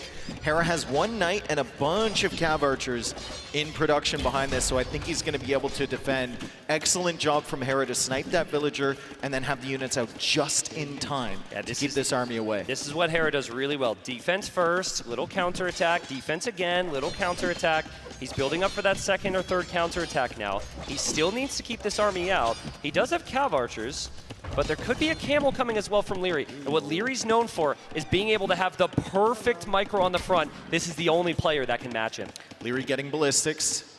Hera hasn't gotten it yet. I think he just completed the university potentially. He's going for a Hulk now on the water, so we'll see how long it takes for Leary to identify that. Leary is pushing in. Leary is not afraid. So many players I think would back up considering it's Hera, but Leary knows him so well and he believes in himself. He's in here with the skirmishers. Crazy micro, crazy micro. Who's gonna win the fight? Ballistics about to come in for these skirmishers. That camel, Hera needs to focus it down. He focuses down the camel, which means the skirmishers will have to back away. That is perfect defense, or about as good as it can get from Hera, but it's not over yet, Dave. I don't think those knights are enough. Yeah, the knights only have the first armor upgrade in Bloodlines. Like, they're not enough against these skirmishers.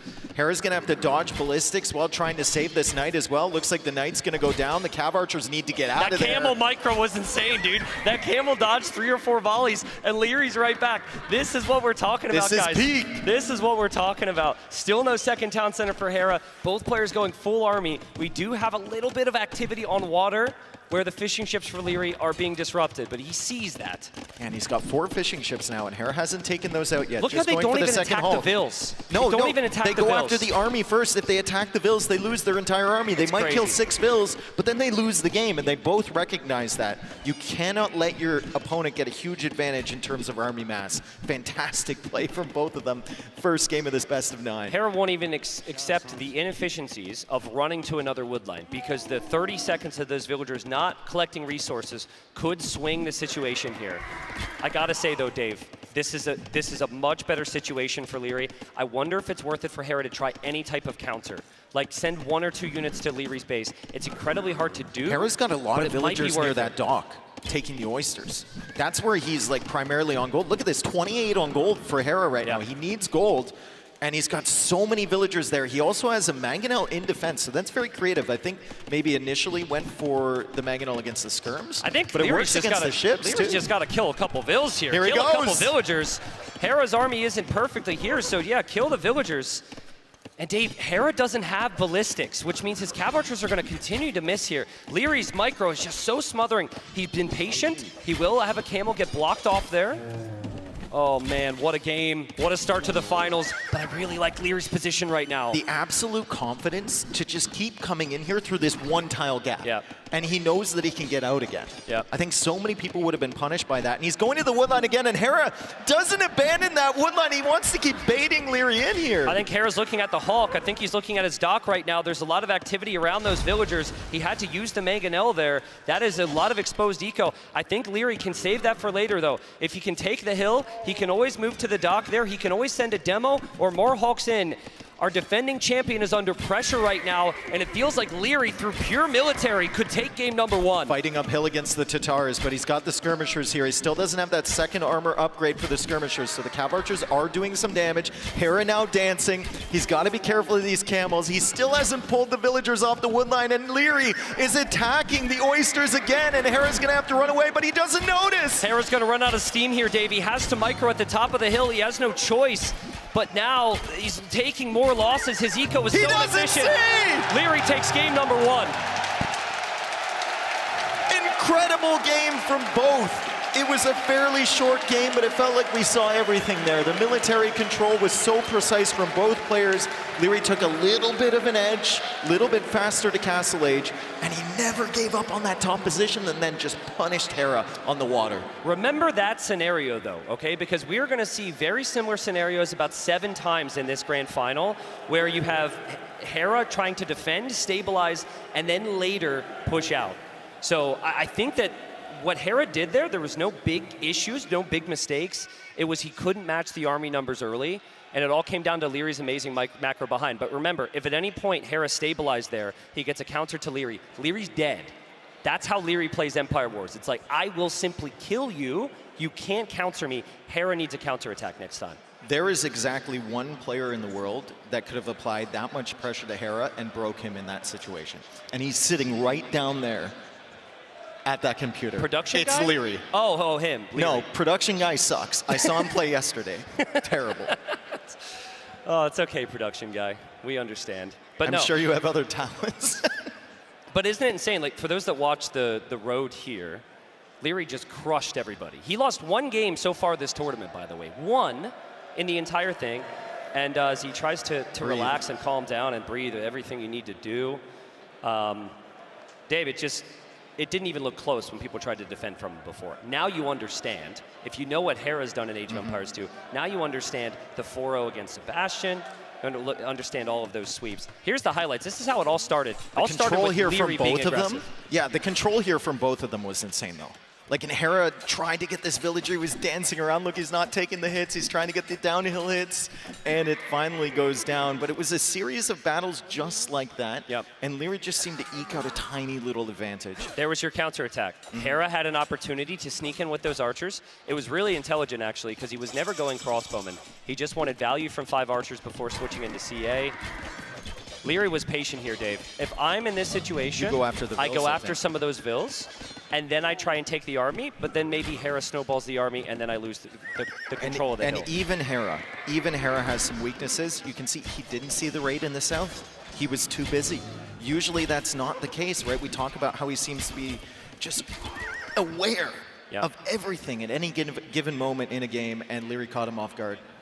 We've seen Hera fall behind before. If he has a weak game, it might be game number 1.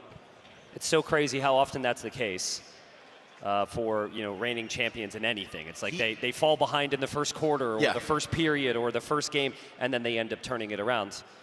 And it was close. I didn't see any mechanical issues. I didn't see any of what I said earlier of where he feels like he's not warmed up yet. It was just Leary. Well, Hera is, one thing he's probably the best at in our scene is when he loses a game, he's good at recovering mentally. Yeah. He's good at getting himself back into that mindset, that zone that he needs to be in. He's a winner.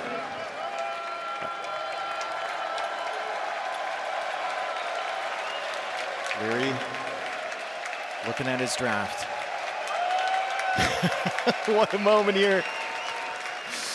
Let's take you to our special conversion chamber as we get ready for game number 2.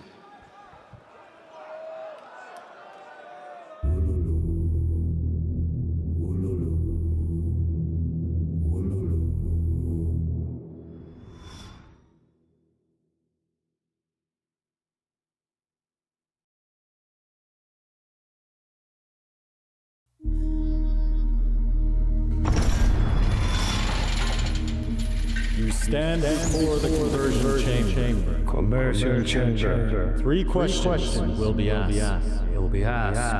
You will receive no indication of success or failure. Only at the end will your fate be revealed.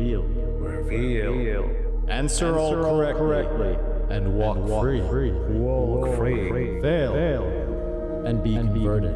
Be converted. Okay. Fair enough. Question 1. What unit converts enemies? That would have to be a monk. Question 2. What does Loom give you? Loom gives you 15 extra HP. And 2 pierce armor and 1 melee armor. Question 3. How many farms must someone build before he can call himself fully built? This definitely has a definite answer. That will be always correct. Has to be 48. We have heard enough. Heard enough. That's a fail. How is that a fail? That's a fail. How is it a fail? Obvious fail. It makes no sense. Stop complaining. You're gonna be converted.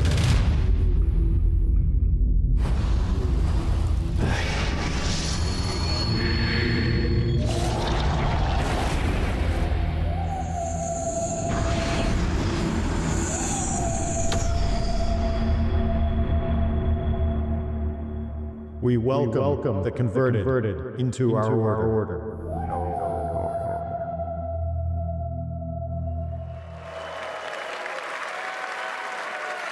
Congratulations to your conversion, the Viper. Everyone, please give it up for the Viper. Historic player joining us in a historic venue. How have you been enjoying yourself so far?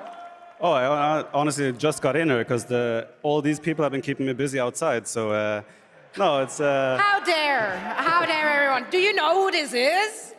You have to wait in line? Yeah. I'll sort you out next time. Don't worry about it. No, it's been an amazing experience so far, and of course, everything now culminating in the Royal Albert Hall here is insane. So, for Age of Empires, we are truly blessed. We really are. I don't know if you saw, some of us possess some magic. Have you tried to say Wololo? Have you tried to say it really loud and see what happens? Can I try right now? Yeah, try it. Wololo. Yeah, he's got the magic. He's got the magic in and out of the server. Speaking of magic, Leary taking this first one, now up 1-0. Do you expect a close series between those two very familiar foes? Yeah, they're both in really good shape at the moment, and they have been neck and neck for a long time already. And yeah, Leary has looked super good so far, as has Hera. I had the displeasure of facing both of them. So no, I always expected a super tight final here, and Leary's off to a great start. I mean, Hera probably the favorite entering the match, but yeah, Leary off to a great start. You've been the giant. You've been up there. You know, you've been the player with the target on your back before. Has that ever gotten to you? Do you feel like it's maybe getting to Hera? Because eventually he's going to lose a match. It has to happen. Yeah, you would right? expect that, right? I mean, for me, it was always like the pressure was more internal. I didn't really mind the outside pressure. I cannot speak on Hera's behalf of what he feels or if he feels the pressure, but you would imagine at some point that you start maybe creeping into his mind as well. When is the incredible streak going to end, right? Who knows? Maybe it is today, but yeah, hopefully have an insane final ahead of us. Yeah, I mean, we've been treated to a close series already earlier today, so we hope for a second one of that. What are you most looking forward to see from these two players?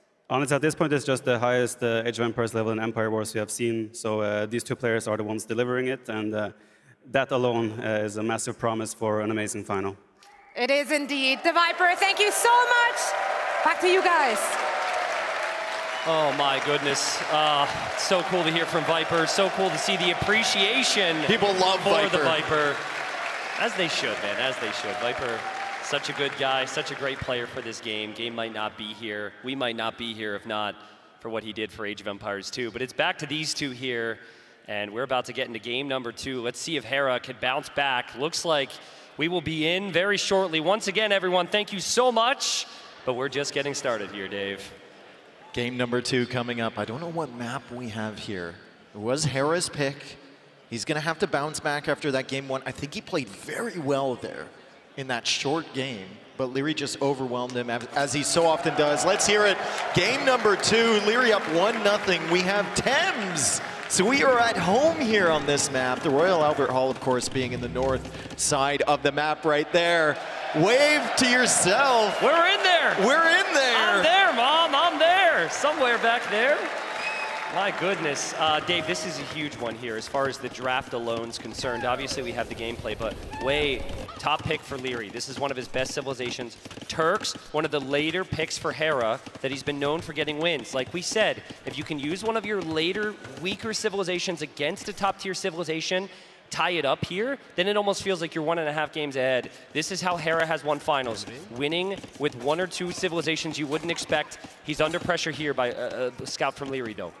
I love how Leary always has the confidence to come in there with the scout, get a couple hits, and then just leave. So many people hard focus on trying to kill a villager in that situation or a unit. Leary is happy with taking 1/3 of the HP or single hit because he knows he's going to get it later. We've got the stable coming up from Leary. He already has the archer range, so heavy feudal pressure, as we often see on this map. He's also adding in a few walls as well to keep himself safe as the spearman chases Hera's starting scout away. These two are insane. Neither player is going to see the stable switch. Hera's going for scouts behind. He's built his stable in the position we've seen him do before, and then Hera missed the stable. Now the archers are going to find each other there. The scout is there as well for Leary. Both players have fletching. Hera will have to micro his way out of this one, and it does seem like Leary's going to take the trade. Leary will always lose these archers now, Dave. That is a Turk scout. He wants to get the trade. Can he get the trade? He got it. The trade.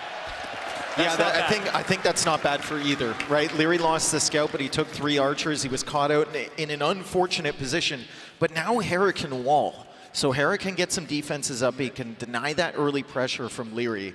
I did talk to ACCM, who was the only other player, I believe, to pick Turks in this tournament. So he picked them against Leary, and his plan was start with the scouts, then make your way into the cav archers. Yeah, and it's a really, really deadly composition. This is just really good understanding. You think that that's a much better army there for Hera in some ways, but Leary got the first hit, so then he dove in, and he also knew that there was going to be a scout coming, so he had to get that pick off. That's nice. But there's a clear difference on this map versus the other one. Remember, Hera walled the previous game.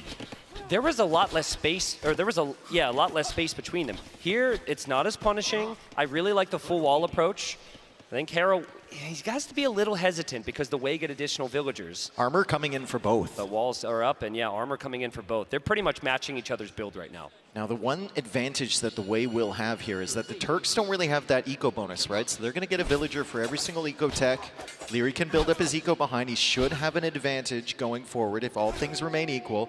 But the Turks do have that extra pierce armor on the scouts, which is going to make them very effective against the archers. Leary got a little house there. That's not an issue Hera has. If you have the Royal Albert Hall again, you get additional population space. So Hera's pretty free and clear as far as that's concerned. Think in Leary's mind, Dave, he's obviously seeing this pressure, but he also has to match it because he has the superior economy. He has a villager lead, and it will be a significant villager lead if he's able to get even more eco technologies here. Interesting to see Hera getting wheelbarrow. I've been feeling like it's not necessarily that good if you don't have a lot of farms, but Hera snags it. We'll see if that pans out. Yeah, and Leary, as he so often does, is going to go up to the Castle Age first. His resources are almost there. He takes the fight against Hera. I think this is going to be almost a full reset on the scouts. What are the archers going to be looking like after that? Leary goes after the last scout from Hera. He's being chased by a wolf as well. And Leary is microing down the archers from Hera systematically. Wow. He's also on the way to the Castle Age. Someone get Wololo there for Leary's archers, though. They're so weak. They're going to need to be healed up, but that's what Leary has done all tournament. Slightly better engagements, slightly faster Castle Age times. Hera will click up here in a moment. He will have wheelbarrow, which is a very nice upgrade, but you got to like Leary's position at the moment. I also like the wall behind from Leary. Even though it's an awkward position, it protects him from Hera just kind of running in with 2 or 3 units, which he loves to do if he can sneak along that River Thames. As Leary pushes out here, 1:30 away from the castle. Hera overextended a little. Bloodlines as well, though he canceled bloodlines. I'm curious to see how it plays out, but I think he overstayed his welcome here. Leary just had to add a couple scouts, and the scout has armor, and that was something that's been in for a long time. This means Leary can advance forward, and Hera will lose every single archer in the middle. Hera's got those walls behind, though. He still has that forward gold at the front side of his base, though, so he might want to abandon that and go towards the back. Oh, my goodness. You can see how many villagers are there. Oh, my goodness. He's got to get away. He's got wheelbarrow, so he can run fast. Oh, man. You know, The previous game, Leary had an awkward forward gold. Hera gets one as well. There is a gold in the back for him to go to, but when you're not on gold with the Turks, it does eliminate a lot of your options. Leary is all over Hera right now. Hera also sneaking back with 8 extra sheep. There's a ton in the north there. Leary showed no interest in going up there. Hera taking advantage of that. Also the Royal Albert Hall, of course, for the extra pop space as Leary now gets to the castle age. And this is a very dangerous minute and a half for Hera until he can get his upgrades. Every single player in the world dies to this. Let's see if Hera dies to this, because this is just such a crazy timing from Leary. He has a superior economy. He's got the crossbow timing. Hera has to micro at a big number, or a big upgrade disadvantage. Can Hera defend, as he so often does? University coming up for Leary. He's planning on fast ballistics. Leary also has a decent eco behind this with the way. He got the 2 free extra villagers. Hera gets to the castle age now. It's 30 seconds away before he can get his upgrades. Can he stall this army from Leary? Leary is going to be pushing in here, no fear. Yeah, no fear. He's had no fear since the final started. We've got so many people here. How can you have no fear? The crossbows, they move a bit to the side. I think Leary does still need to click ballistics. Beautiful from Hera. Beautiful defense from Hera. This is the same situation, though, as before. Just like that wood line in game 1, he has to hold that gold. He has to hold that gold. And Leary will continue to make crossbowmen here. Ballistics on the way. And Hera has held. And he's got a pretty... There's an army from Leary in the back of Hera's base. Oh! There is an army from Leary in the back of Hera's base. Hera's standing on top of his university. The timings are all out of whack here for our former champion. Let's see how Leary micros with the other army as well, because with ballistics on the way, Hera could have big, big problems here. Leary's microing so well with that army, Dave. He's microing so patiently with that army. That's so good. Ballistics is coming in. He's going to lose it. But he already had such nice damage there, and Hera just can't get out of his freaking base to start this final. And now he's coming in towards the gold from a different angle. Ballistics is in. He should be able to get a villager there. He does. Oh man, there's a siege workshop as well, Dave, and it smashes Hera on the gold. Big shot on the gold. The villagers have to run away. Hera now, as he so often does when he's under pressure, he's going for an additional TC. He's going to try and grind this one out because he knows militarily he's behind Leary. Yeah, can Leary continue to pile on the pressure here? Ballistics isn't an option for Hera, so those 4 crossbows with Leary's micro can technically dance at range for a very long time. Now, I'd like to see Leary at a certain point consider his own eco upgrades. He could snag wheelbarrow. We could see a second TC. But also the other extreme is you just keep pushing, Dave. Yes. And you break Hera. You do not allow Hera back into this game. I mean, so often Hera looks like he's done, and then he manages to win somehow, right? He adds those extra TCs. He min-maxes. He kind of defends against your military with 1 or 2 units. Leary isn't usually the guy that he can do that against, because Leary will pressure as Leary adds the second TC now. I'm not sure I'm a very big fan of continuing crossbowmen here. I know that Leary's micro with crossbowman is very good, but he is a very good Cav Archer style unit of his own in Jean Bay. So maybe after the 16 crossbows die, he considers it, but for now, he's got crossbowman forward with the siege. Hera still doesn't have ballistics, and if Hera runs into that, Hera's in big shot trouble. from Leary. Oh man, Dave. Now this is kind of what we said, right? Sometimes it feels like you can't get going to start the series, and in the blink of an eye, it can be over. I know it's a best of 9, but how did that unit get there? Guang is in the back. Look at the micro, Dave, as well. He clicks it away. This is unbelievable. He's paying attention to absolutely everything here, Leary. Hera is trying to hold on. Hera is playing well. He's defending well to still even be alive here. Like you said, 100% of players die there. Yeah. In that position with that crossbow timing, he managed to only lose 7 villagers so far in this game. I like the Ram edition. I like the Ram edition a lot. He's kind of switched the order. Some people would open with the Ram, but then Hera can go Mangonel. He goes Mangonel first. Now we'll go for the Ram for the ranges. This might be over quickly, folks. This might be over quickly. The gold is running for Hera. That is pretty much his only gold income, and Leary is chasing him down. Nothing but death for Hera at the moment. Hera just running.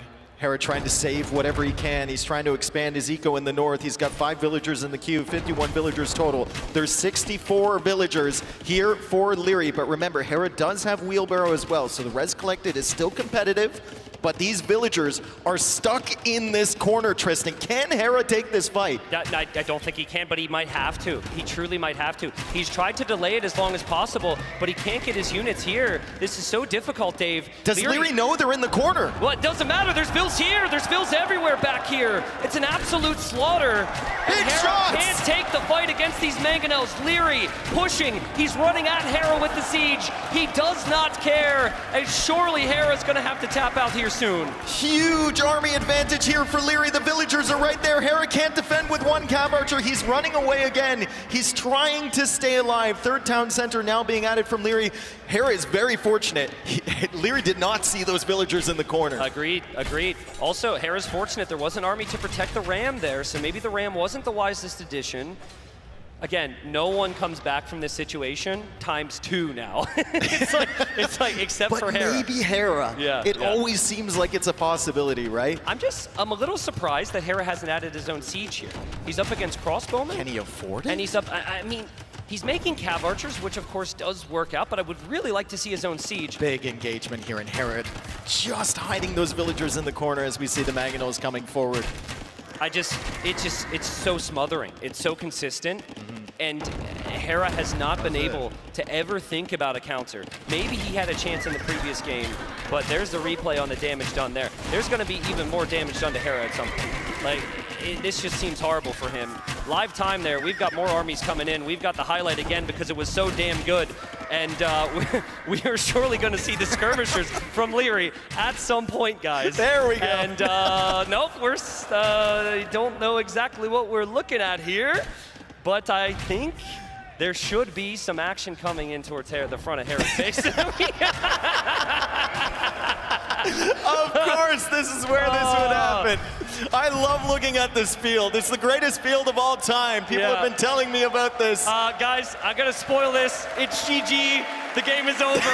Hera lost more, I'm sure, and Leary just stomps him there, game number 2. We saw everything we needed to see in that replay. The dead villager bodies from Hera, the completely cleared army.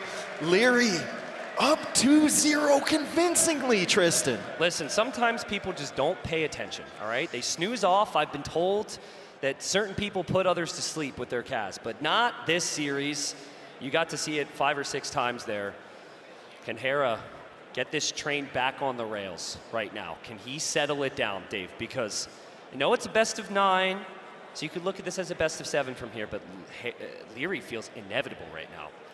Well, that's the word we usually use when we talk about Hera. Yeah. And this is a best of 9. You would expect Hera to recover here. Leary was all over him in that game.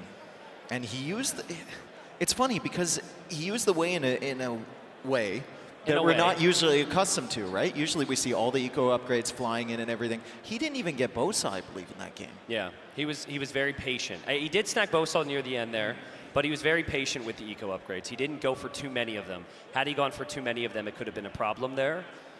And I've been told, actually, folks, the game is not... The game is paused? Yeah, the game is paused. paused. Oh, the game is paused? Forgive me, folks. I just assumed. I'm sorry, we're just getting this information. I believe the admin hopped in and said, hey, we have a tech issue. We can't watch the game. Okay. So the game is paused. We will be back in here. So yes, I'm sorry. Apologize. Technical difficulties. Don't get upset with us. Don't get upset with us. I love that replay. I'd watch it 10 more times. I agree. Maybe even 12 more times. But yeah, as far as I know, Leary's got skirmishers in the middle of the map, which should prevent any real counterattack, and he's starting to expand his eco here. He is. I think if you're Leary, you're still in a very comfortable position. Yeah. You just have to keep up the army pressure, don't lose any armies for free, and make sure that all of your exposed eco areas are like walled off. Don't give Hera that easy opportunity to snipe 10 villagers or 20 villagers and bring himself back in. Perfect time for Leary as well to think about how this game plays out from here. He's thinking like, okay, I'm really far ahead. What's my loss condition here? And it's all the big throw conditions. So I think for him, would expect him to consider, just as you said, the more fortifications and walls. A third town center is always an option, but really just full army here.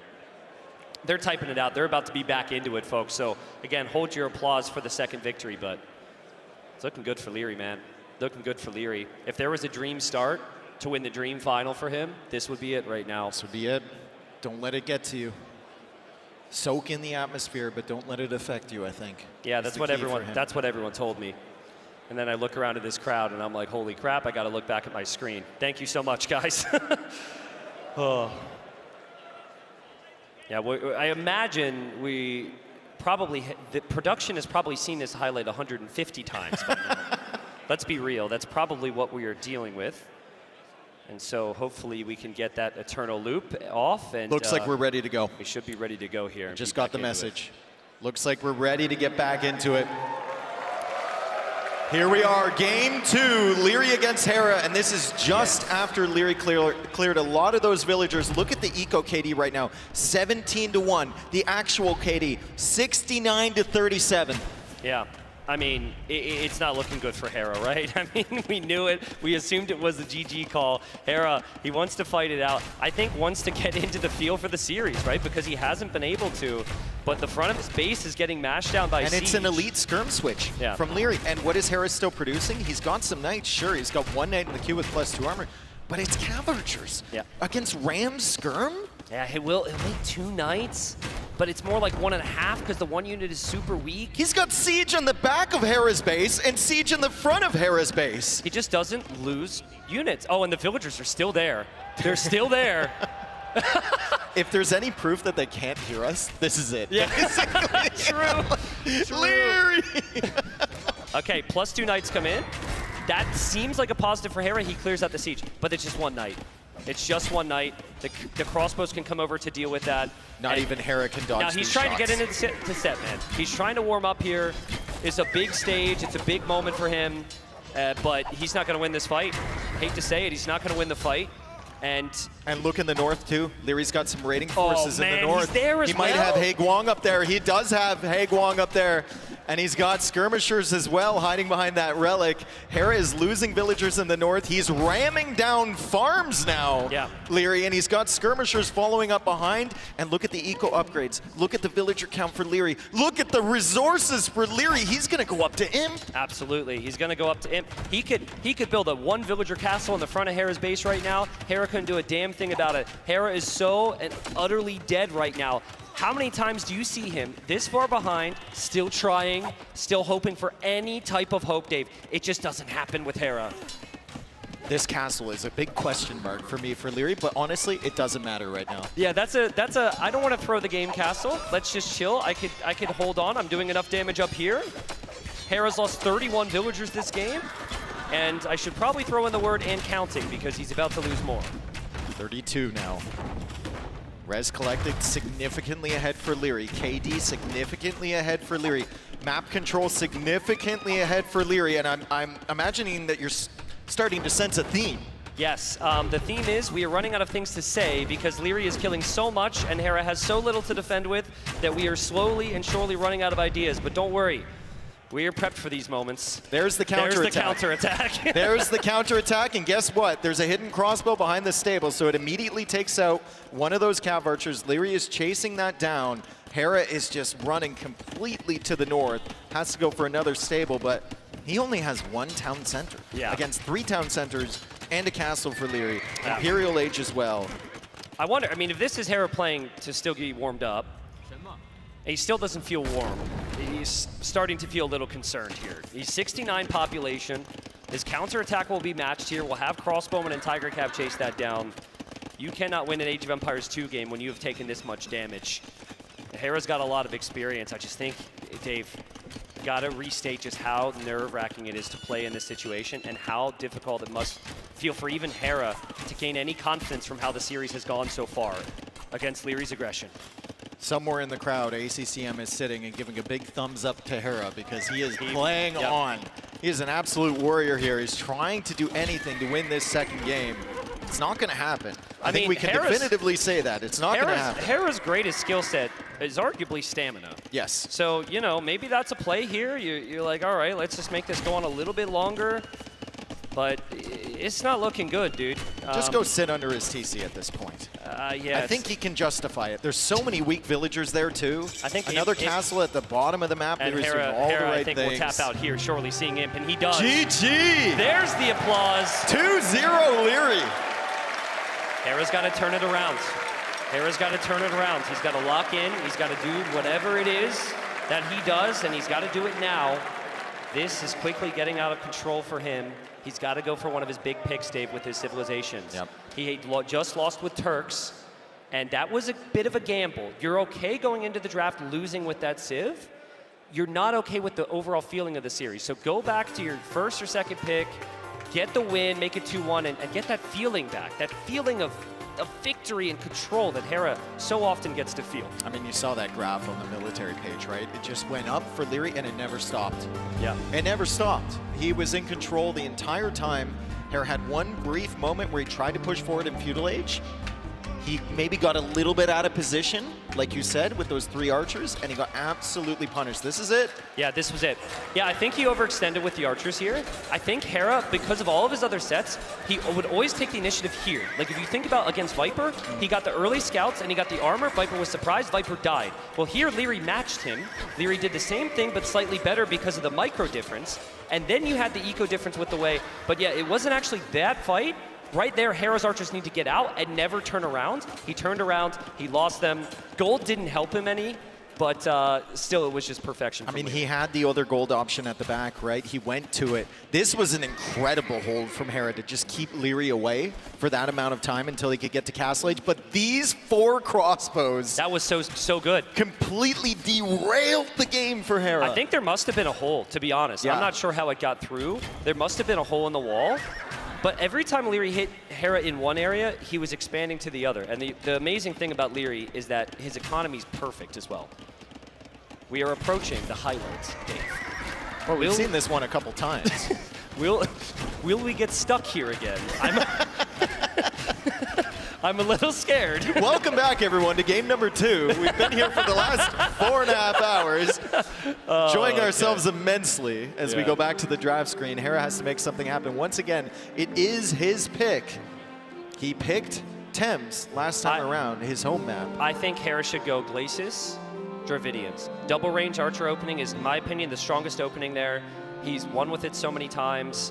It also will likely lead to a matchup against Burgundians, which is a high pick from Leary. So you get the winning momentum.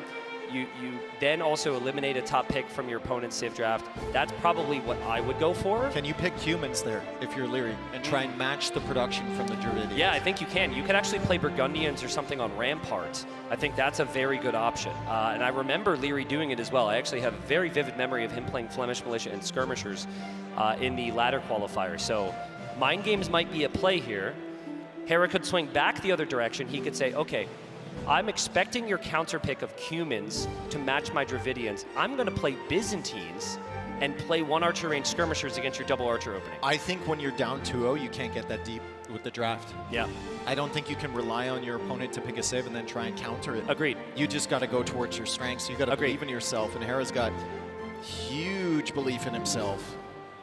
Even down 2-0, I think he's going to make this a very competitive game number 3 here. Leary has looked absolutely unstoppable, though. Yeah, but we've said that before. We've said the exact words before. Someone with way too much time on their hands can go back and find us saying that with these two playing each other, okay? We've been there before. Sometimes it's like multiple chapters throughout a final. So, yeah, I really believe Hera can turn it around. And I think with how many wins he's had, you have to believe that he could turn it around until he doesn't one time. Right, until the floodgates open, until everything falls apart. And they're, I think, sending lobby codes to each other there, looking through their civs on their screen. They're about to be into it, Dave. Wow. Unbelievable result. This is not what I expected in terms of a start. I thought they would go 1-1-1-1. I thought they'd just trade off maps on their home maps, but Leary taking it to Hera on his own home map. We've got Hera now trying to wrestle the nerves, potentially. Yeah. Not something he's maybe accustomed to. Really considering what he wants to pick here. Very uncharacteristic to play on quite that long. I think it is just trying to get the nerves out of your system. I like to say get the frustration and tilt out of your system. If you think about it in between games, then that's affecting game number 3 more. So however long it takes you to go through the mental hurdles. you do it in the game. I mean, he said it before in tournament sets, right? He's like, well, I played on because I thought it was dead, but I wanted to see what could happen. Yeah, and then he wins the game. Yeah. So it works for him. It didn't work here against Leary. I think it's going to be very tough to recover those types of games against Leary. Here at Red Bull Wololo Londinium. Let's hear it from the crowd, please. Thank you. Let's go. That's sick. So cool. That guy was just too cool, wasn't he? He didn't want to cheer, he didn't want to smile. You know who you are. They're all looking too cool. Yeah, that one guy is looking too cool right now. Thank you so much, everybody. Would not be here if we didn't have the fans to buy these tickets and be in these seats. I think they sold out like record time as well. It's like 2 days. 2 days, unbelievable. Yeah. I actually did not believe that this was possible, even though they told me it was sold out. Like all this time I've been thinking maybe our moms and dads have been buying view bots to just make us feel like we have something to do with our lives, but apparently you people are real. Thank you so much. I've met so many new people as well the last week. Yeah, it's been so cool. It's been very, very hard to see everyone, of course. We always try our best, but so many kind words, so many usernames that go back 10 years. Some people we've seen at multiple lands as well. But here we are, game 3, and we've got some big civs here. We've got Stonefront. Can Hera claw one back with the civilization that I think he's played the best this tournament, the Ethiopians? And this will follow the theme of the first 2 games, right? Heavy early aggression. We have the 2 archery ranges all ready for Leary. So the archers are going to come out. Hera starting with an extra 100 food, 100 gold with the Ethiopians. He's going to be able to afford the upgrades, and he's going to be able to afford, I believe, an archer production and maybe even a stable if he wants to go that route. The tricky thing is actually the wood. Leary has the double range because of that minus 100 bonus or minus 75 bonus on the archery range cost. What the second building is here from Hera. Yeah, this truly is going to come down to another archer range because they're both playing archers. Hera's archers will fire faster. Hera's archers scale better. Leary has archers earlier. This is, again, can Leary use his micro to gain an advantage over Hera? And also, like the previous set against Sebastian, it felt like even with early aggression, he was up so fast. And it's been the same in the first 2 games against Hera, right? So we'll really have to look at the resources from Leary. I can't hear myself think because the guys beside us are cheering so loud. They are chanting Wololo right next to us. Yes, they are.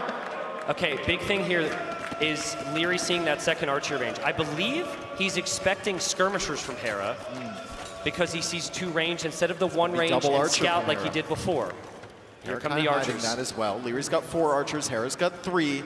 Important position here with these berries from Hera. He doesn't want to give those up.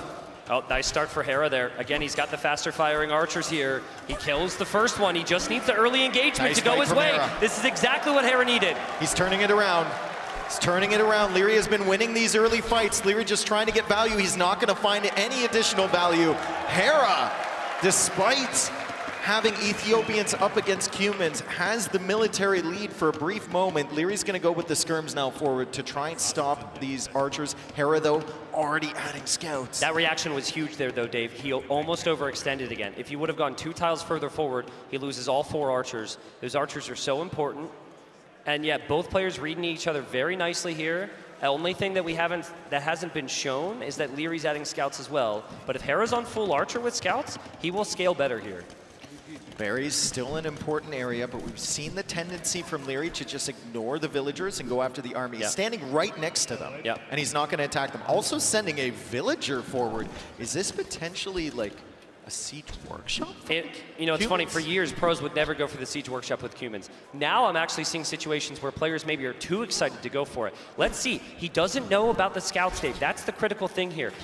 As of now, the army comp is better for Leary as far as there it concerned. is. There's the siege workshop. But if Hera has scouts here and Hera gets the numbers, Hera can collapse onto this and maybe deny all the siege from coming out of the siege workshop. Leary wants to go for rams. I think he's going to have a couple spearmen inside them. Yeah. Keep the scouts away. The villagers can also be used against the rams. The scouts are going to go forward. No secrets now for Leary as the scouts will discover that siege workshop. Armor coming in for Leary's scouts as he tries to hold the line here. Good micro from Harry. Snipes down that spearman. Snipes down the scout as well. Leary's trying to kill these archers, but he just can't. Yeah, he can't kill the archers, but he is killing a couple skirmishers here. Man, that's insane. I really thought this would always go Hera's way. Now he's hunting them down. It almost always goes Hera's way there. I thought the archers, the spearmen, the skirmishers would be cleared, but Hera with the better composition will lose the fight. And now you have to deal with rams if you're Hera. Forging on the way for his one scout right now. Harry's floating so much gold. This is so unusual. We rarely see him in a position like this, but Leary is pressuring the front side of his base like crazy. Famous Leary quote, if you don't lose fights, you don't lose the game. Now that quote is completely understating how good his economy is behind all these pushes, but still when he sees villagers, he's not too bothered by them. He just knows if he clears out Hera's army, Hera will not be able to hold. David is 16 military for Leary. Can Hera it is hold on? 5 for Hera. Can Hera hold on? The berries are gone now for him. The first few farms there at the front side of his TC can no longer be taken. The wood line is under threat as well as Bloodlines is coming in for Leary. Hera is going to have the armor and he's going to have forging, but no Bloodlines available for the Ethiopians. I like this from Leary. It's a little bit of a check. He's like, all right, Harry, I don't want you to come to my base. I haven't seen you in a while. I'm going to go threaten Vils. Hera showed the army. He goes right back to the front. If you're in the front, you always see if Hera makes a move forward, and obviously you can take the range. There's the ram. There's our first ram of the game. There could be more, Dave, and there could be so much more army from Leary. If you as have well. an army to support it, rams in the feudal age apply so much pressure to your opponent. They don't want to build another range. They don't want to replace their buildings here. As Hera's micro is immaculate, he's sniping down these scouts, but he is losing some scouts forward. Leary has the archers behind that as well. The skirms are trying to hunt down the archers. Leary hasn't killed an archer yet. No, it's not good enough. It's not good enough. It's not enough army from Hera. The micro's also just not there. The moment was before, Dave, when the unit numbers were close, when he had the scout numbers. Maybe he can do it. Maybe Hera's getting close. The scouts are strong. They have the armor. They have forging, but are they enough? Now he's going after the archers. Leary has more army. There's more army on the way as well. There's always more army on the way. He just won with the way. He's constantly on the way with military here. Game 3, he's going for a forward staple now as well. Forward stable from Leary. No signs of going up to the castle age as of yet. He's just all in on the feudal age pressure, and the ram is putting in work. Let's just not forget what Leary did last time he played this map in the semifinal. He just went Castle Age. But against Hera, he has gone full send here. Full feudal is extremely rare. Usually people are hoping to get to the Castle Age at some point in AoE II. Now, Hera will move to the side. I'd like to see him consider a counter because, I mean, why not at this point? If you keep defending, you're going to have problems. But yeah, Leary still moving it, still taking down buildings. It's double scouts from Hera with a Civ that does not get Bloodlines. Market in the back for Hera. A market in the back with 330 gold in the bank. He's got the stone to sell as well. Potentially thinking about going up to the castle age faster, just defending until he gets there. But how do you defend against Leary today? His micro has been so good and his pressure is just relentless. If Leary continues to spam scouts, he will always win this game. If he stops to produce scouts, he will have a big problem potentially because Hera is going all in because this position is so brutal. Let's see if Hera can find the fight. We see a stack there. There's more scouts there for Hera, but Bloodlines is in for Leary. Who wins it? How many scouts will Leary have left? It looks like Hera's going to clear his up, but where are the scouts now from Hera? He's lost a lot of them. The archer range goes down. That's the second range to die here to this ram, and now he's working away in the houses. Yeah, I think Hera's got another range somewhere. He does have 2 stables as well, but it's getting increasingly difficult to have farming space here. A lot of these farmers are going to be delayed. And Leary's still got a beautiful farming eco back at home, but we don't look there, Dave, because when Leary is playing like this, you never look back at his economy. You're always in the opponent's economy. This is unbelievable from Leary. This is a level we have not yet seen from Leary, even including that semifinal yesterday. Agreed. This is looking like another victory for him if he can continue this pace. Hera is desperately trying to defend. He has 1 more villager than Leary. Eco KD is still 0-0. No, you just kill military. Kill military, you are destined to kill all the villagers. That is the way Leary sees the game. He does not care about the villager kills. It is simply the military.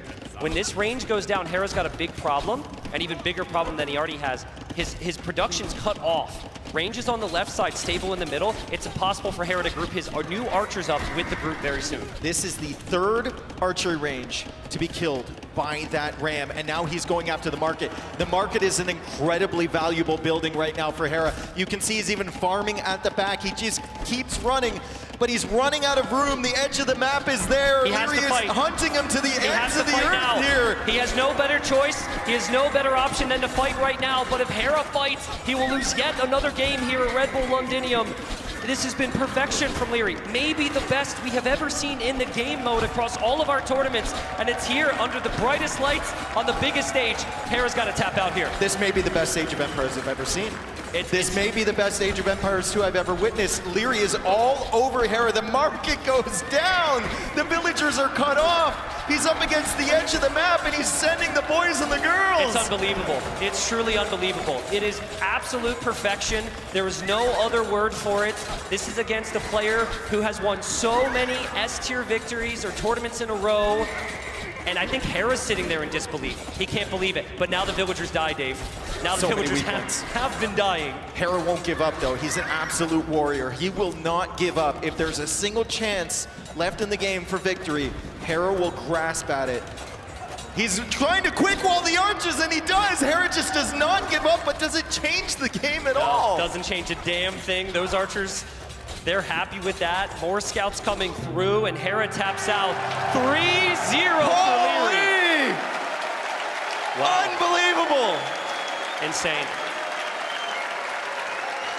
Leary's probably happy with the applause, folks, but job's not done yet for him. He's got 2 more to win. Hera has been behind before. Hera has clawed it back. That is what has made his run so amazing. And Hera, he's got a mountain to climb right now, Dave, here in London. If Hera wins this, it would make the victory even more unbelievable now after the start from Leary, right? He's had comebacks before. Yeah. Against Leary as well. He's had comebacks before, but down 3-0 against this version of Leary. You kind of have to wipe the slate clean at some point and just push these games out of Leary's mind even with a couple of victories. Right now it seems impossible for Hera to win, but he's still like holding on. And if Leary makes any mistakes, Hera can come back. I talked to Memb last night about this series, and Memb was saying, you know, if I had to break down the series, it's basically like Leary very consistently, maybe more than any other player, is at a 10 out of 10 in an Age of Empires 2 game. But occasionally, he falls down to an 8 or a 7, right? Whereas Hera is almost always a 9, right? He's almost always a 9. Obviously, Hera hits that 10 as well, but Hera just overall more consistent, or more consistency rather, is why Hera has been able to get these wins over Leary. So right now, we got to see if Hera can turn it around. What a final it's been so far. Yeah, we're gonna give the players a moment to take a breather, soak in the crowd. We have another guest arranged in our conversion chamber.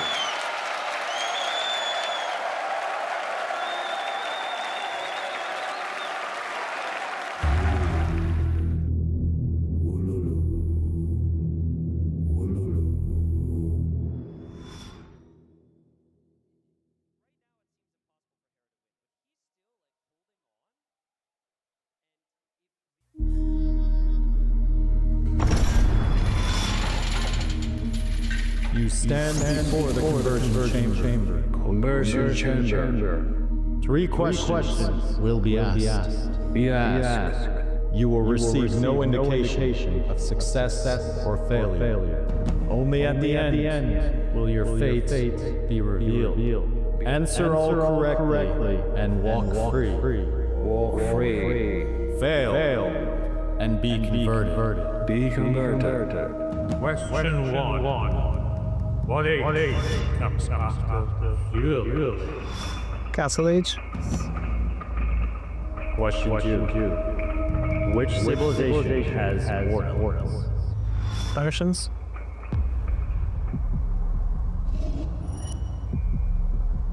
Question 3. What is the speed velocity of lighted scout cavalry? 1.52, I guess. Not sure. We have heard enough. Hear the know.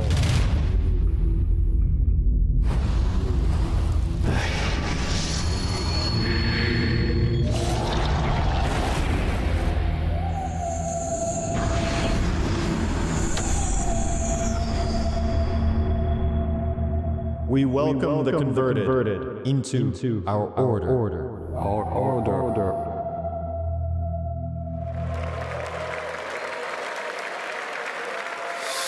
Oh, well, Sebastian, you've had some ups and downs this entire weekend, but honestly, you know, that looked like the most stressful thing you had to go through throughout this entire tournament. How was it? Yeah, I agree. Probably the most stressful, so awkward, didn't know what to do. You got tens of thousands of dollars on the line when you're sitting and playing Age of Empires, but the conversion chamber seems like it was much worse. Yeah, that's top one for sure. Look, I tell you what, we're getting the show of a lifetime up here at the Royal Albert Hall. I know there are hordes of fans here who are pleased to see your face. Sebastian, everyone!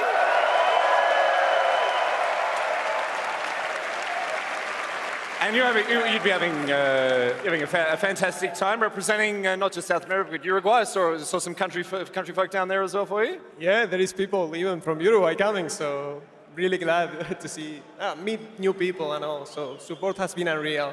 Thank you very much, guys. Fantastic.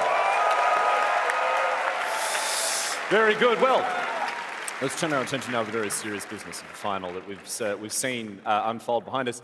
Leary is just something else. How is he doing this? Yeah, I faced it myself, so I know how he does it. I mean, it's relentless pressure. He's having the control of the game the full time. So yeah, he's playing insane, out of his mind. Yeah, he's in an insane level right now. Well, we were chatting during that game that we were watching just now, Sebastian, and one of the things you pointed out that's key for Leary is timing. Talk to us about how he's leveraging timing in order to put Hera on the ropes. Yeah, he's playing so fast, putting the aggression first, probably selling the stone to win the timing. And yeah, he's just insane multitasking right now. He's playing insane. So he's going back at the right moment and coming aggressive again, using the timing to castle age. So he's finding those windows. But of course, we can't count Hera out. This is one of the most the most dominant player of today's Age of Empires. I'm sure you agree. He's definitely got what it takes to bring this one back. Yeah, I definitely think that if one player can come back from this, it's probably Hera. So yeah, he can win for sure. One final thing as well. Sebastian may seem like a very pleasant and easygoing gentleman, but that's just a very carefully constructed facade. Behind the scenes, he's jealous, he's needy, and I know that if he walked out, he'd pitch a fit if we didn't give him an opportunity to try what everyone else has had a go at. I know Vipe had a good time with it. You want to try it yourself? Let's see how it goes. All right, here we go, everyone. Wololo! It's good fun, isn't it? It feels good, yeah. Ladies and gentlemen, Sebastian, everyone! My goodness, what a reality we are living in right now. This feels like a dream. And for Leary, it's been a dream start to the finals, Dave, and he's got to continue to give Hera no room to breathe, right? You got to keep going this way. Am I wrong in saying it still feels like a 50-50 when he's 3-0 up? I Just think because that is... I've seen so many Hera sets turn around.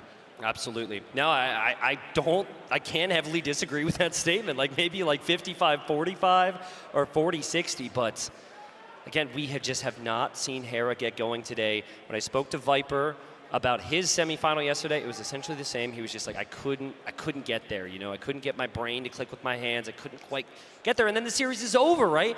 And in a best of 9, that should be really difficult to have happen here eventually. You think we see peak Hera, but I think that peak Leary at the moment is smothering peak Hera. Here we are, game number 4. There's no better time for Hera. It's got to start soon here. He's down 3 games. Can he get a victory on the board? Look at the Civ for Leary. Look at the Civ for Leary. He's got Spanish here on Glacis. We thought it might be picked on Rampart. He's got the stone in the back. Of course, the fish, so valuable on that front side as Leary goes for the galley early. He's also going for second dock. So he might be thinking about just going like Navy in defense and then getting onto that stone, getting up to Castle Age and going for those Conquistadors right away. I've seen Hera against this before, and the key on this map is to just run past the Navy. You just kind of run through it, and if you can get through with 2 archers, Leary doesn't have any defense here. So that's the key. Now also scouting, it's the key. But yes, you have a lot of the fish on this map on the pond. It's very difficult to justify farming on this map because the fishing is so efficient next to the docks like that. And for now, Hera's going to show archers. He will go after the spearman. Even that spearman was microed, by the way. Even that spearman didn't take many hits there from the archers. It had only taken the hits from the spear. Paying attention to every unit, both of these players. Leary briefly housed here as he's trying to go for more galleys. That'll stall out his production a little bit. Here comes Hera.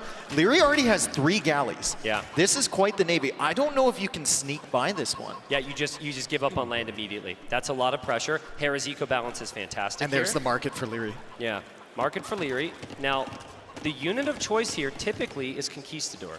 And if you get to Conquistador, it can be almost impossible for the Romans. The Romans are one of the worst civs against it, at least the longer the game goes on. Hera's very adaptable, though. He'll know what's coming, most likely from Leary, as Leary sends that first villager out towards the stone pile. Also, Romans, better economy than the Spanish, right? They're gathering everything 5% faster, they're building 5% faster, so in the long game, Hera should have the eco advantage here. He's already up to the castle age. Leary trying to sell his resources, doesn't quite have enough gold. That was a painful one. He actually tuned it there with the market. We don't usually see Leary use the market this early.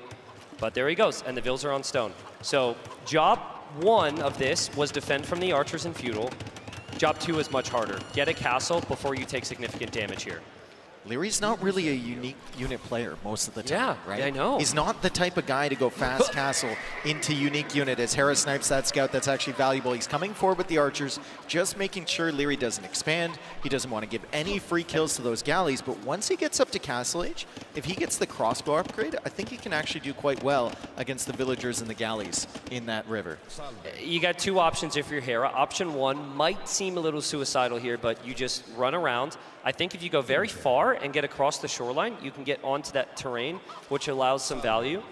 The other option is you say, okay, I can't go stop this castle. I have to play towards ranged units and just out-boom you. Well, I mean, it might be a case where Hera just wants to prevent the castle from going up in the middle somewhere. Exactly. Right? So you want that castle defensively in Leary's base, so he has to protect the villagers at all times, and he can't just simply do it with a castle forward in between those 2 wood lines, for example. As Leary continues to gather the stone, Hera going for crossbow. He's in castle age first. 9 crossbows will be on the field with Bodkin Arrow on the way. I would not be surprised to see an earlier TC than Leary as well for Hera to try to expand his eco. I've got a feeling he's going to dive this. I could be very, very wrong. Hate to be wrong in general, Leary's but being got 2 wrong more in front galleys. of 3,500 people's even worse. It feels like he's confident enough to try and dive in.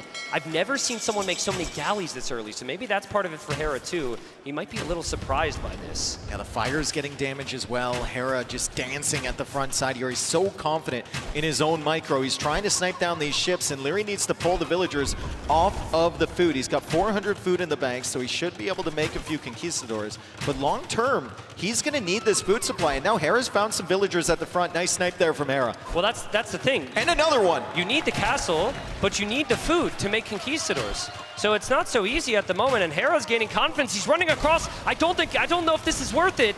Leary thought the galleys were fine. He's got a mangonel on the way, but I don't know if it's going to be in time. It's worth it. Yeah, this is a good call out from Hera. Very good call out. He didn't go forward with the 2 or 3 archers. That might not have worked, but Leary was never expecting him to continue to march forward here like this, and Hera could start to boom with one of the best economic civs in the game.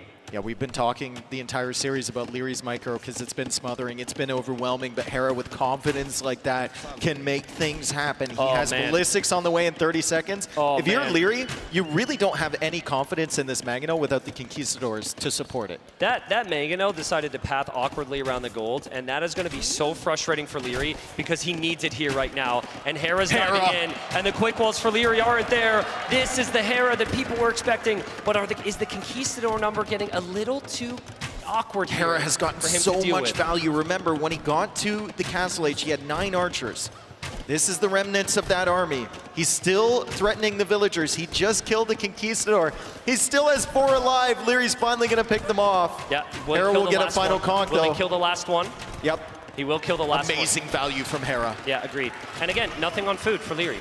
This is the first time in this series that Leary has not taken the fight to Hera, and Hera is truly punishing him. Hera understands that Leary is hurting economically. He just needs to hold now. He just needs to defend. And I'm completely fine with crossbow. It's beating the Navy. 1 on food. There was 1 on food there for a moment from Leary, and it was that 1 fishing ship. He's bringing the mangonel forward. He's going for a second one as well. He needs to get back out to this fish. Unbelievable micro from Hera to just have so much confidence against the galleys. Leary never expected him to push in like that. And now, Conquistadors are strong, but they have one less range, and they don't benefit from ballistics. So actually, crossbow heat in this situation is fine. Now, some players are going to go for skirmishers as well. Hera's going to maybe add some siege to mix in, but if Hera holds now, this should scale very nicely for him. This truly comes down to can Leary all in right now. This is the response we expected from Hera, the greatest player in our game currently. Maybe the greatest of all time. There's an argument for that as well, as we see the mangonel taking a shot. Crossbows diving away from that. Eco expanding behind for Hera. It's still only one town center. 40 villagers only for Leary. Leary is in a weird spot. We just don't see him in very frequently, where he has to go try and raid somebody. He doesn't like to raid. He just likes to smash you in the face and kill all your army. But the Conquistadors, something we need to pay attention to now. I think Hera caught a glimpse of them running off to the side there. Still no villager losses for Hera.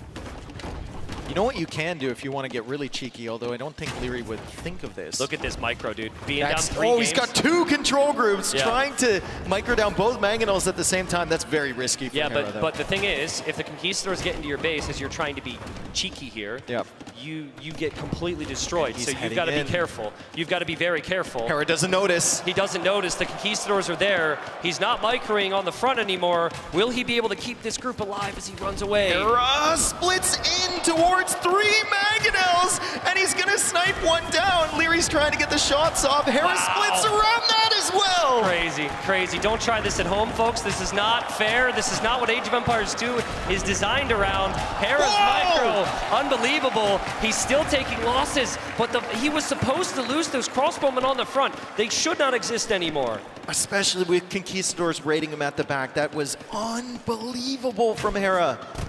Yeah, now it's Leary's turn to dance. Leary just heard the crowd applause, and he says, please save some applause for me. Hera's like, I'm going to take it right back, though. And now, man, how are they microing this? It's still big military numbers for Hera. It's harder to micro the Conquistadors, and Hera should clear up the raid in the back. Will he push the front? We're just waiting for one mistake. One mistake can turn this game around.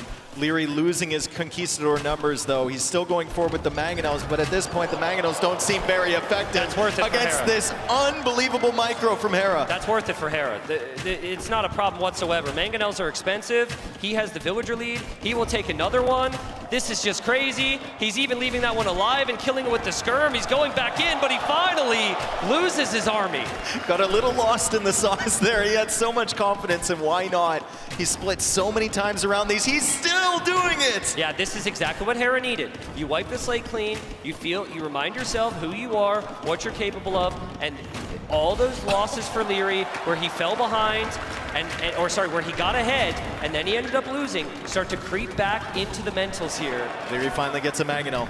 He finally gets the mangonel from Hera, but Hera still has some crossbows left. He's going to lose them against the dock. He's still got forward pressure. 73 villagers for Hera, 45 for Leary. If Hera gets a castle down, securing his economy lead, it's job done. That's job done at this point. 30 villager lead.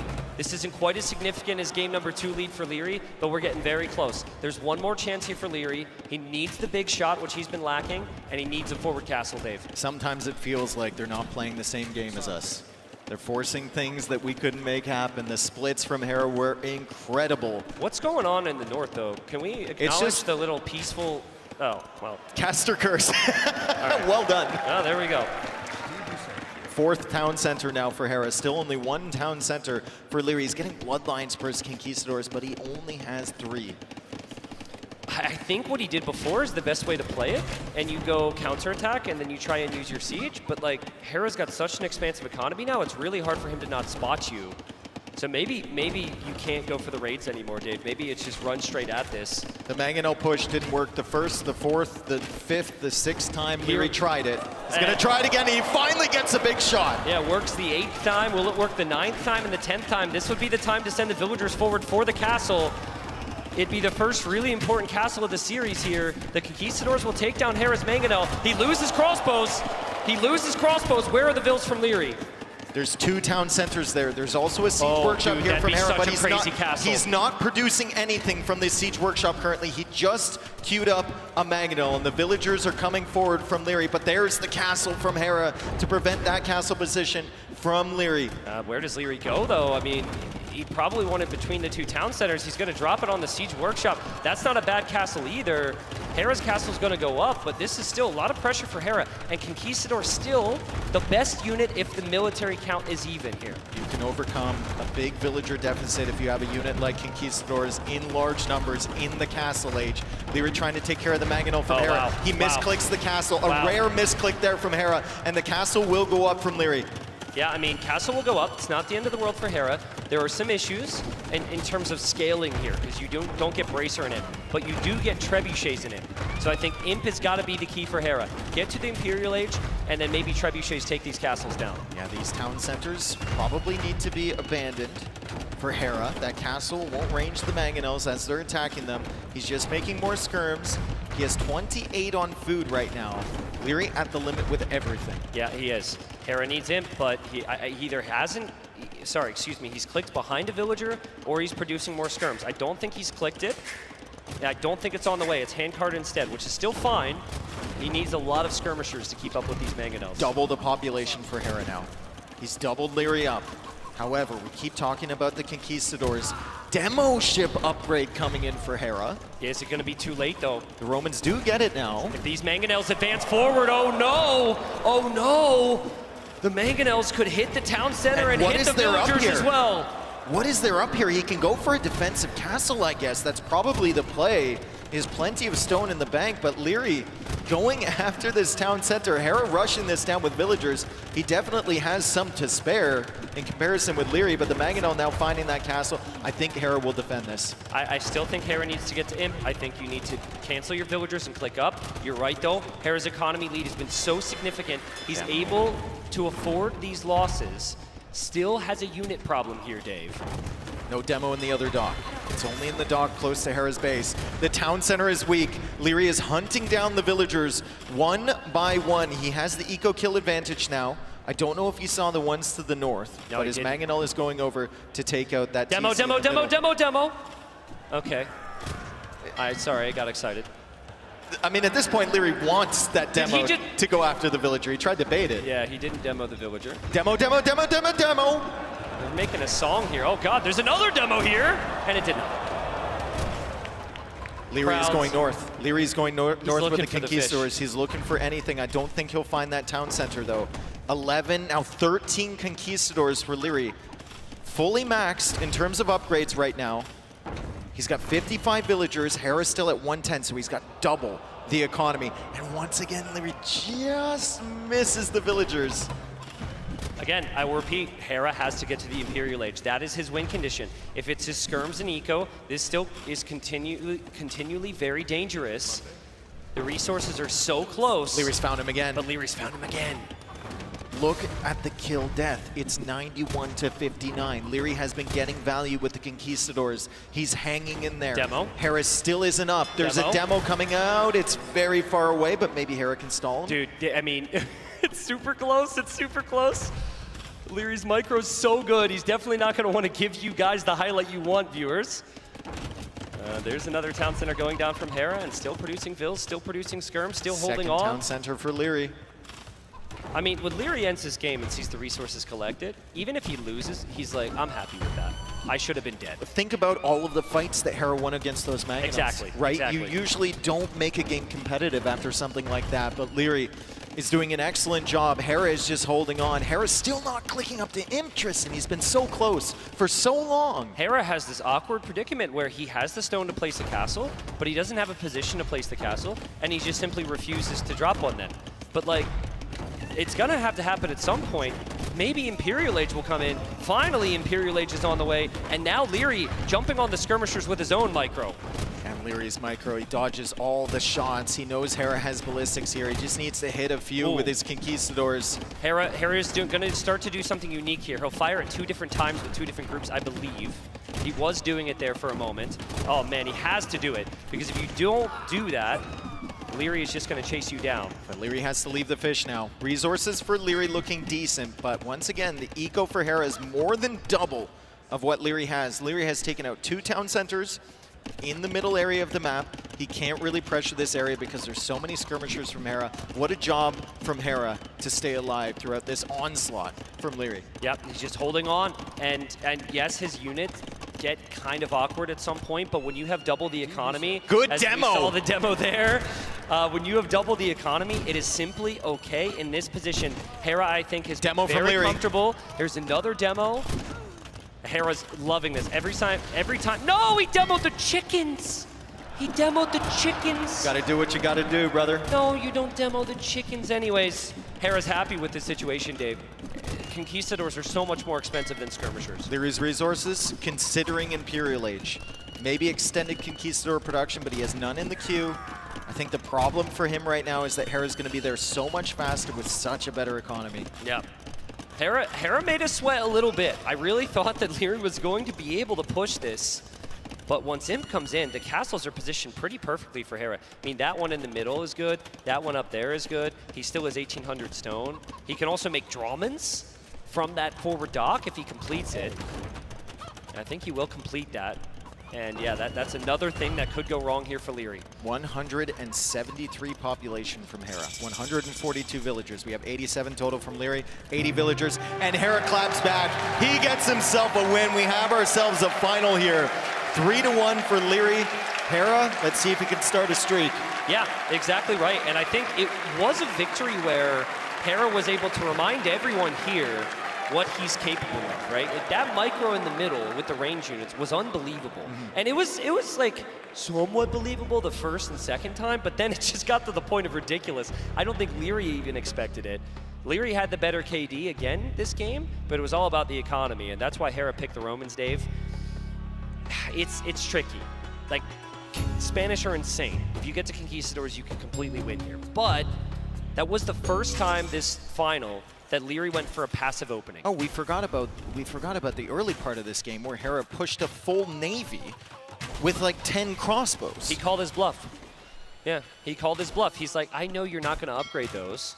I know you're probably going to have some eco back there you want to protect, and this was an important part of the game. If Hera sat back, I think it's much easier for Leary to have a lot of economy and to get to the Conquistadors a bit faster. Yeah, and then if we showed the full highlights here, we'd be watching the entire game over again as Hera just managed to push back, what, 7? Yeah.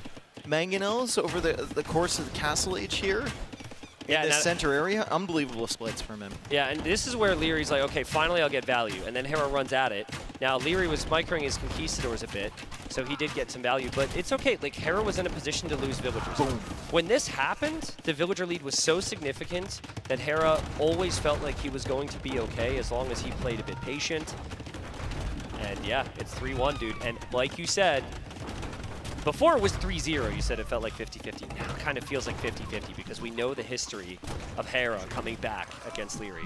Leary still found value there. Look at how hard Hera had to work to get himself into a decent position in that game against the Conquistadors and the Siege. We are here at the Royal Albert Hall. We are 3-1 ahead for Leary, the underdog coming into this set. Hera trying to prove that he is indeed the greatest in the world. Yeah, $50,000 home map pick for the first time this Sorry, Dave. I don't think it's been mentioned much. I believe it's $50,000 for first place, something like $30,000 for second place. So we're talking big money here for a game that many people thought was going away years back. We're back, baby. But just wondering now how Leary's feeling about that loss. Spanish was a very late pick. So similar to what I said when Hera lost with Turks, I don't think he's too bothered by that, especially with how many of the top picks were picked there from Hera. So let's see Leary's choice now. Will Leary go for a really big civilization like Burgundians, Georgians, Franks, his top picks, or will he stay down low on that draft with the Wu Japanese? Really depends what map we're going to see here. Yeah. We've seen Thames, we've seen Glasses, we've seen Dorothea Quarry, Stonefront. I'm going to go out on a limb and say it's not Loch Ness, because I don't think you want a Boomy-style game against Hera after Hera just did that. Vikings in the pool. Dravidians as well. Difficult. Rampart? I like Rampart a lot. Now, he played Cumans on that. He played Mongols on that. Spanish was actually a civ we thought might be played on Rampart because of players like MBO and Yo. Might be the map for Huns, Dave. Ended early, lots of scouts, lots of archers. It's a very open map. It's not a map that players typically can wall up very easily.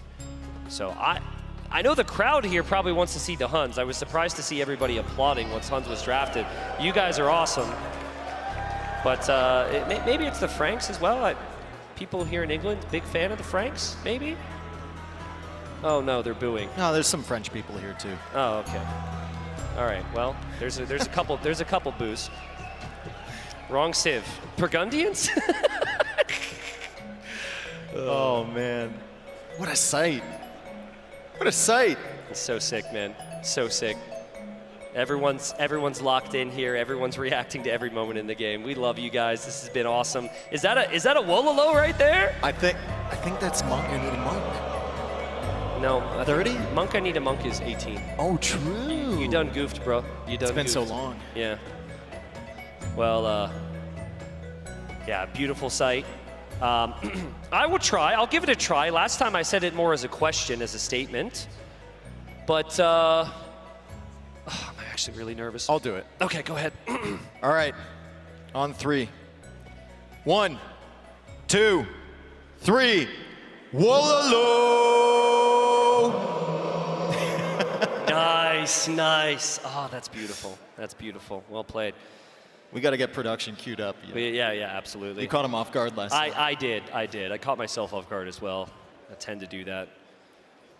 So another map I want to talk about because I feel it's still very relevant in my mind is Hengehold. Hera, he played against Mapuche on Hengehold, and maybe he saw that strat from Viper and said, I like it, but there can be some slight tweaks. I really feel like the unit of choice could be, instead of the Champies, it could be their Cav Archer unit, which the Bolus Rider. The Bolus Rider, yes, absolutely. Bolus Rider is typically pretty good against Cav. I don't think you can hard commit onto that though. That's what Yo tried to do multiple times. Yeah. You know, he opened with the Kona and then tried to get into the Bolus Rider, and it just felt uncomfortable. Well, I just don't expect Hera to go for Kona into the Bolus Rider. I think if you play directly into the Bolus Rider and Cast Age, it could be strong. But the more I think about it, I find the early game is really uncomfortable for Hera. Maybe what you could do is you could play Mapuche on a map where players are closer together. That might be better for the Champy play. You play Spearman out of a settlement with a mix of Champies. I can see in the reflection of the Red Bull fridge, we're in. We're totally in. There we go.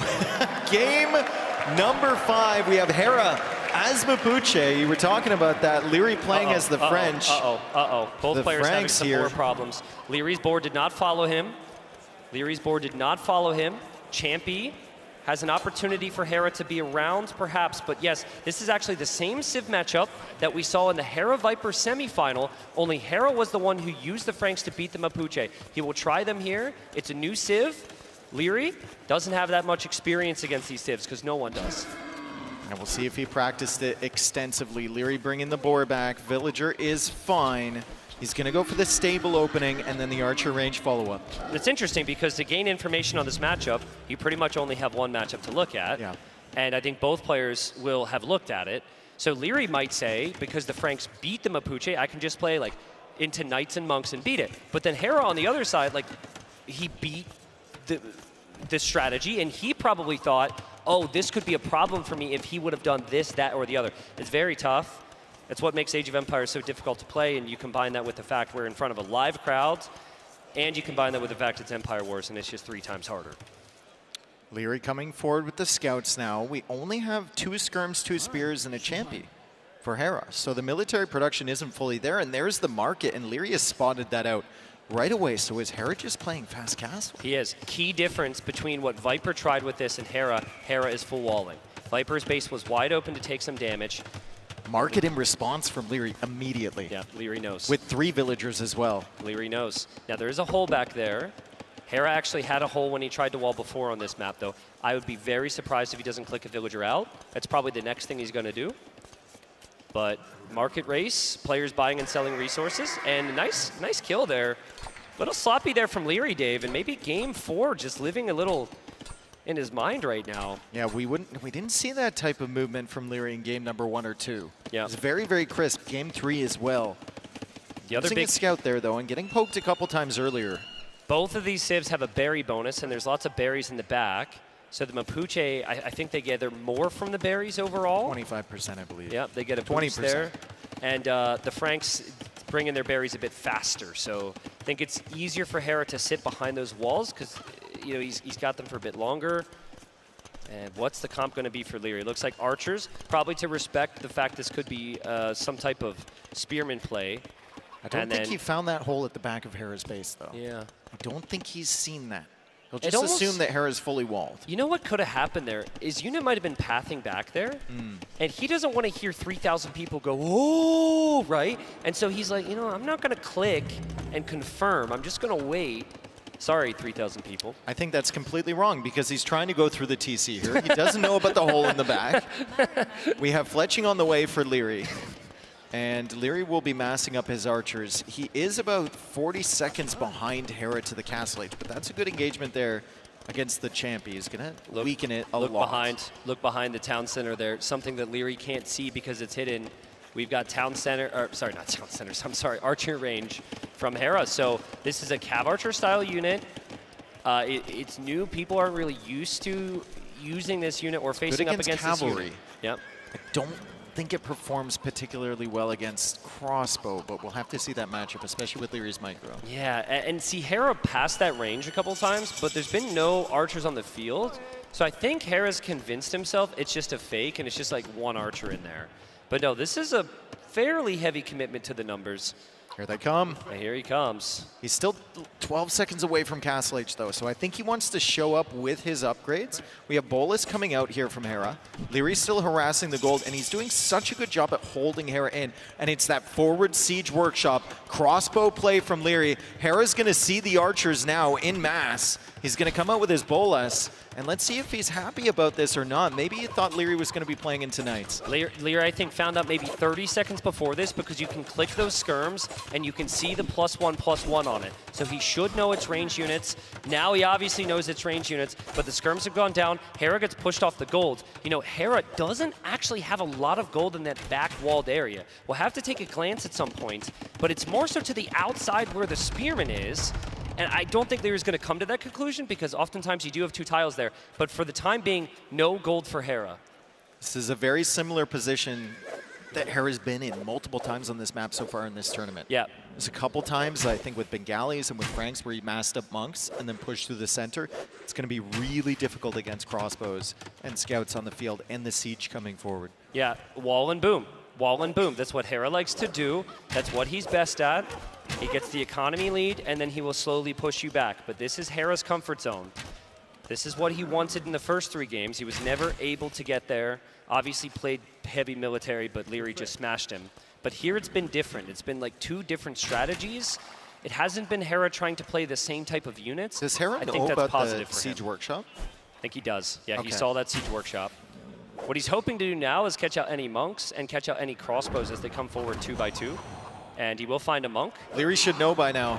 That's not going to work. He tried to get one on Hera. He doesn't. Hera's coming forward. He's going to find a gold at the front of Leary's base. Leary's also trying to go under the TC of Hera as those Bolus riders are at the front side. And Hera doesn't stop the crossbows. Dude, this is so bad for Hera. Hera didn't react. He was so focused on the front. No, he thought he was gaming right there. He thought he was so far ahead. He was really feeling it, but my goodness, this is a lot of idle time. Still hasn't lost a lot of villagers. No, great quick wall, great response there to the surprise from Leary. The Scorpion is coming back. The Mangonel is coming back. These Bolus Riders are decent against cavalry, so you can't just spam Knights against them. But still, the Knights are going to come in and snipe the Scorpion. Yeah, I mean, I think Hera might be pretty happy with this. The Mangonel landed a big shot on the Knights as well. I don't think the Knights are very weak. This would be incredible if Hera can end up clearing this, essentially having this army trapped. He'll be very happy. Yeah, turnaround here for Hera. Ballistics is not in for Leary. Ballistics is not in, so it's very, very difficult to snipe these Bolus Riders. Felt like he should have gotten so much more value there, but great reaction from Hera when those crossbows came under the TC. It's a really good job, a really nice job. Leary is now wondering what on earth he can make against this. The micro with the more mobile units here is always going to be expected, and Hera will clear up the army. Yeah, good clear up from Hera on the edge of the map there. Leary thought he was in. He thought he was going to be able to do damage, but Hera with excellent response times on the quick walls on pulling the villagers away and then sending the army back to clear that up. And of course, he's got the eco lead. He's got 59 villagers against the 51 from Leary. To everyone who questioned Leary on banning the new civilizations for the last 3 months, this was maybe why he was afraid of the unknown. This unit feels perfect in Hera's hands. Mobile, ranged. He's got good eco behind it as well with the berry bonus. Hera's woken up, Dave. He's here now. He's joined us in this set. 3-1 for Leary. Off to a crazy start, 3 wins in a row. He's looking for the big attack. Ramsey finds it! Oh man, Hera! Yeah, in the previous game, he used crossbowman, which is arguably more difficult to use here. He runs right into a shot. Leary's still staying in this game, and Leary, unfortunately, will lose the Siege Workshop.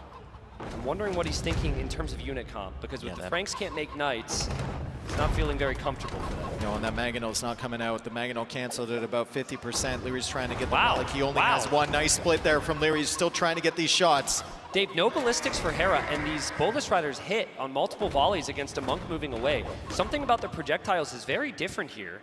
It might be the projectile speed. They're running a little too close again, but again, Hera moving in confidently. Can he take down the Mangonel? Is he getting too close? It's a difficult position for anybody. Might be a position that Hera can manage. Leary saving a couple of these Mangonels at the final tick of HP.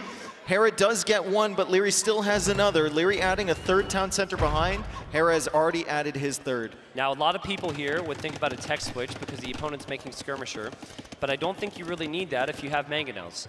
So I think continued Bolus Riders, lots of economy for Hera. He is going to make this unit until he finds a reason not to. He's not going to make a switch and complicate his game. He is clearly ahead in this game. The score at the bottom right is telling him that, and he's taking down valuable buildings. Leary not having a Siege Workshop is costly. Losing the Monastery means he can't heal up or get the relics. And Hera just surviving. You need a little bit of luck sometimes, Dave. That Mangonel will be repaired as well, which has got to be infuriating for Leary. And Hera still holds the hill. Trying to come forward, he gets one final shot, doesn't matter. The Spearman finishes it off. MVP Spearman right there. Hera, eco upgrades looking fantastic. Villager count looking fantastic. Resources looking great as the Bolus Riders come in here. What does Leary have to stop this? He's sending some more skirmishers in, but he has to abandon the gold. The answer, I don't know. I don't know. Franks are one of the worst skirmisher civilizations in the game, so the unit doesn't scale. And then Bolus Riders are very solid against knights. You wanted to go Siege, but you lost your Siege Workshop. Now he's forced into a Siege Workshop on the back. There are not many easy answers here on what Leary can do against this. Hera can't go too far forward with this army, though, because the Bolus are vulnerable to the skirmishers, and he doesn't know how many knights are in that stable. Yeah, absolutely. I like the patient approach. If you have the hill, you can take down the buildings. You're happy with that. Gives you some time to maybe snag the relics in the middle of the map, transition your economy a bit, maybe think about selling off some wood, get the gold for Imp. In Imperial Age, you talked about it a little bit with the same Civ matchup yesterday. What do you think the matchup looks like late game? It's very weird because it's one of the rare matchups where neither Civ gets Bracer. So the Bolus Riders don't actually scale that wonderfully well. I think they're balanced around it though. Like I think the unit is so good in Castle Age. They have the pass-through damage Bracer, as well yeah. with the unique tech. Yeah. Leary tries to get the Mangonel. He comes out with the Knights. Hera denies that. And Leary's just hoping that this is an all-in 1 TC play from Hera, but it's not. Hera's got the economy, and Hera looks as inevitable right now as Leary looked in those first 3 games. I think Leary's going to try for a counterattack. He's going to try to defend this. He knows that the Knights are going to do no good back here unless the Mangonels are exposed. Hera splits around that shot. The Skirmishers still in the TC, still threatening. The Knights around the edge of the map are very far away from Hera's base, so Leary still a long way away from potentially getting damage. This is insane. There's so much army here. Leary out of the town center. Hera's just relentless with the numbers. relentless with the numbers. The skirmishers are there. The mangonels will maybe take the trade. Do skirmishers even counter this unit, Dave? I don't know. I think there's a lot of questions here from both players. Uh-oh, big problem here. Town center's almost down, so it doesn't offer you any safe haven. The mangonels can dive in. The bolus riders could dive in as well. Leary's going for the splits, but he loses a mangonel. Hera will dive in at this. Hera will take this, and I think Hera is right back in the final. It's about to be 3-2 for Hera. He's been able to stabilize, and my goodness, look at him go. Big shot though from Leary. Big shot, I think because the Knights came in at the back of Hera's base. Let's see if Leary can get value with this final mangonel. It is not gonna happen, and I think Leary will be considering calling the GG here. 2 wins in a row for Hera, 3-2. Got ourselves a final. This is what the best of competition looks like. Sometimes you will have some instances where there's a game which is back and forth the entire time, and we've had some close games here. But with these two, it almost takes me back to 2021 when they faced in one of the online finals. Sometimes it's like who can gain the initiative, and they're both so good they don't lose the initiative, and they eventually hold it and go for the kill. So. Obviously for Lear, you're still up 3-2, but Hera's locked in right now, dude. He's got the momentum. He's got to be feeling very good, especially using a civilization like that. Mapuche was the one that we really looked at, and even Membenili mentioned. We weren't sure what we were going to see from that, but it looks very convincing. He made the bolus riders look really, really good, and I love the strategy to try and go for them. Leary, with the crossbows, maybe caught him off guard at the beginning of Castle Age, but it didn't matter. The crossbows got in, and Hera managed that so well. He pulled the villagers immediately, he went for the quick walls, and then he pulled his army back to clear it up, and Leary never got another opportunity. I think for Leary, he will regret diving with that army.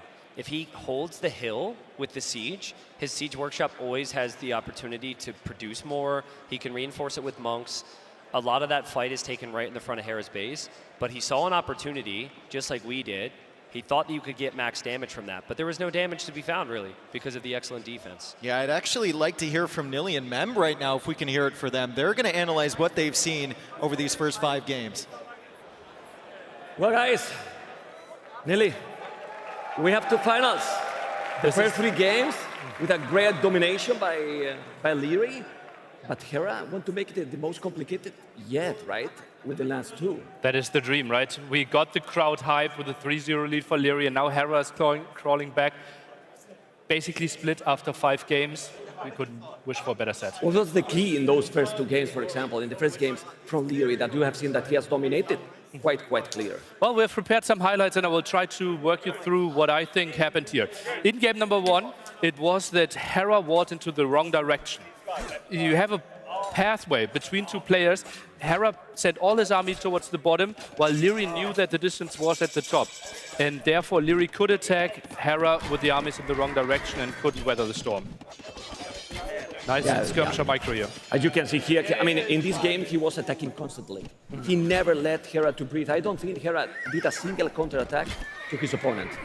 Yeah, and now only with 1 tile there. Yeah, and the fast production, right? Splitting off the skirmishers here, dodging all the ballistics, CA. And then we are going into game number 2. This was a really nice engagement for both of them. Hera cleared up the army, did not play the market, so he had 200 stone and still didn't build the tower. That's a big question mark for me. He had no army for the defense, and then Leary came in, pushed him away from the gold, and got a crazy crossbow timing. This was really nice micro, but the decision-making after that, a bit on the questionable side. Here we see all the villagers idle, 0 villagers on gold. Yeah, I also remember that I think in this game there was another second key now. He was going to send some unit, not so many. After this engagement, he's going to send behind this. Look at that. The 4 crossbows that are coming in. Those 4 crossbows was basically the game here. Yeah. It was snowballing so badly from here. Yeah. He also could have had those 4 crossbowmen together with the main army, right? And that might have been tricky as well. And here Hera, it felt like he was slipping a bit, but against 2 mangonels, all the crossbowmen, low HP CA, it was tricky. Maybe the hand's still a bit cold. Also, the unfortunate pause for him there. Everyone remembers this battle, you know, because we played here several times. He never found those villages in the corner. So Hera got lucky. A little bit lucky. You know? Now we're jumping into game 3. Yeah, in the game 3 was the typical command, but even to the next level. He made siege workshop with 1 run. He killed all the buildings to his opponent. It was massive efficiency and was doing all the aggression with the advantage that Kumans here got the bloodlines. He was going all the upgrades as well, Hera, But Kumans with bloodlines and the ramp and Leary, when he get the initiative, never stop pushing. Yeah, and archers alone couldn't do the job, right? So many skirmishes out here by our human player. Now the big engagement, but as you said, bloodlines against no bloodlines, more HP on those scouts. Yeah, I mean, look, he did like 4 or 5 archery ranges. So Hera was trying everything, but you can see here the population. But the thing here is like 3-0. And then Leary go with a 3-0 Spanish in this map. I mean, he's pick number 10. Yes, Pick 10. the last pick. So he's trying to go probably for the conks, obviously, and maybe for the late end. But here I read this perfectly. Come with his archers and his micro. He take everything from the start. Archers did a lot of damage, and then the follow-up with all the skirmishers against the Conquistadors were really great. Were you a bit scared at one point when the Mangonels were hitting? Nah, no, not really, because he got a big advantage so early, and then he did 1 castle in this area, and as soon as he was going to try to dive into his base, he made a 2nd castle at home. When you have 2 castles in those 2 areas, you know that you are going to be fine. I mean, there was some kill. The KD was insane in favor to Leary, but even like that, it wasn't enough.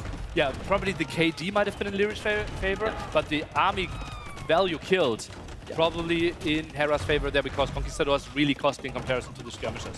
Yeah, and then at this point the game more or less was over. You will see that he would have the castle soon. Nice defensive castle here. Hera realizing that's the only way how he could lose the game. He got it there, and he got that back. He was doing a great micro, but I think we were just waiting to see in case that he wasn't going to go up to Imperial. Yeah. And then we are going into game number 5, right? DLC! Buy the DLC, Leary! Buy the DLC! You need the DLC! Where we have to ask ourselves, like Leary, typically banning Mapuche, Murska, and 2P. Ask himself 2P or not 2P. And now he actually allowed Mapuche on there. Why? We don't know. Why? It might actually be the case that he have never played against the strategy. Well, as you have seen, he did everything. Crossbows, skirmishes, with ballistic on Leary's hand. And they did nothing to the Bolas Riders. Yeah.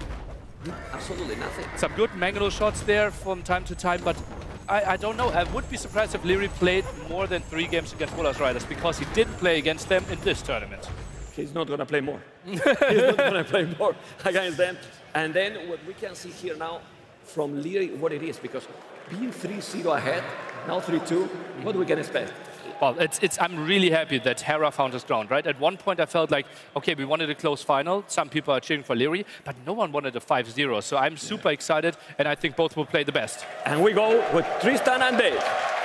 All right, we're back here. Thank you, Nilly and Mem. We are in game number 6. We have, so far, the dream final. Will it be Leary's first land victory after years and years of hunting for it, or will Hera get yet another crown? We've got the map with foxes, my favorites. Byzantines against Georgians, Dave. For now, both players still leaving those 4 villagers out there, bringing in the foxes, which brings you in the gold. I'm nervous here for Hera. I really am. He's gotten 2 games in a row. He's gotten a good streak going, but every single time Hera tries to defend against Leary's early pressure, with the exception of last game, it feels like Leary has just overwhelmed him, and Georgians have that capability to absolutely overwhelm the Byzantines early. Yeah, Byzantines may be the best defensive civ, though. So previously, maybe there were some questions on if Hera could do it, like the first 3 games at least, but I think he's got the perfect civ for it here. This is a map we saw played a lot. I also don't think there will be as many surprises here. And the archers going this way from Leary, Hera at home with his own archers. So both players spending that gold there from the foxes, Dave. Players at this level realizing that it's so important to stay collecting those foxes as well. Like in the ladder, a lot of people would pull the villagers away early, but I think Hera's still got a couple out on the side. Leary's still got his out on the side, and fletching is in. The archers are in. The scout comes back. Hera trying to wall off that scout. Leary trying to get this villager. Excellent wall there from Hera. Yeah, that's really, really good right there. That's really good. That doesn't mean this is any easier for him, but that is really good. But Leary, who's been on the back foot, gets the aggression in early. No major kills, though. Yeah, Leary retreating with those scouts. Doesn't want to take damage. He's just going to continue to scale his army forward. We have 4 archers here from Hera.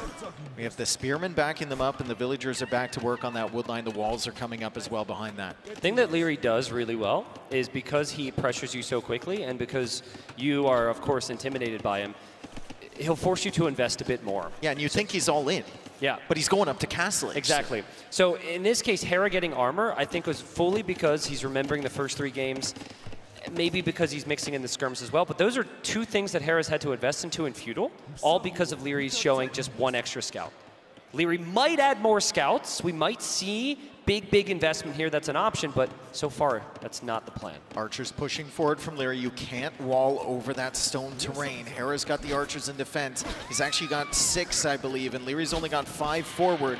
Leary believing he can micro past this. Hera just defending on this side. Scouts are going to take some damage, though. The spearman goes down, and so does the scout. I don't like this for Leary. Hera's kind of trapping him in here. Leary needs to run. He is on the way to the Castle Age, but has taken some losses. Horrible for Leary. Horrible for Leary. If he dances there, he backs off. It's completely fine. Hera's investment actually gets some nice value here. I think these archers are no longer part of Leary's future composition. And the worst part is, you lose your range units.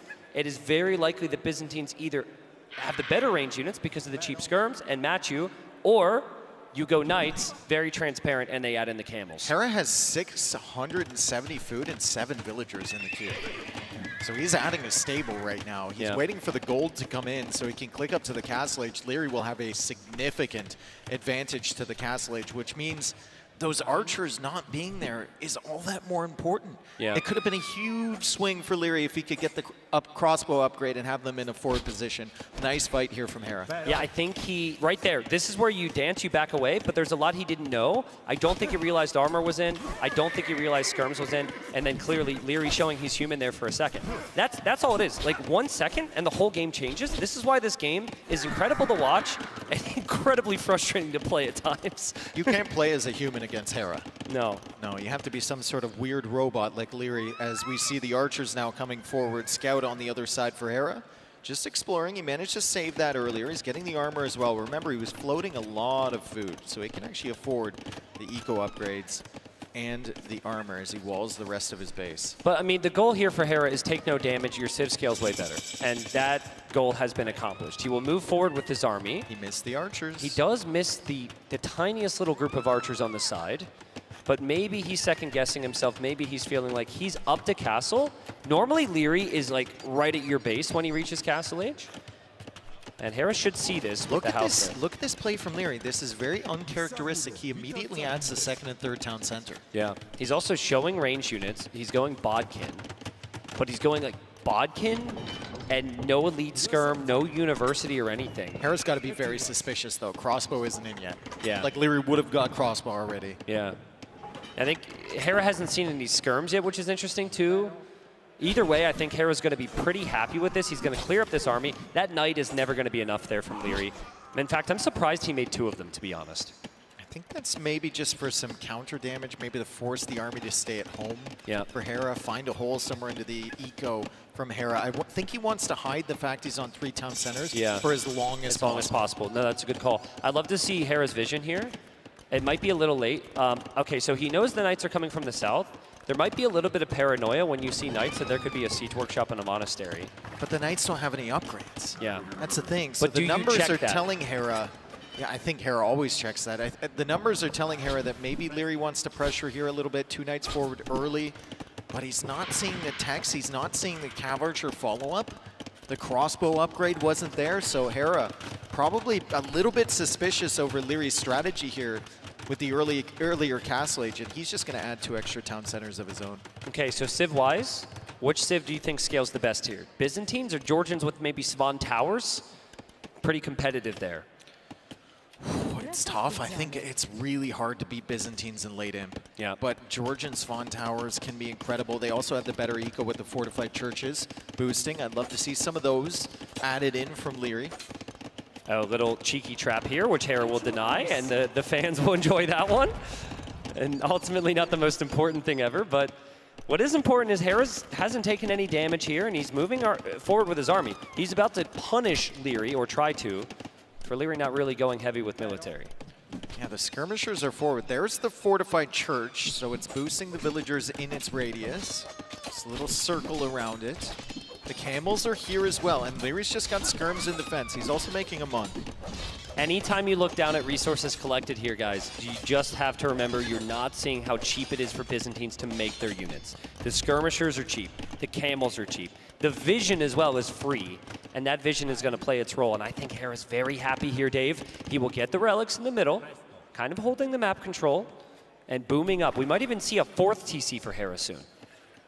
Hera knows late game, he's got confidence in the Byzantines. The Georgians should get a better eco. They have the boost from the fortified church. They've got the mule carts as well. And instead of a 4th town center, it will be a university from Hera. So maybe he wants to hold Leary in for as long as possible. Really curious if Leary can do anything to get rid of some of this pressure at the front of the base. It's not like really pressure in the sense that it's doing damage to you, but it's preventing you from taking resources, and it's making you show your next move to Hera. You don't want Hera to see your next move. At the moment, he's banking up stone, so I'm feeling like maybe Manaspa is his unit of choice, but you need a good castle spot. Hera's also grabbing the relics, so Ballistics helps him do that if he wants to get that. He will hold the map control forward, keep Leary on his toes, and then grab the relics behind it if you're playing towards the late game, which it looks like Hera definitely is right now. Yeah, Hera keeps coming in. He's like, okay, what are you doing, dude? What are you doing? Obviously, he can see everything at home. He'll see the Knights and the Cav Archer get through. So there's a counterattack from Leary. But will this be like the previous game where he kind of regrets running in? Hera with the house wall. Camels are here. Good luck. Nice timing there from Hera. Again, the damage control from him is excellent. He's also trying to block those in again. Gate, house, palisade wall. The camels are still chasing. Leary will find whatever value he can. That's the first eco kill of the game. He'll take it. Second one as well. This series has been interesting, right? It was all Leary. It was shocking how good it was. And now we're in a scenario where it's not so shocking just how dominant Hera's playing on the defense. He's got 3 relics with Byzantines. Leary needs to find some positives because the hype and the energy that was in this building for him after games 1 through 3 is slowly disappearing. 26 on food for Leary, 29 on food for Harris. So the ecos are pretty similar here.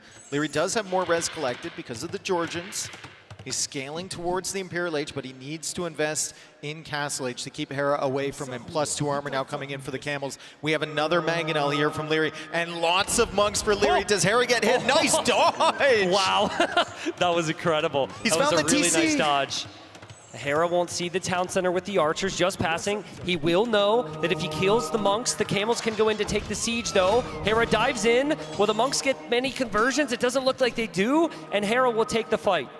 Who takes a fight like well, that? Take it. Who has the confidence to push in with the skirms like that? Only Hera and Leary. As Leary tries to get damage against the camels, just missed the camels. The skirms are still coming in from behind. He gets a couple shots against them. Another monk goes down. That was a bit risky there for Leary. He could have killed his own units, but with his unit control, there's never the risk. He's going to say, camels, stay here, please. I have enough skirmishers to trap you. And there you go.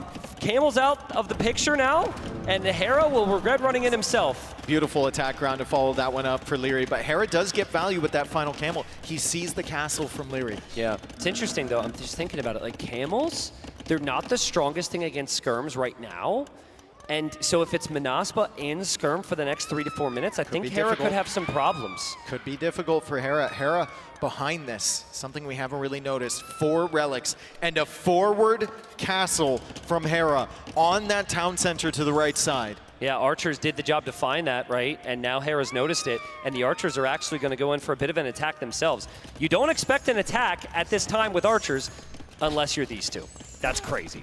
Skirmishers are here from Leary, still no ballistics. He's building up towards Imperial Age. Hera's going to be there first, though. He has already clicked, and the castle is going up right next to that town center. 44 on food for Leary is really good, but look at the timing for Hera. I know it's not going to really accomplish a ton, but the fact that he micros those archers as well, it's expected of these two, but it's just really something else. Because Leary's like, okay, those archers are dead. I can look away now. Maybe they will die, and now Hera's not going to... Okay. Well, now Hera doesn't micro them, but you know, there was a point to be made there. Lots of multitasking. Hera focused on the stone though, and he'll kill the villagers, and Leary has got to be thinking about Imp himself, but Hera's so far ahead. Yeah, score switch now in favor of Hera. It was Leary's score for a very long time. Now Hera's on top. We've got 1,300 food for Leary. He needs to sell and he needs to go up, and that's exactly what he's just done. The army from Hera looping around. Leary tried to secure that gold on the right side. He saw the castle from Hera, it denied the TC, it denied the gold, so he goes for a castle up on the north, but Hera is also thinking about that neutral gold. Yeah, there's not a lot of extra gold on this map, so actually where these castles are going up is what I would call the only neutral gold. You can actually run out of gold very quickly on this map, so something you can try and do is take the middle, and if you can cut through to the middle, you can take the Tower of London. If you control the tower, you end up getting additional resources. I think it's every resource except stone. No ballistics for Leary. It's been very painful. He's missed a lot of value from this skirmisher army, and he's been making a lot of skirms. Yeah, I think that's something he might realize with some of these engagements. And that town center is a little bit awkward. He will get pushed away here, but the bigger storyline is still the composition. Which comp is better? I know it's cheaper for Byzantines, but if Hera can get the camel upgrades, my money is on Hera tying this up with Byzantines. Look at the eco from Leary, 54 on food right now. Hera's is that units are so check the cheap. MTC, check the MTC, check the MTC. MTC! Oh my god! Oh no! Oh my god! Imperial Age Town Center underneath the castle. It will be denied at 70%, and that is game ending. These are the moments Hera needed. These are the moments Hera needed to get back into this set. Leary definitely doesn't realize yet. He's going to be like, wow, my economy is amazing. No, Imperial Age just got denied, and now you have to make a decision. Which TC do you go up in, or do you just hard commit to Castle Age? Well, you got to win this fight. If you win this fight, you realize you fight past the emotions, and then you take it from there. He's up again. He's realized now. Look at his face. Look at his face. He's visibly frustrated. Big, deep breath. Dave, it was the perfect start. It was the 3-0 lead for Leary, and now to lose the 6th game like this could be so painful. I think he still has a chance, potentially. I think he potentially still has a chance. Byzantines are very tough, but Leary is still ahead on population. 121 villagers versus 115. Res collected is still ahead for him, and he's expanding throughout the map. Usually Leary is the guy pressuring Hera, and Hera is trying to expand his economy. The roles have flipped a little bit here. Leary needs to buy himself time to get to Imp and get those upgrades. This has been the closest game, I would say, of the entire final. It's been back and forth, and so the trebuchet's there from Hera. He's taking down the stables. I don't think he'll know that Imp was denied. Maybe he heard the shock of the crowd, but so far so good for Hera. Then again, what's happening? Manaspa are in. Where are the camels? Leary needs to battle past that denied Imperial Age. Hera is not doing damage right now to Leary's economy. Leary is doing significant damage to Hera's eco. There were so many holes in this economy. He's killing villagers left and right. I honestly can't believe it. Hera has felt so inevitable the last 2.5 games. I just thought that losing Imperial Age would be the game ender, but still the population is high for Leary. And it's still going not out for a the very trap. big army for Hera. They're going out for the trap. Can he take it down? The camels are there. It's very, very difficult. He's got the pikemen as well, but it's not enough to take out that trebuchet. Yeah, I think the problem now for Leary is he's still not killing camels, right? He just killed villagers, but that equaled out the villager count a little bit. He is no answer to the camel. And if you go Halb, which is your best option, Byzantines have hand cannons and they have cheap skirms to match it. Hera, of course, already with imp upgrades as well. Still an amazing position for Hera. Castle in a defensive position there for Leary. He's going to try and hold this hill. Skirm camel is... Oh, that's painful, dude. It's not the best This is the comp. game. This is the game of denied upgrades. There's now a blacksmith researching bracer on the front that will be tread down. That is so frustrating. Still no ballistics for the skirmishers as well. Yeah. Oh man, Dave. I mean, again, 10 out of 10 the first 3 games, but maybe Leary's kind of slipped down to like the 7 or 8 out of 10. Hera maybe staying consistent with his 9 out of 10 every single game he's played, and it's evening out right now. Lead Manaspa on the way for Leary. It's a good upgrade. He's going to try and play Skirm Manaspa against Camel Skirm. Camel Skirm is not really the ideal composition you want to be pushing with, especially when Leary has the threat of going to snipe those trebuchet. But Hera is in still a very good position. Denying Imperial Age was so big. Still no imp upgrades. So I think that's something that he assumes he has. He had the market there. I just saw coinage on screen for a second, so a bit of a misclick there from Leary. But yeah, still no imp upgrades, still no bloodlines. There's a lot missing here. Still no ballistics. For the 17 skirmishers. Could have gotten so much value with them. The Mangonel is coming out now. Going to try and snipe the traps, or maybe the skirmishers from Hera. Don't think it's going to last long. Halberdier is on the way, but the castle is being trebbed from that hill position of Hera's. Leary's going to be forced to repair. Hera has been able to turn this into his type of game. Booming, adapting, waiting for the late games. He has defended from the early attacks. Honestly, the fight in Feudal Age might have been the most important one, just so he could breathe here a little bit and get to this stage. And here we go. It's all building up towards the fight. Can Hera tie it up? I don't see really any help here in this fight for Leary. The Camels are going to rip through the Manaspa. It's a wave of blue here as Hera goes under Leary's TC. It feels like he has to take this fight, but look at the population. Still 200 for Hera. Hawk capped 148 for Leary. GG flies in. 3-3. You wanted the perfect final. This is it. And who's got the momentum now? It's Hera. And now we have to just go back after 3 games. We have to find what we said Hera needed to do, you know, check the mentals, reset, blah, blah, blah, blah, blah. And we just insert the same thing for Leary. Leary needs it. Yeah, he needs a reset big time. And part of what we said with Hera was find a map where it's not as dominant with the aggression early. So I think that's part of it for Leary, but in reverse, try and get back to your civs that can apply early pressure, but also the maps. But like, that's gotta hurt. We've all lost our imp TCs again before. The upgrades being missed, the army being lost. Fatigue starting to set in maybe. This is a marathon, not a sprint, and a best of 9 is very, very long. And Hera's got that stamina. We've said it before. Hera loves these long sets. He loves the long games. He plays towards them. He played towards it here. He found himself actually in a position where he could be the aggressor. Yep. And he took the reins here. Leary struggling to defend. I think he thought he had ballistics. Yeah, really do. I mean, so think about your typical timing. Oh, God, that was, show me this. Yeah, that was sad, obviously. But think about your typical timing when you're Leary. You go for the army early, you go for ballistics early, you ease into the town centers. That was very un-Leary-like to add the TCs, and so the typical timing's out the window, and so you think you have a few things. I think that's what that was.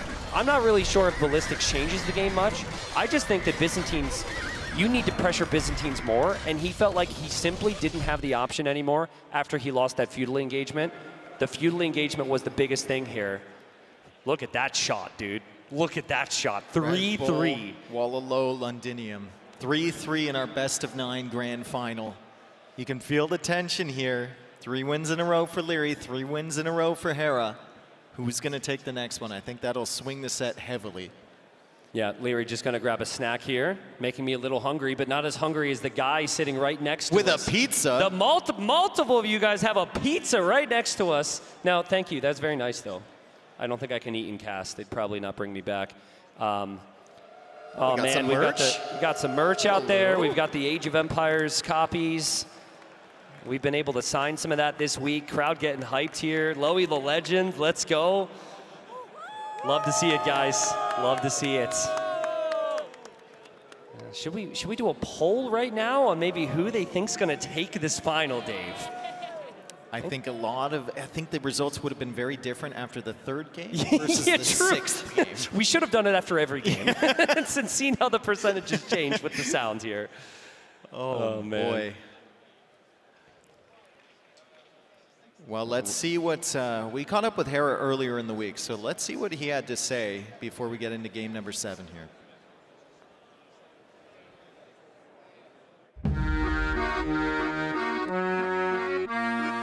I think when it comes to me versus the rest of the competition, I just feel like I'm the player with the most complete package.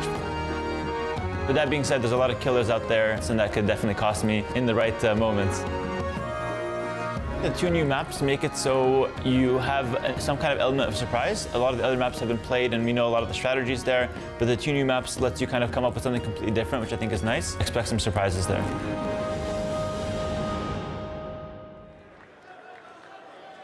We've got one of those maps remaining in the draft. Yeah, we do. We have actually, Blue Wells. I think we have both. Actually, I think Loch Ness has yet to be played. I think we will see that Loch Ness at was some point. not but a new map, though. Yeah, that's true. And then Loch Ness is like new, I think, for this for the this ladder tournament. qualifier, this tournament, yeah. And Stonefront, not a map I thought would be played too heavily this tournament. I have seen it a couple times. Hera getting ready. Leary trying to reset. There's got to be an incredibly frustrating moment there when he realized that he lost his MTC. We could see it in his reaction. And he's been here so many times. That's the thing. That's the thing. Similar situations. That's the thing. Like, I almost don't want to repeat the numbers of how many times he was ahead, how many times it was close. It's almost a curse at this point. Yeah. We need to break it. Leary, he's got to come back to where he was the first 3 games. This best of 9 has become a best of 3, and the crowd heating it up here. There's no better time. Best of 3 for the championship. Can Leary break the curse? Can Hera continue his reign at the top as Red Bull Wololo champion again? I'd like to see the draft. I'd really like to see the draft again here. We don't know the map yet. We'll find out soon, but I'd like to speculate a little bit. I know Hera's got a top pick of Dravidians. I would assume at this point that is going to be for Loch Ness just because of how water dominant that is. Hera hasn't had a lot of expression on his face throughout these finals, but I'm seeing a little bit more confidence now than I was after the first 3 games. Rightfully so. Yeah. What a comeback for him. What an accomplishment. You're down 3-0 against Leary. You're getting absolutely smothered every single game. And then you manage to pull out 1 win, 2 wins, and then that one right there. You make your own luck, right? He was the one tripping that TC, or killing it with the castle, rather. Yeah, so kind of crazy that we're down to the final 3, and 2 of the 3 water maps are going to be featured. Rampart is the one that's excluded from that. Rampart is like full-on land pressure, full-on send it.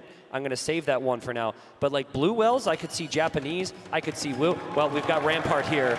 So we know the final 2 games will incorporate some water. Here, though, it's going to be the Flemish militia from the Burgundians of Leary, hoping to move out here and push.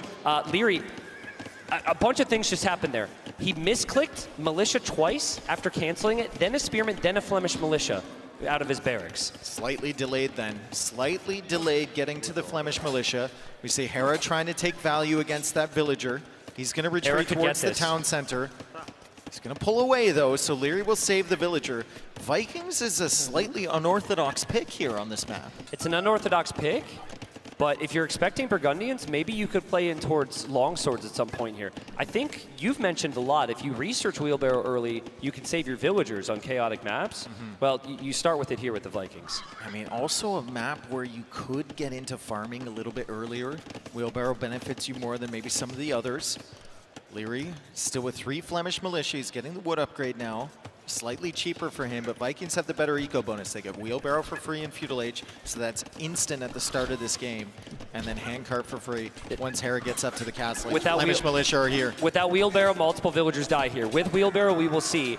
Nice blocking here from Leary. His scout is pretty weak, but he does get the first villager kill of the game. That's the strength of the Flemish militia. It's more so the long term. Can the Flemish militia be the answer, or will Leary have to switch? Yeah, and what's the play here with Vikings? Like, the eco is great, sure, you can play into a crossbow, I guess, but you don't get Thumbring. Like, the land army is a little underwhelming for them. We'll talk about it later, but Hera never expected this. I believe he expected Burgundians on Loch Ness. Maybe. So there's some options out there to consider for Loch Ness now for Leary, which might be question marks, but Hera's defended. He's lost just 1 villager. He likes to get those picks where if he doesn't take a lot of losses early, he's always got the better eco or the better position. That's what happened with Byzantines in Game 6. He's going to hold with Vikings now. He's getting foraging on Viking scouts. You don't see that every day. Skirmishers, Flemish militia, going to be a pretty dangerous army, especially when Hera has to protect the villagers at the bottom of this hill. Hera's got some scouts. Vikings don't get bloodlines, so their scouts are a little underwhelming. Most of the land military options are pretty underwhelming. Yeah. Honestly, I think Hera can't engage into this comp if it's fully upgraded. Very and difficult. Leary might have wanted to skip the upgrades a little bit, but he's gone all in on them. He's got the armor for the infantry and the skirmishers, and he has the range on the skirms. Very difficult for Hera. And once Maybe again, he can counter. Once again, Leary, for the most part, avoiding hitting the villagers. He's going after the military first. He's forcing Hera to engage. Hera doesn't really want to pull his villagers away. He wants to delay long enough for Wheelbarrow to create a significant difference in the eco, and you can already see it reflected here in the total res collected. It's also interesting Hera doesn't counterattack here. I mean, it would be pretty crazy. He's got exposed villagers, but Hera likes to sit and wait. He always believes in his ability to get enough military to match this, but the numbers are starting to look pretty tricky here, and he needs to find one of these armies. 10 Flemish militia are also no joke if Leary goes up to the castle edge, because they get an instant buff. Yep, we got the attack on the front now as well. There's the attack on the front. Now Hera could maybe choose to use his scouts against this army, but it is still 4 Flemish militia. With the armor. With the armor. I'm not sure that's the perfect fight. That's really good micro from Leary. The sidestep on the archers was great. That's so good. Now He's where's trying the to rest pick of the the Vil. army? He's trying to pick the Vil. It's getting away with Wheelbarrow. He's in on the other side with the skirmishers. Hera saves that villager somehow. The skirmishers idling the villagers on the farms, but Hera is still alive. He's still got the army. He's adding a second stable in Feudal Age with Vikings. Yeah, it's not where you want to be, Dave. It's not where you want to be. It's like all-in scouts with a civilization that doesn't get bloodlines. I'm getting flashbacks to that Ethiopians game. This is not where the Vikings want to be. Stable. Oh God, Hera has to delete his mining camp to get out. What is happening? So what is happening? This is so awkward for Hera. I think he's going to attempt a counterattack. He needs something. Leary is all over him. He blocks the villager's stable. Still denied. Wheelbarrow is helping, sure, but Leary is all over the front side of Hera's base. It's not what you see, it's what you don't see now if you're Leary. You know there's archers out there because you didn't kill them. You need to have the recognition to keep some skirmishers at home. He has an outpost. Will the skirmishers be at home? If they're moving out, this is still a very big problem. How quickly does he see? How quickly does he notice? Almost instantaneously. The houses are coming down. The scouts from Hera are getting value. The stable was finally up. 20 on food for Hera. Double stable scouts. The archers are trying to push in, and he does indeed snipe a villager. Nice counterattack there from Hera. If Leary makes it to Castle Age, his Flemish militia instantly get a stat boost. You do not need to research a tech, which is incredibly strong with the timings here. He just needs to hold. Hera needs to clear out, I'd say, almost all the Flemish militia to even have a chance here, Dave. The archers are strong. They're not going to kill Flemish militia. More weak villagers. More weak villagers. He gets another one. He's going to get another one here on the berries. Oh, man. Leary is bouncing back, Dave. He's bouncing back. 20 seconds away from Castle Age and that upgrade. There's villagers exposed, though. There's villagers exposed.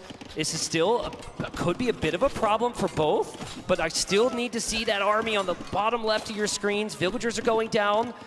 Castle Age is in now. There's no Flemish militia forward. They died. He lost the Flemish militia a couple seconds before Castle Age comes in, but he does still have the ones at home. Great clear up from Hera. I actually can't believe it. I actually can't believe it. I think you just back off there. You back off there, and you're clearing up Hera's eco right now, and we're maybe seeing... I think he was busy. Yeah, the GG. That's a great job from Hera to get the counterattacks, but Leary, not quite as inevitable with the perfection as he was to start the final. I think that was just an excellent counterattack from Hera. His instincts told him, listen, this army is no good at home. I'm going to go forward. He distracted Leary, and he got those Flemish militia at the perfect time as we see the scouts now coming in against the villagers. Hera's eco is actually looking pretty good. Leary is ahead on total res collected, but not by much. Yeah, and I mean, you're Vikings here, man. You're living the dream trying to save your villagers. There he goes for a kill. He gets it. Scout gets away.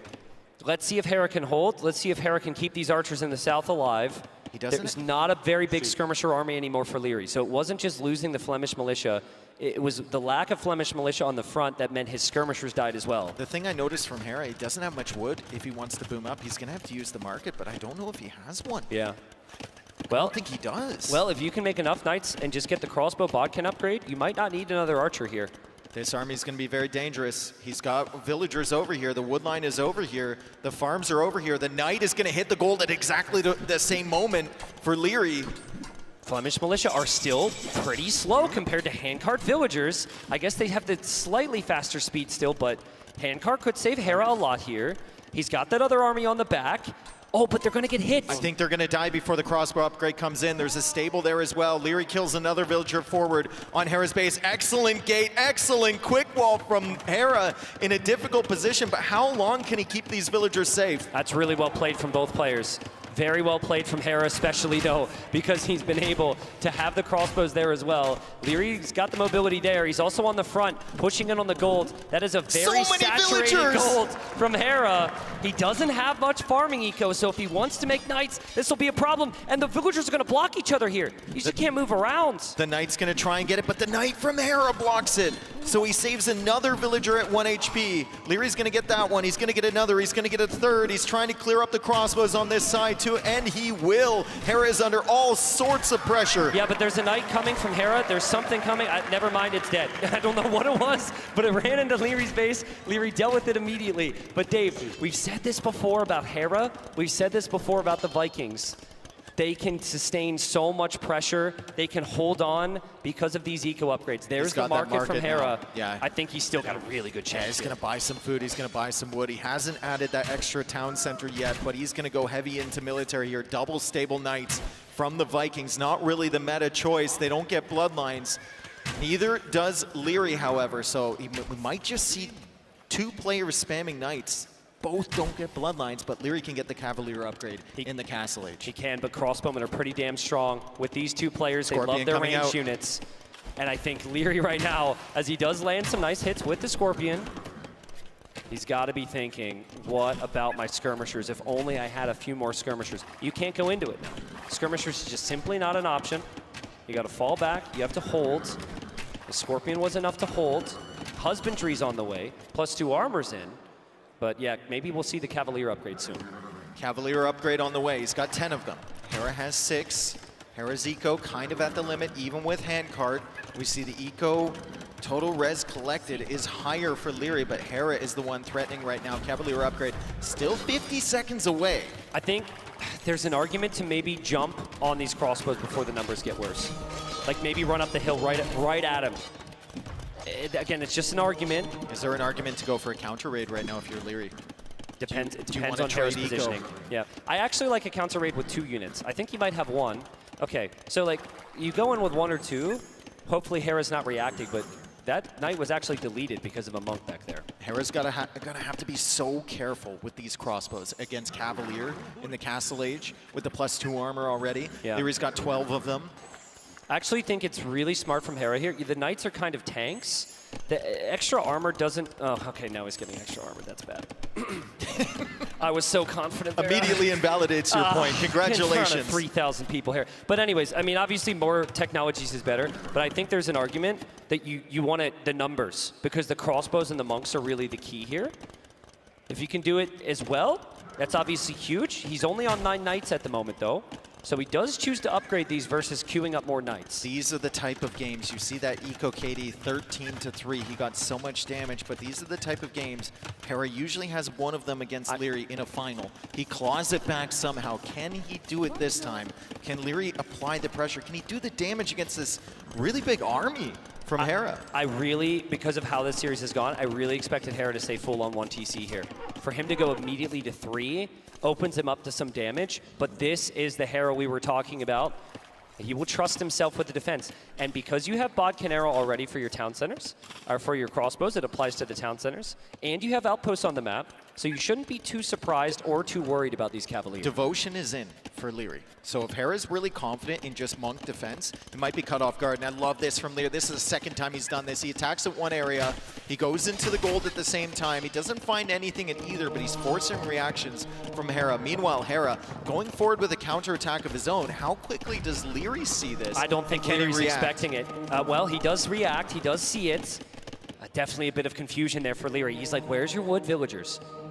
I don't understand. That's a very fast conversion. Isn't Devotion in? No, he was charging that before. That monk stayed locked in. Devotion is in. Leary got that quite early as the counterattack comes in on Leary's base. He's got the Cavalier there. He's got some monks. I think he converted a knight. The Scorpion goes down, though. The Flemish militia is still working away. And in the meantime, we have a counter raid. Things are getting crazy here. Leary is defending at home. He's also attacking forward. Where are the crossbows? They're kind of trapped in under the TC of Hera. Hera had the map control, but maybe he felt like his economy was the key. He chooses to go for the eco. He's hopping out of his TC with the crossbows on the other side, Dave, but he is really struggling for military right now. He needs more numbers. Yeah, good damage control, all things considered. I think a lot of people would have lost their entire entire army plus all their villagers under that TC. Hera hopping in and out from the left to the right. Leary has to split away and save whatever Cavalier he can. Eco KD is still 18-4 in favor of Leary. Leary needs to remember eco upgrades right now. This has been super military. There we go. He's going for postal as I say it.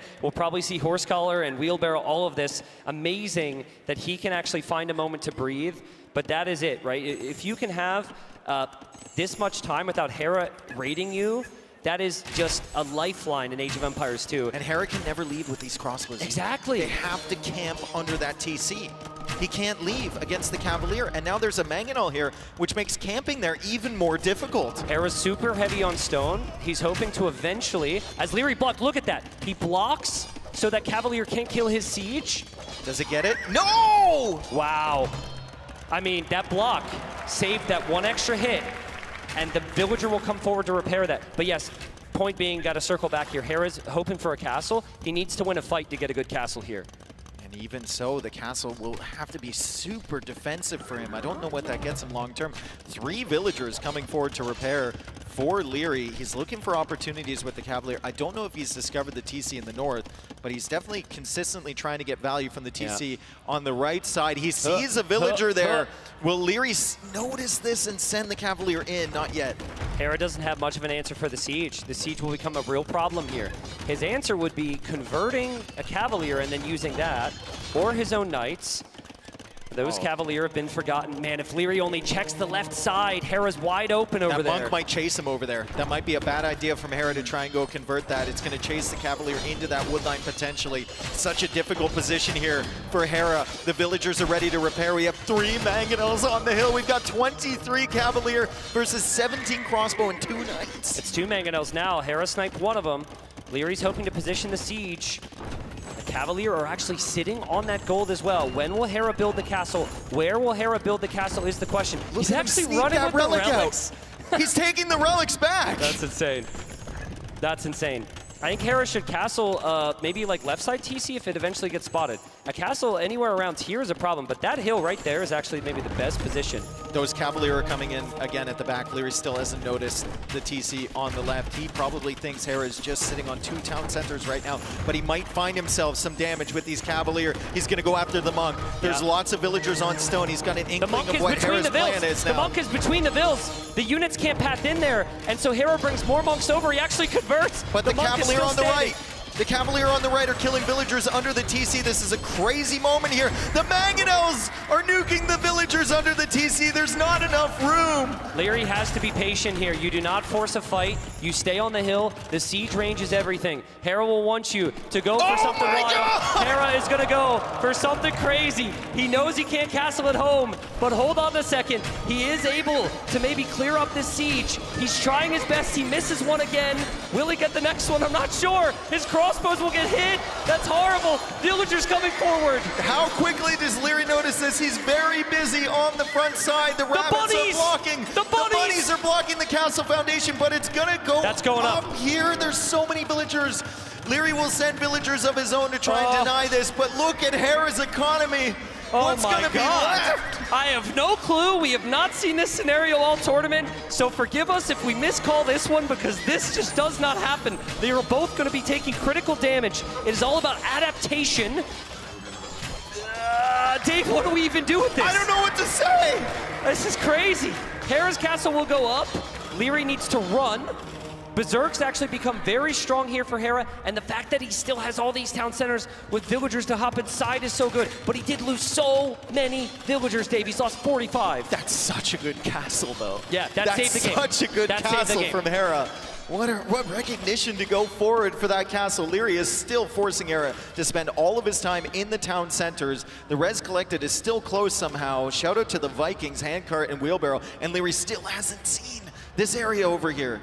I mean, in terms of comfort of play... finally did notice the town center. In terms of comfort of play, Hera's got 3 TCs versus, well, soon to be 4, I suppose. No! Leary, hello? Just passing. Oh, man. But in terms of comfort of play, you always prefer to be the guy that has the castle in the other guy's face. So, like, you can never really do anything about that, at least not with this economy. I actually think the counterplay to it is to do the same to Hera, or it's to just fully ram down his base, but Leary doesn't have the siege anymore. Yeah, Leary's starting to expand his eco. He's still working away on that castle. It's 17. That's a great point by Vodka, our wonderful observer. 17 villagers idle from Hera. So you look at this 72 number at the top, it looks close, but with 17 villagers. But what are they going to do? I think it's time for another castle. I thought it was just one castle on the contract, but apparently it's 2. Where do you even put it? I think there's like 4 Cavalier underneath that, though. And the villagers are going down trying to attack the monastery. Yeah, that's true. Hera can't afford murder holes. What a situation. I mean, yeah, Hera's economy is pretty bad then, Dave. And Leary's still making army, and Leary's still checking spots, and Leary's still hoping for damage everywhere. He's made it so difficult for Hera. The forward wood line is super exposed now. This is such a fun game. This is why we watch Age of Empires 2. We don't really know what's happening. It looks like Hera isn't going to be able to survive. Great raid on both sides for Leary. Yeah, Leary's like, go ahead. Build a castle in my base, because I'll just raid yours. You needed the defensive castle. Oh, and he finds more value. Having said that, I think Hera can hold there. I think he's maybe holding on the sides as well, getting more conversions. Hera's still in this game. 4 monks, 2 Cavalier. Dave, this, obviously we don't know. This feels like the closest game in the final. It's 3-3. Odds are very good that whoever wins this game ends up winning the final here. He's trying to bait the Cavalier into the castle fire. The castle is burning. Let's see how quickly Leary can take out these villagers if Hera decides to go for another castle. There's so many villagers there. There's a Mangonel here from Leary. The Berserks are out, though, so he doesn't want to reveal that right away. Berserks still trying to bait those Cavalier in, and the Berserks will be there to counter that Mangonel, so Hera will get another castle up in Leary's base. Front of Hera's base, front of Hera's base. There's more Cavalier moving forward, front of Hera's base. He doesn't have the defense. That is such a consistent problem, and Leary continues to punish.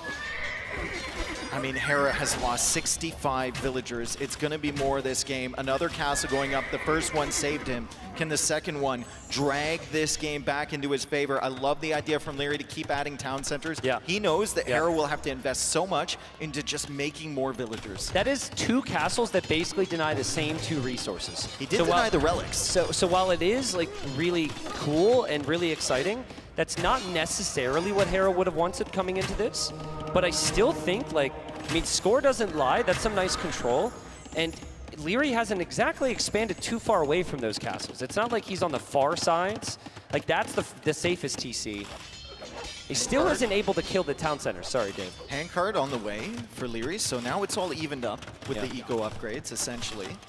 Neither player has Horse Collar, which has to hurt this game. Although for Leary, I guess he's been pushed off all of his farms, so it doesn't really matter that much. Yeah. We have Hera on more stone there. Maybe thinking about another castle. He's somehow survived throughout this. The Berserks are finally getting a counter raid.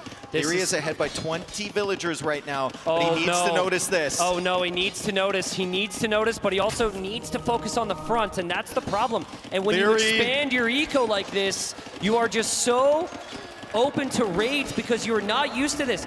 He's forgotten about that town center, Dave. He's not thinking about that area at all, and Hera should know if he just takes the fight right now, Leary will continue to lose villagers. Yeah, Leary trying to snipe the monks. The crossbows are doing so well. He will get one monk. Hera's holding. Conversion. Hera's holding. Hera's getting so many villager kills over there. Leary finally notices. Hera killed so many vills under that TC. I think Cavalier are just too expensive to keep up when you have to reboom, but maybe it's still just enough from Leary. Look at the crossbow count. It's only 7 I don't know what to think of this game. They just reset. They just reset. And now Hera's going to drop like 2 more town centers far away. And Leary is too. This might be one of the best games of the tournament. It might be the best game of the tournament. We haven't really had those super long ones, but neither player's anywhere close to winning this one right now. This is a crazy game. Let's hear it for this game. Royal Albert Hall. Fans are getting their money's worth here. It still looks like a game that Leary should close out, but we've seen this so many times from Hera. He just manages to take these ones back. He's only 15 villagers behind him. I'd like to see the stable that's on fire underneath Hera's castles, because I just noticed something. Is that producing at all? Okay, so it's actually going to go down to the castle, but I think 4 or 5 Cavalier have maybe died to this castle because he's selecting all of his stables and sending his units that way. Yep. So there's some value that you get from the forward castles, but unfortunately for Hera, the stable will be taken out. See Cavalier coming in. There's Cavalier in the north as well. Hera has to track all of this. He's in villager protection mode, though, and has been for the last, like, 20 minutes. I know it's a lot to ask of a man who's on 5 town centers and has been double castle dropped by Hera, but I would like to see some Rams from Leary. Because he's run underneath these TCs where there's no military so many times. He's in on the gold. You gotta add some siege. The way that Hera just manages to survive these types of games. It's ridiculous. It's not fair. It's ridiculous. But it's still low army. And we saw Leary punish that games 1 through 3. He's hoping to punish it here as well. Hera is on the way to Imp, which should mean forward trebuchets. But like, what army? I guess still crossbows, right? Crossbows with bracer. Hera is just banking everything on having some pressure from these forward castles and Leary not wanting to deal with that. Leary has 53 on food right now. The eco is looking fantastic. He finally did get Horse Collar. He's got 14 Cavalier, and that stable is no longer sending them right underneath that castle. So he should be able to mass up some units, but Imperial Age will be so confusing, I think, for Leary. The fact that Hera can even get there. I'm actually curious when Leary will go Imp, and because of what happened before, where will the Imp TC actually be? Oh, I'm in the seeing corner. a university. You would hope, but like sometimes you just click it because you're raiding everything, and this game's even crazier than the other game was. I think as a follow-up game, you're not going to just click it anymore. Yeah. You're going to definitely pay attention. Hera goes through the gate. Handcart helping out so much. Wheelbarrow helping out so much. So many of these villagers would have died anyway. Leary always attacking at 2 or 3 spots. He's always trying to time his attacks. He's on the way up. So Hera doesn't notice one. He's on the way up. Which town center is that? I was going to say that's a safe option, but I don't really know, dude. TC selection has been a little underwhelming here. That is the MTC from Hera, but he's only 22 seconds away. And actually, so he should be fine. There's no military buildings of value for Hera to even really focus on. So I think he will actually focus the town centers. And Hera's got 15 crossbows. He will have Bracer and maybe Chemistry. This will be a rough 2 minutes for Leary. He has the population lead, but Imp is in for Hera. Look at that town center from Hera. He walks across his opponent's farms to place a town center there. And Leary's never been able to clear up those villagers. Well, there's just too many spots, right? There's just too many areas. Hera's always on top of these raids as well. Yeah. Sees them from a mile away. Leary's just hard stuck into this Cavalier. Might go Paladin immediately. Look at the other, we got so much happening here. Where are the Trebs right now? 0 trebuchets from Hera. That's good for Leary. It will be Paladin. This game has hit a state that Leary almost can't believe. I'm sure he's shocked to see his opponent is an Imp, and he wants to punish with his strongest unit. It is cheaper for the Burgundians. Leary has killed more than 50 more villagers than Hera this game. Hera has eked out the 41 eco kills with those double castles forward, but Leary consistently killing the villagers from Hera. Hera just makes more. Yeah. Just makes more and more, and that's probably part of the reason he picked Vikings on Can't this fight map. this. Not yet. Yep, you gotta wait. You gotta wait. You gotta avoid that army. This is where it's kind of good that you're spread out with your own town centers. Maybe if Hera moves past the stables, you can consider it with that number. But you have to imagine that Hera will be locked in, waiting for that army to come in. Even the Paladin upgrade stable is something to pay attention to when Hera does have a trebuchet out. It's so tough for Leary to focus on one position here. I think it's much, much easier for Hera. Just those castles in the center splitting his base in half. Yeah. Monks, though. Monks could be sniped. Forward castle from Leary. Forward castle from Leary on that TC is going to apply a little bit of pressure, maybe push that north side. Paladin is on the way. It's still 2 minutes and 22 seconds, so it's feel like a long upgrade. I feel like we need to see more military from Hera. I know that it's impressive he survived with the economy here, but he's up against one of the strongest units in the game. He's got to go for more military. He tries to go for a double gate, now like another gate to block the pathing and affect the pathing. Final armor upgrade 2 seconds away. Yeah, I think Leary should just take the fight, Gabe. You see the gates, you back away. Maybe you wait for Paladin. But I like it now, because now you can fight underneath town centers. In Castle Age, it's questionable. Here you can be under like 5, 6, 7 town centers, all with different small groups of Paladins. Yeah, Hera sees that castle. He pulls all of the villagers away. He's still got this double castle stack behind enemy lines. He's getting the unique tech for the extra +1 damage on his Arbalest, which should really help against the Burgundian Paladin. Yeah, that's needed. I really like it. What I don't like is getting armor upgrades for your infantry before you ever get a single armor upgrade for your archers. You're going to get hit big time here. You have the damage and you have the range. Hera's going to castle drop this, right? Hera doesn't know about it. But I think you do once you see it. All that Cavalier are there. Maybe you don't. Maybe you run away. Hera's gonna have to save some more villagers. Oh man, this is Hera not being able to really pressure the economy from Leary catching up to him. 15 seconds away, Paladin. He's reacting so much. Is he reacting too much? Will Leary be able to get raids in the north at the same time, Dave, near the castle? There's very good odds he'll be there. Some point in this game, if Leary keeps up this pressure, Hera will not be able to notice everything. So far, he's done a fantastic job of it. He's going for a castle here. Paladin on both sides. Excellent gate wall there from Hera with a gate stand. Will the gate stand? Gate stands. Gate stands. It saves the fight for him, which means the castle might go up. If the Paladins were able to close in there, it changes the fight. The Paladins are going to run around. Hera doesn't have the builds. Hera has to go for more gates. He's still getting raided in the north. The Paladin trying to get in on these Arbalists. The extra +1 attack is helping a lot. Leary going for the gate. The Paladin surrounding the Arbalist. Will Hera survive? That castle goes up for Leary. The castle is going to be denied for Hera, but he saves a lot of his Arbalists. There's something we're missing. There's Berserks in the middle. Berserks in the middle raiding some of Leary's eco. Leary, he has noticed it though. He has noticed it. It's not that big of a threat. And yes, he's got the gold now, Dave. That's the biggest thing. He doesn't have the relics that Hera has, but he has more mineable gold than Hera does. Yeah, like I said, 14 villager kills. At some point, Hera's going to fail to notice some of this. He goes for another castle here in the late game. On land, I would favor Burgundians over the Vikings. 100%, 100%. Hera needs something to mix in with Arbs. That's been the big question the entire game. At one point, he had Knights. He switched out of that. Then he had mainly monks, but we haven't seen many berserks except for raids. Pikeman is a good option here for him. Leary has to take out those two castles at the back though. Okay.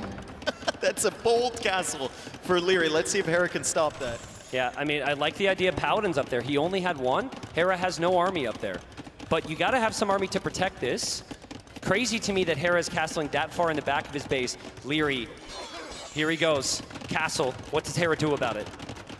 Building with a lot of villagers. The Paladin are coming in from the other side. He might find the castle from Hera back here. Squires is on the way. Pikeman is coming out. Leary still hasn't taken out the two castles in the back of his base. The castle goes up from Hera. Perfect timing. Yeah, but it's not perfect timing with denying the castle. That's a good raid, though. Hera's Berserks have kept him in the game. At least he's been getting some counter raids. He's still taking so much damage to these Paladins. 147 villagers killed by Leary this game. 150 now. He's going to kill some more. The Arbalists are over here. It's going to be hard for Leary to take a good fight against those. If there's one thing that Leary has been missing this game, it is siege to take down fortifications. He is raided to death. It's been amazing, but he needs siege. There's the first trebuchet. I actually wouldn't hate Rams here, though it's not so good with his Civ. If he can add the siege, he can take down those castles. Like, Hera doesn't have a lot to protect those castles at home or on the sides of his base. I think the one benefit of Leary losing that town center over there, or Hera killing all those villages, his attention isn't as split anymore. He can kind of focus himself from that corner. Agreed.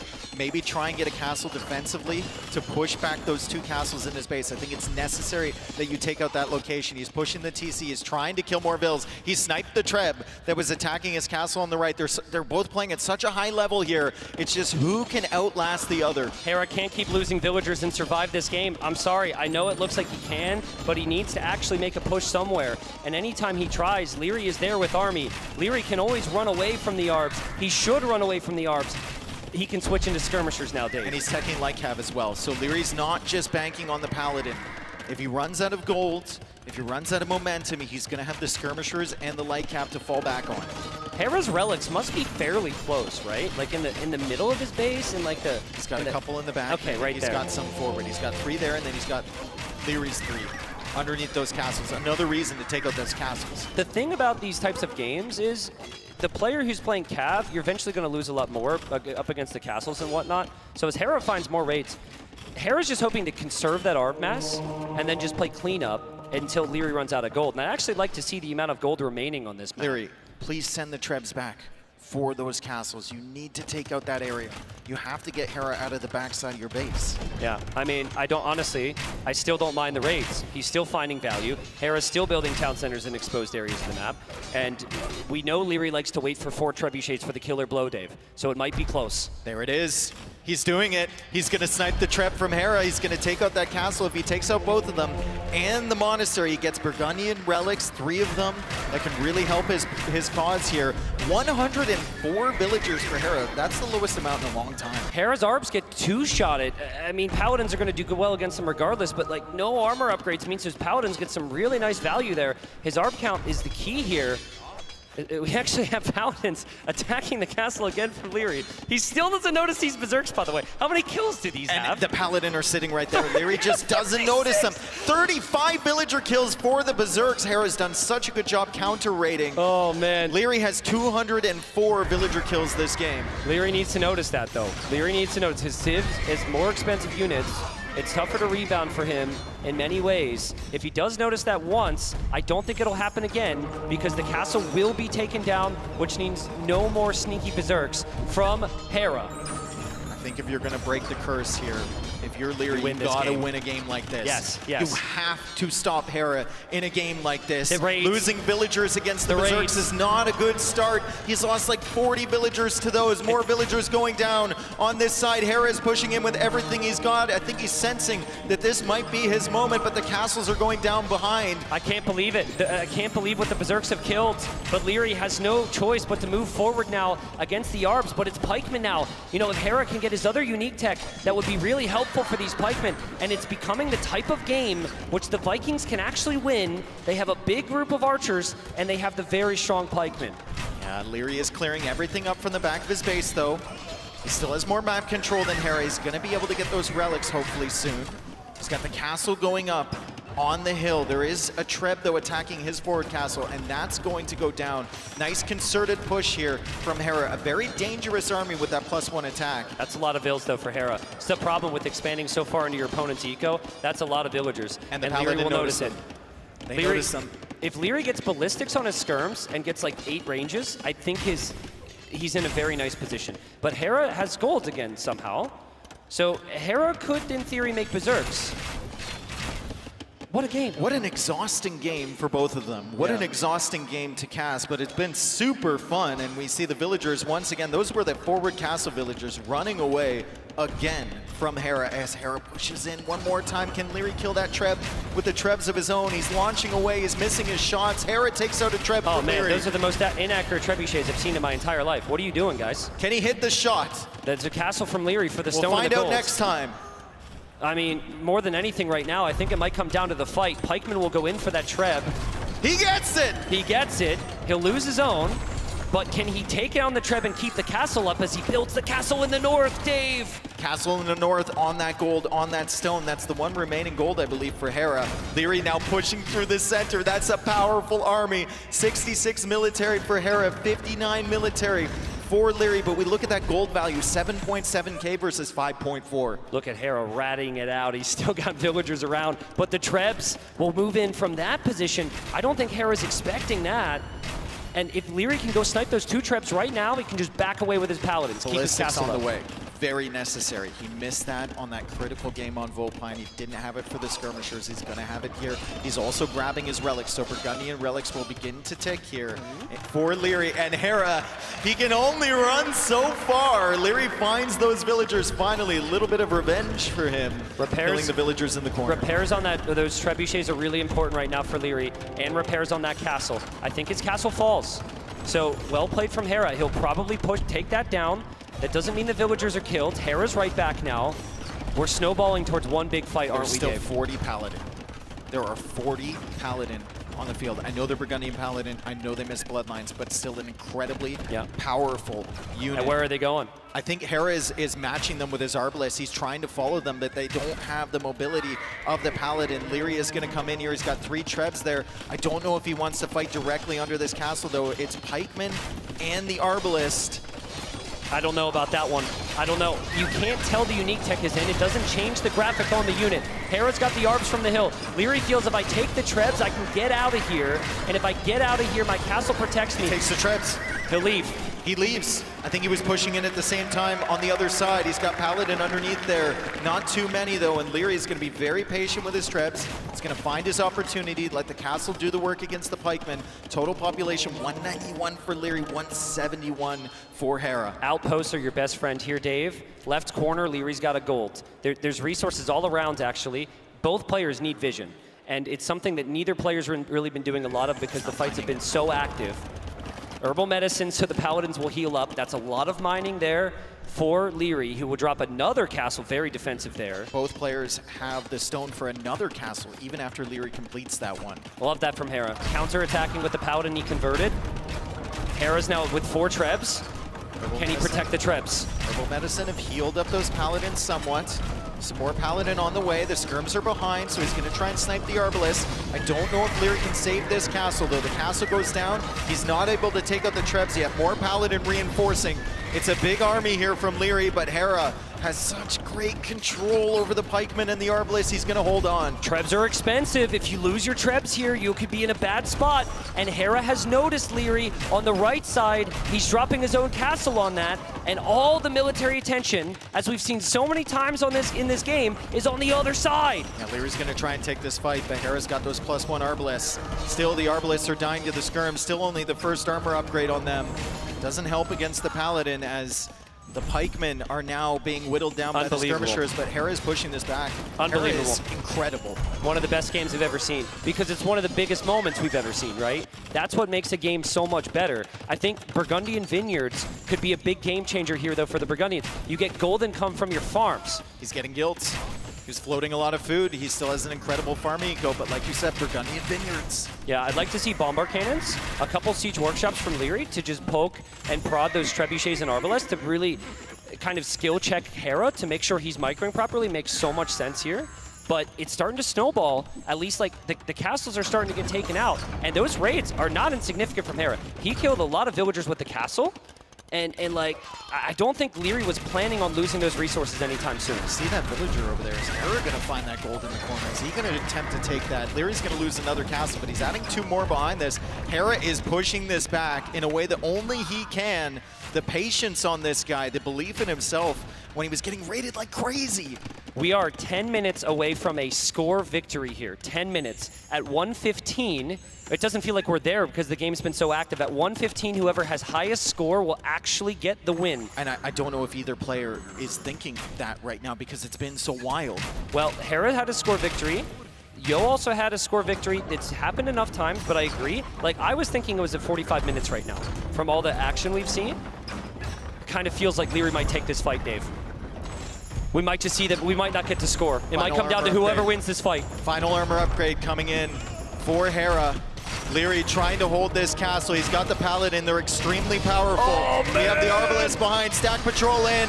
He's going to take the pikemen out early, but how many paladin will be remaining? By the time this fight is done, the trebs are going to take out the castle. The pikes will the are dead. Go down? The pikes are dead. There's none left. The castle will go down. Hera will finally lose his trebuchet. Score switch for Leary. I don't know if Hera can ever get back that population.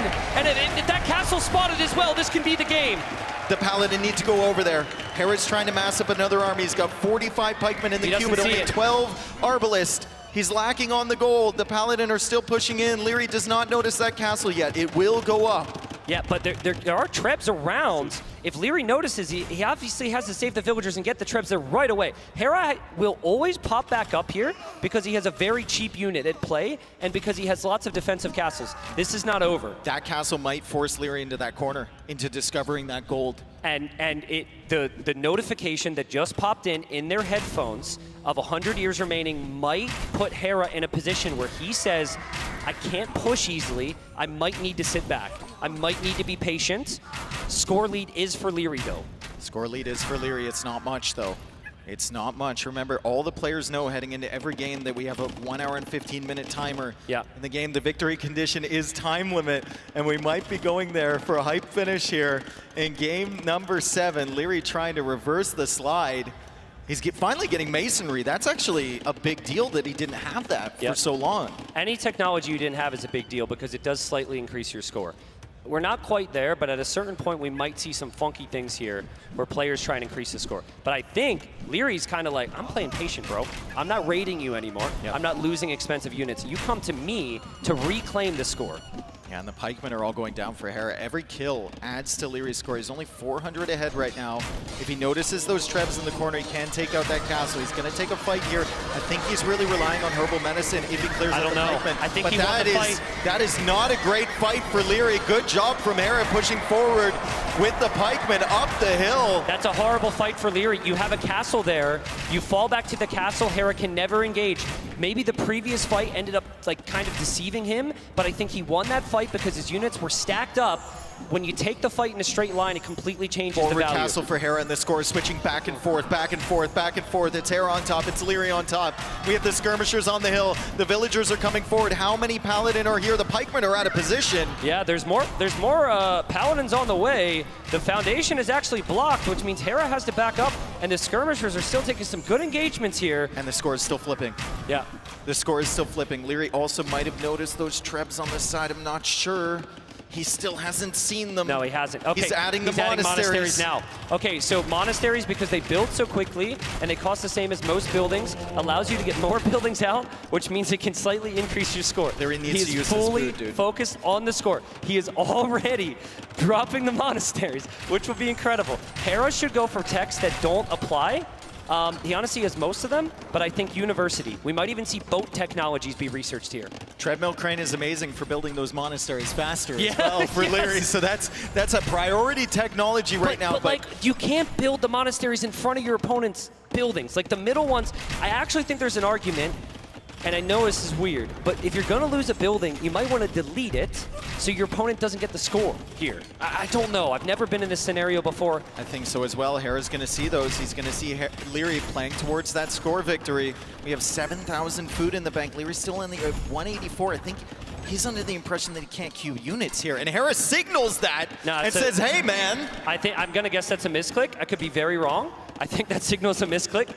There's a lot going on here, but maybe he was saying, I see it. Now, when he does see it, he can match it, Dave. And he's still got a little bit of time. But the clock's ticking here for you, Hera. Hera had his own score win at one point in group stage. He should know. Killing a castle is a big swing in score. Yeah. We might see Hera go ahead here. Oh, Leary's and also killing trying paladins to kill too. some villagers. Killing paladins as well. I actually think this is a benefit for Hera. I do not know. But if those paladins die, it's so much more. It's so much of a bigger loss here. Murder Holes is coming in for Hera. Yeah, loves that tech. I think it swings. 25 years. The TC is going to go down as well. Leary's not really queuing units. Leary's not really getting kills anymore. Hera's coming in here and killing villagers. Score switch for Hera. Leary needs to win again like this if he wants to reverse the curse. Monasteries better be really damn good because he's not taking any fights to keep every unit he can alive. Hera, 20 years, score lead, and massive population lead. Yeah, and Leary just wasn't producing units. He's still not producing units. He switched to the score win way too early here. He wants to save his res. He doesn't want them to be in queue, and he can no longer win the fights. But I think Hera has just pulled out a victory, which I just cannot believe. He's about to go up 4-3. 14 years. 14 years. Hera is ahead on score right now. Leary's trying to look for a big fight. He's got the skirmishers coming over. Will this switch? It's less than 1,000 score away. Go Flemish Revolution. I don't know what it costs, but maybe attempt it here. Not enough time. I think not enough time for it. The Arbalists are going down. The score is getting closer. 8 years. Hera's going to do it. 5 years left to go. Score doesn't matter anymore if Hera has the lead. Hera is going to do this. Leary will not believe that he has lost 4 straight after how fast, how strong, how smooth he looked the first 3 games. But it will happen, and Hera will go up 4-3 in our best of 9. GG comes out from Leary. 4 wins in a row from Hera. You said it before, he feels inevitable. He is pumped up. Wow. No words, but wow. Easily one of the best games we have ever seen. One of the best games, if not the best game we've seen this tournament. How? How did he do defense. Just defense. Just never say die. He never was really losing his army. But actually, you know what? More than that, the forward castle, Dave. The forward castle saved the game. The 2 forward castles saved the game. And Leary had nothing to defend against it. Yeah. What a game. If I were to draw up a script in which you would retake the momentum and possibly frustrate and do deep emotional damage to your opponent, it would have been the last 2 games, right? Like destroying the MTC in the 1, and now this game. Crazy. We've been saying this for the last 2-3 games. Leary needs a reset. We thought he was in such a good position. Yeah. I think, I could be very wrong, could be guessing, but I think admin said, are you good to go? Do you need a break? And Hera said, I'm good. I think he's like, let's stay locked in. 4 wins in a row. Yeah, exactly, exactly. Let's watch the highlights. Let's watch the kills that Leary got early on the villagers. Wheelbarrow and handcart helping out Hera a ton. Flemish Militia doing the damage. I think there was a moment here, Hera came forward with these. This and here. Leary loses his Flemish Militia right before he gets to Castle Age. Game genuinely could end if he just clicks back once and doesn't lose his army there. The situation we just saw is never a conversation. Yep. 5 seconds away. 5 seconds away. Click him back. You then deal with the army from Hera at home. You have a very big lead, and then this turned into, I mean, I don't know, just complete and utter chaos. It was a base trade. The castle was a stroke of well, the castle was just desperation. Desperation. But it worked. But hey, there's a lot of geniuses in this world that were desperate at one point, right? So that's kind of what it was. And yeah, it's genuinely the only thing that could have maybe saved the game. I still wonder what happens if Leary goes Rams this game. I still wonder if Leary does a slightly better job at dealing with the raids, how this game goes. But like, again, Hera created this chaos, and Hera was able to keep, feels weird to say when he's lost 200, but Hera was able to keep villagers alive that never should have been. Beautiful moments as well for Hera, right? Just finding value against the Paladin when no other player would. The gate walls, forcing that other army to not engage. Then the raids with the Berserks, he probably killed 30, 40 villagers down there. Then this army that he had, the big clear up for Leary, and there was no follow-up for Leary because I think after he got this army, he started playing towards score. He probably should have just continued pushing out. Well, that one fight after this, which may or may not be on the highlights, was really the big thing for me. Hera didn't have siege to push him after this. So I think after this fight, you don't even need to take the fight, exactly. Hera did nothing to force the fight. Also, like, if he notices that castle on the left right there, he would have denied it. Yeah, here, this fight. You back up to the hill. I don't even think all of his paladins are engaging on the hill. Maybe they are. But the other engagement went so well that he simply thought he would own that fight. I actually think he thought he'd win the game there. He does not. And we're back to it. So, a couple things here. We haven't seen a lot of boats in this final. We will have boats in the next 2 games. We will have... sorry, not Thames. Loch Ness is one of the maps, and then you're going to have to forgive my memory. It's another map that has water. Deep Wells, Blue Wells. Yeah, exactly. We've got Wu in Japanese and Huns for Leary. I really like those civilizations for the fishing and like lands combination. For Hera, he's got like 1 civ. Sorry, 2 civs, which I think would make sense. So Dravidians and Armenians, but he just needs 1 win now. Let's get some energy going for these players, especially for Leary. 4 wins in a row for Hera. Let's hear it from the crowd. Let's get pumped up here before game number 8 in our best of 9 final. Hopefully we can go the distance. It will be either Blue Wells or Loch Ness. Leary picked Loch Ness. I think he picked it because Hera lost a lot of games there. I say a lot, I think it was 1, but I guess that's a lot. I kind of like Blue Wells because Hera's just been like booming and defending, and I don't think Blue Wells really allows you to do that. And then you get the big momentum swing, and then you take it into Loch Ness where you're feeling comfortable. That's my feeling. But obviously, he might have a trick up his sleeve for Loch Ness here, Dave. I mean, you're looking at the civilizations. He's got Armenians. He's got Britons. Yeah, Dravidians? My Dravidians guess, is probably it. My guess is Britons was probably a backup for one of these maps. Or a fan service as well. Yes, it's true. Yeah, at least it's up there. Sorry, guys, but I don't think it's going to be picked here in London. I could be wrong. But if there's one thing I learned, if Hera does play with Britons, Britons will be very energetic, very supportive, very loud in a good way crowd. Okay, I got like 1 person laughing. Could be Huns as well. Yeah. For Leary. if we're going Loch Ness. I'm not certain what the map is. I think they're in right now. And we are indeed going to see Loch Ness. Let's see if Nessie can bless this game for Leary, get us to a game 9 potentially, or if Hera continues his dominance with 5 wins in a row. It would be, as Leary gets the scout kill there to start off the game, it would be on par with what has happened before if Hera can turn this around, end up getting a win, which would be heartbreaking for Leary. But also, as Leary loses his scout, it would also be even sweeter for Leary if he can bring it back and end up winning this 5-4. If he can somehow stop the bleeding. He's got Wu here. He's matching up against Armenians. We saw Viper play Wu on this map yesterday, and he actually had a really good start. He just couldn't quite figure out the follow-up. Armenians is also very, very good here. Second dock for Leary. Losing the scout there actually changes a lot for both players because there's a lot of different openings you can go for. In Hera's case, he is to respect the Wu Man-at-Arms because that's been common. Does he see that dock? He saw the first one. He'll see the second one. Great scouting from Hera. And Leary also didn't scout the archer opening from Hera. So if he knew about that, he probably would have one of the fires positioned more towards the middle. Now he sees the archers, and there goes the fire. I can't quite find that villager with the fire. Hulk coming out now for Hera. Looks like the spearman goes down. I think Hera should go to the outside right now. We've seen this before. The archers can't go through the middle. Let's see him try it. But like sometimes you get caught in no man's land if you wait too long. I like going to the outside here. Leary's resources looking good. He's adding a Hulk of his own. The spearman is just exploring the eco a little bit. Nessie is here. It exists. Wow. The Loch Ness monster. So far, this game. Hera has been a monster the last 4 games, and he's still keeping the archers in the middle. So maybe the thought process is to use the archers against the ships. He did do that in the Roman-Spanish game, but it is a pretty big investment that might not necessarily pay off. What do you think about those walls there from Leary?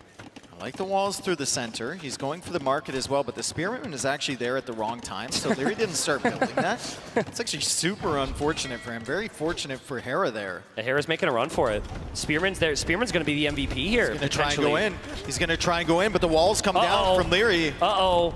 I mean, if Hera kills the villager but loses all of his archers, this might not be worth it for him. He's losing his navy too. The Hulk is still alive there from Leary. He's got a couple fires here as well. Leary sends another villager. He's going to get just enough on those walls to keep the archers out and then turn his navy over towards these archers and clear up this army potentially. Yeah, nice job. Honestly, I think Hera overall pretty happy with the value he's gotten so far, but Leary will trap the archers. He won't take big eco damage. He might even bait with the fire and say, hey, it's weak, kill me. Yeah, he doesn't even care. Well played from Leary. Without the walls, he might be completely dead here. And Leary's going to be up to the castle age quite soon. Same with Hera though. Very balanced eco for both. It feels weird, but I think we might see cav archers from Hera, and not a big commitment, but right now you've lost all your archers, and you need a fast unit to get to the other side without big investment. We saw him yesterday when he lost the water. He was in an uncomfortable position against Viper. Yeah. I think Viper probably overextended against him. We were both in consensus there, and Hera managed to boom his way back in, but if Leary doesn't overextend and if he manages to hold the water, it's very difficult to get back onto it once you've been kicked off in this map. Really curious on Leary's priorities here. Sometimes when you've lost your scout, you forget about key elements, or more likely, rather, it's like you don't feel the confidence you can move out to key elements. And the relics on this map, on the right and the left side, are huge. And so I think as we see the highlight here, this was game-saving, series-saving from Leary. Wondering if we'll see any monks go for the relics here. Nice snipe on the villager from Hera, but then he gets stuck out in no man's land on this marsh, this crossing. And a great job from Leary to come in with that villager and finish the wall behind. Yeah, Wu villagers actually build houses a little bit faster. Hera ejects from his dock there, has quite a few boats, but Wu also get careening for free. That's nice. In Castle Age. That's really nice if Hera's going for galleys. That doesn't help all that much otherwise. Or I guess that would be, yeah, no, that's right. Hera going for the ships here. It feels like in the long run, if you don't have water on this map, you really struggle for resources because all the gold around the water. Another dock from Hera. He already lost one dock on the left side. He's going for a third here. Medium warships upgrade is on the way for Leary. He's going to be significantly ahead By the time Hera gets to Castle Age, he's already going to have that upgrade and the Bodkin Arrow upgrade.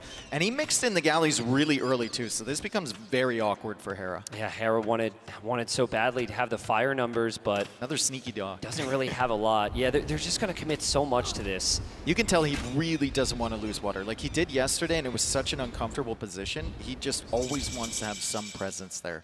What's Hera's plan here? Obviously, I think this game goes on for a very long time. He's shown us the last couple games he likes to boom. I think with this setup, it would make sense. Can he survive with these ships before the upgrade, though? I don't think so. Oh, man. I don't think so. There's no way. 32 seconds left until the upgrade comes in.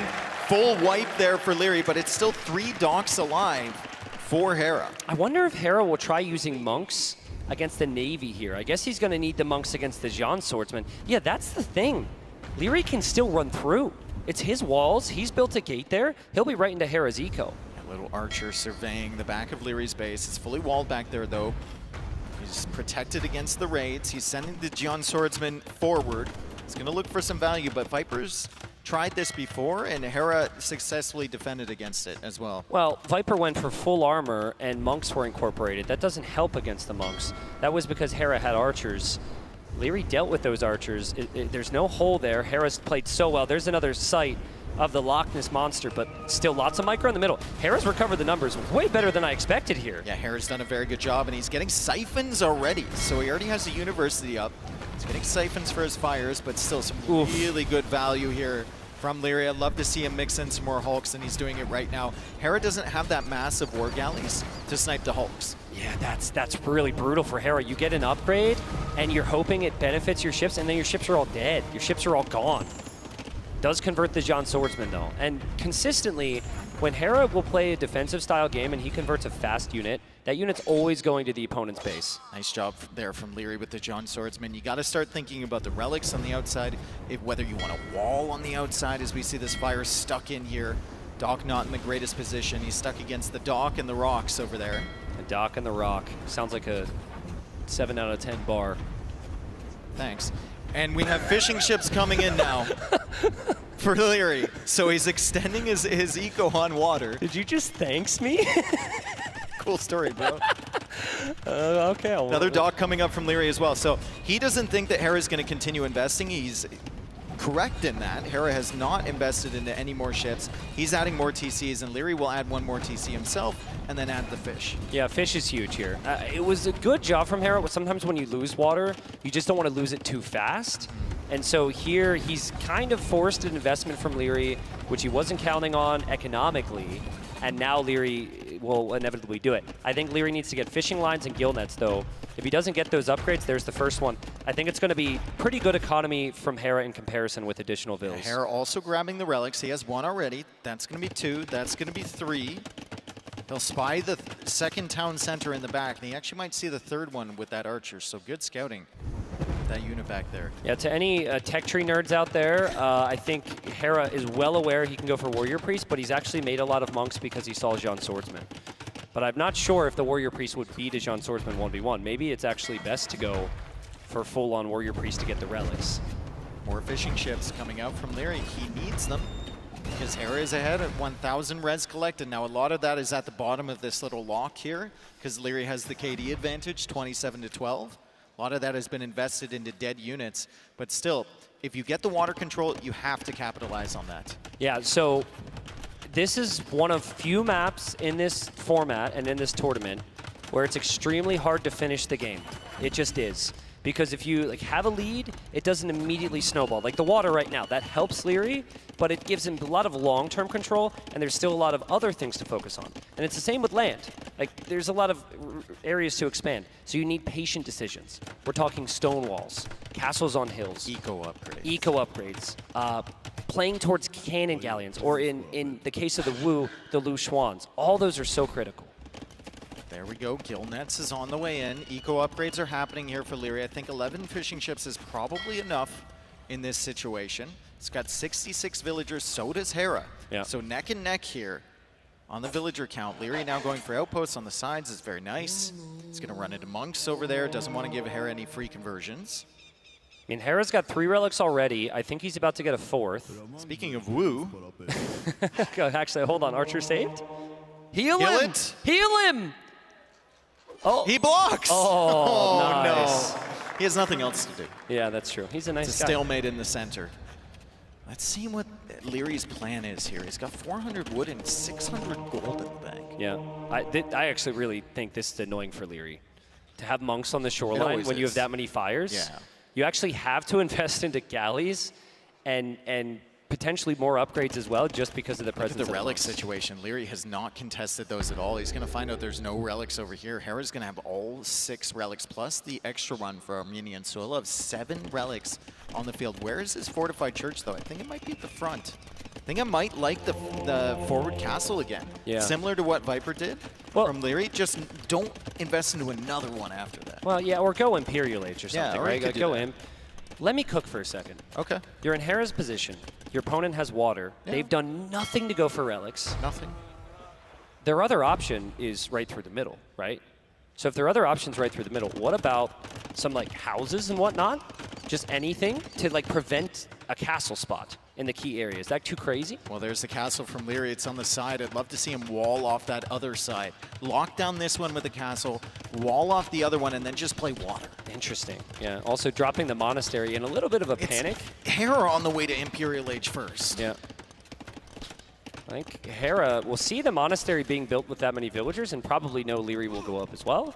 And we're both on the way to Imp here, folks. This has been a long final. It has been pretty much the perfect final. I think the only thing that make it better would be Leary winning this game and taking us to game number 9. Thank you again. I know it's been a long day, but thank you so much for your support, both for the players and for the cast here, Dave. We've got to start thinking about those late game techs here. Went the distance on the AoE 4 final. It was a hype finish. Hopefully we get there again with this one. We've got Imperial Age on the way now for Leary. Hera has the advantage there. Hera's still ahead on res collected despite the fish in the middle area for Leary. So really, really efficient eco there for Hera as he begins to add the barracks. Okay, so unique techs. He's bringing them back already. We've got to start with Hera's unique techs here. Ferreters does benefit your warrior priest. I think more likely it's going to be all about champions here for Hera. That's probably the best land unit for this Civ. Also, the next unique tech benefits your navy. So if you can get back onto water, having that extra range with the Dramans is huge. On the flip side, Leary's got really the one unique tech, which I think is helpful. That one there, Sitting Tiger, as we see Loch Ness again. I'm telling you, Lushwans with that upgrade, Traction Trebs with that upgrade are just so, so strong. He needs to wall this side. Leary needs to wall He this needed side. to wall it a long He should have time walled ago. it a long time ago, but he still has a chance. He's going for an outpost over there, so at least he'll have a heads up. He's tracking the villager from Hera. Let's see if Hera can save her. Is that a priority for him right now? Probably not. He's going to try and go wall in Leary's villager. Does he get it? Bang, bang! What a play from Hera! That's so funny. I mean, the villager's going to die, people. The villager's going to die. Can he do it again? Don't even get excited. The villager's going to die. Can he do it again? But, I mean, well played. We respect the effort. And another castle from Leary. Fire archers. Really? Not what I want to see from Leary.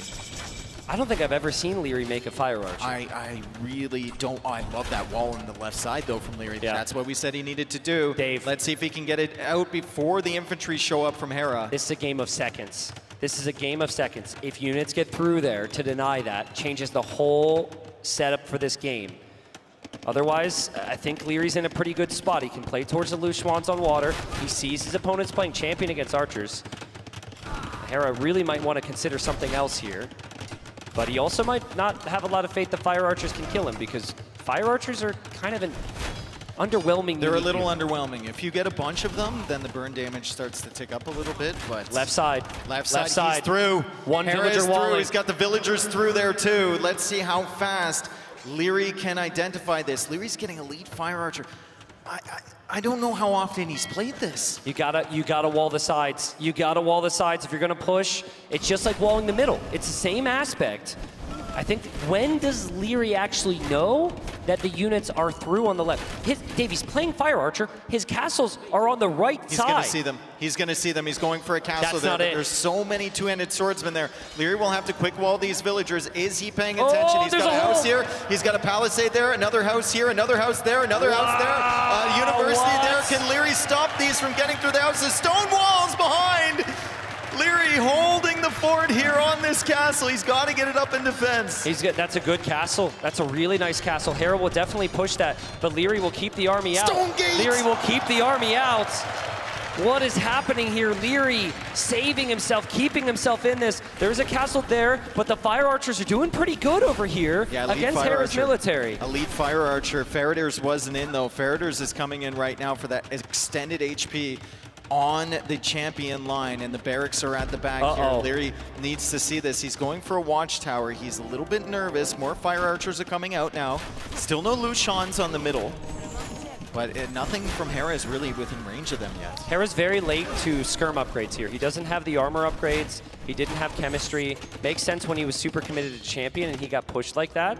I think that castle's actually the key to this game.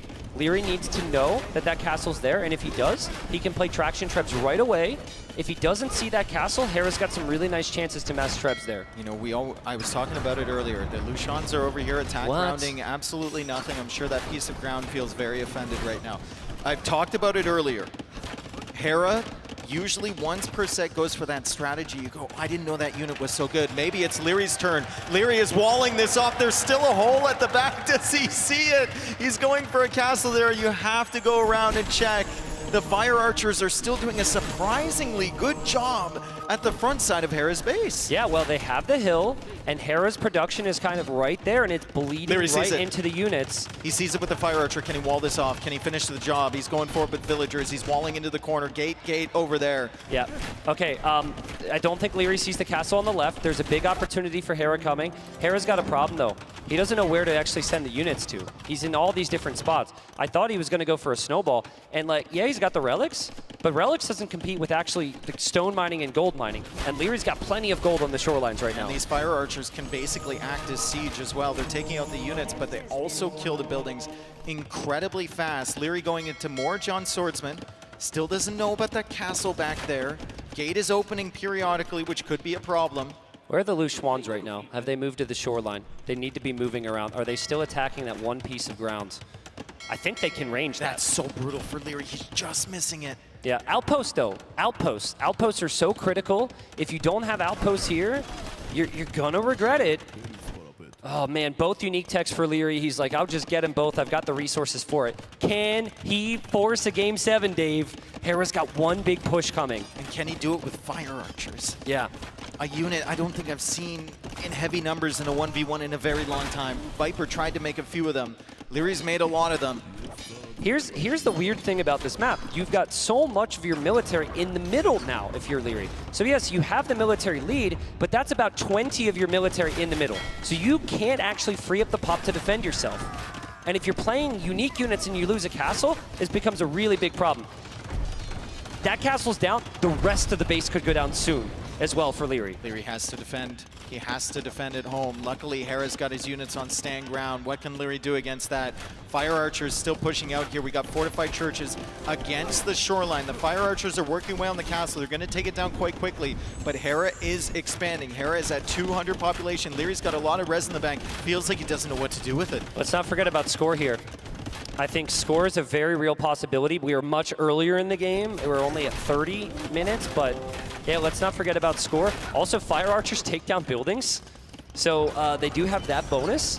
And so Leary doesn't necessarily need the traction trebs, though I'd love to see them, especially in defense. It's so difficult, right? Usually you want 4 or 5 traction trebs, but how are you going to manage those numbers when you're looking multiple places, maybe more consistent to go for the fire archers long term? He's trying to tech into cavalry. He needs to use his resources somewhere. I love champion here. I think champion is the play. Your champions might be slightly worse, but your champions regenerate. That's not bad, though. If you spend your gold, you don't go for Hussar and you go for Heavy Haegwang. The nice thing about it, Dave, unlike Paladin, it's just one upgrade.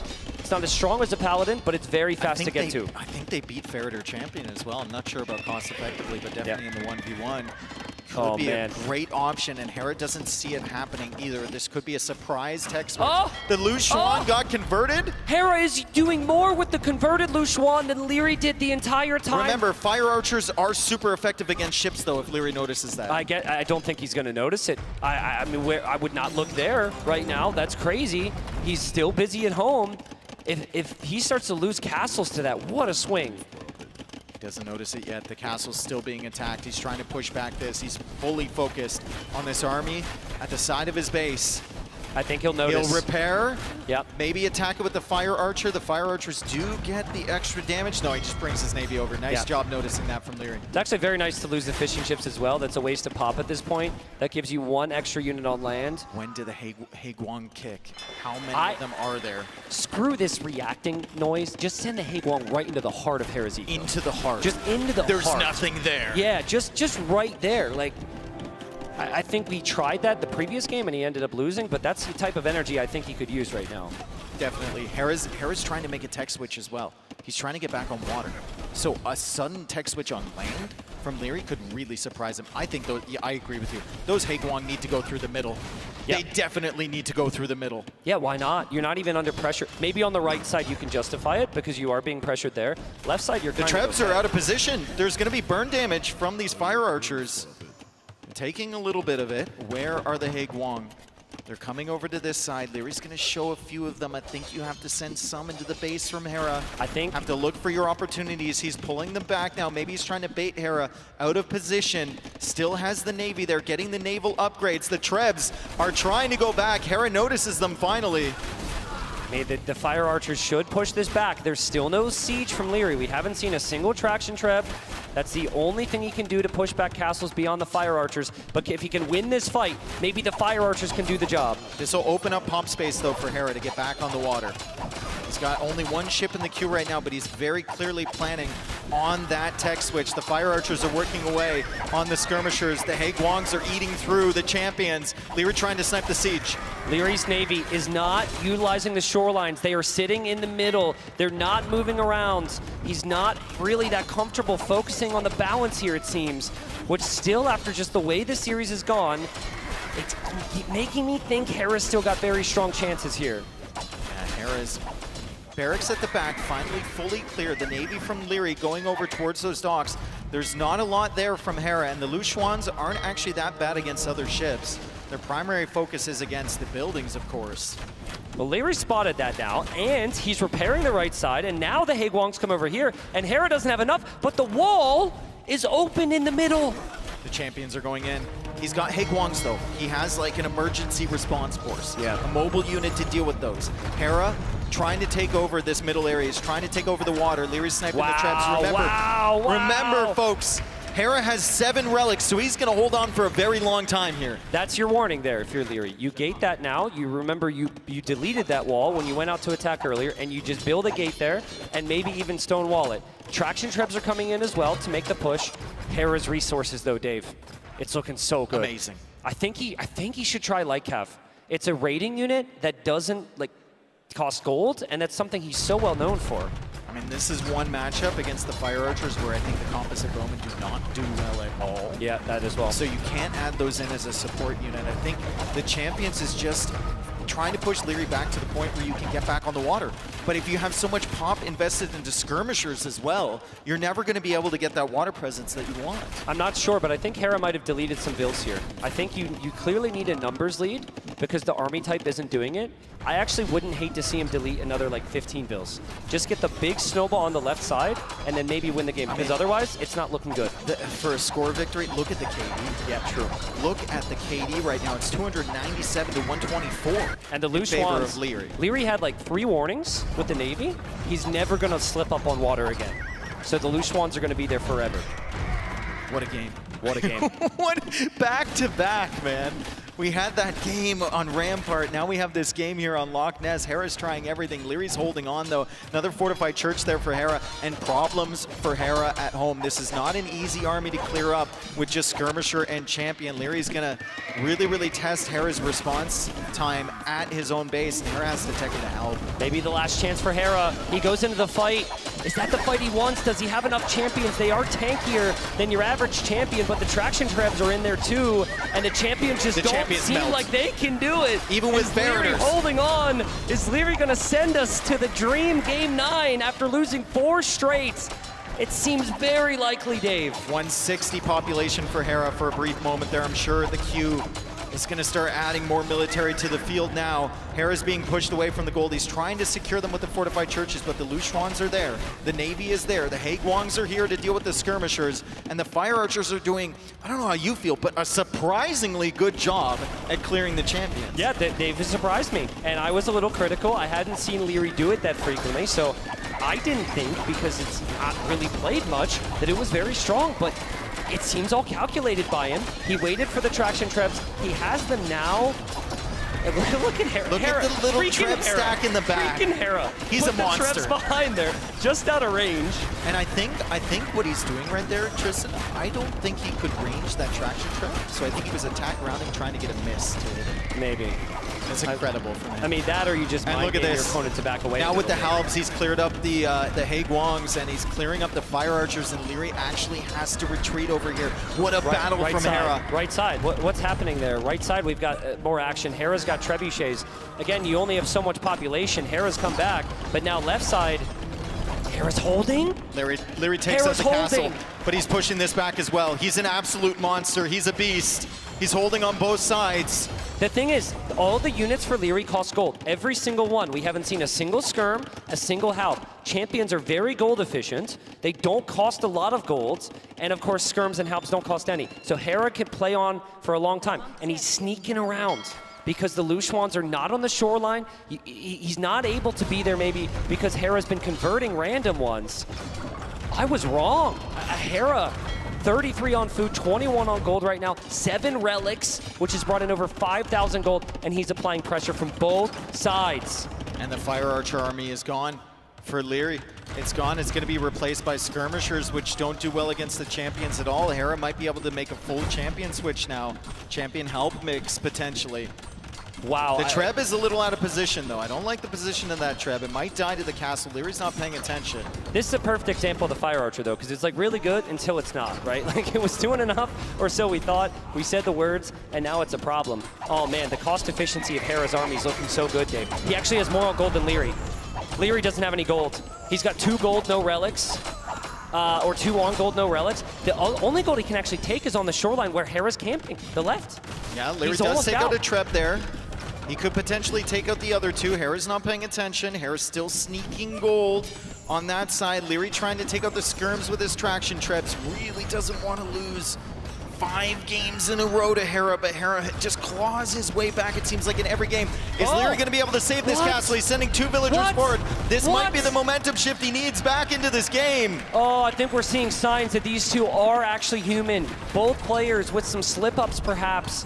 Hera had that castle down in his mind, but he clicked onto the next one, and now 2 castles still remain for Leary. Again, Hera's taking gold. And for every 1,000 gold he brings in, that's another 10 minutes he can fight here. 5K score ahead for Leary. We're still a long way away from the score victory. Hera got it last time, but 5K score is a big difference. And he's got some good kills here.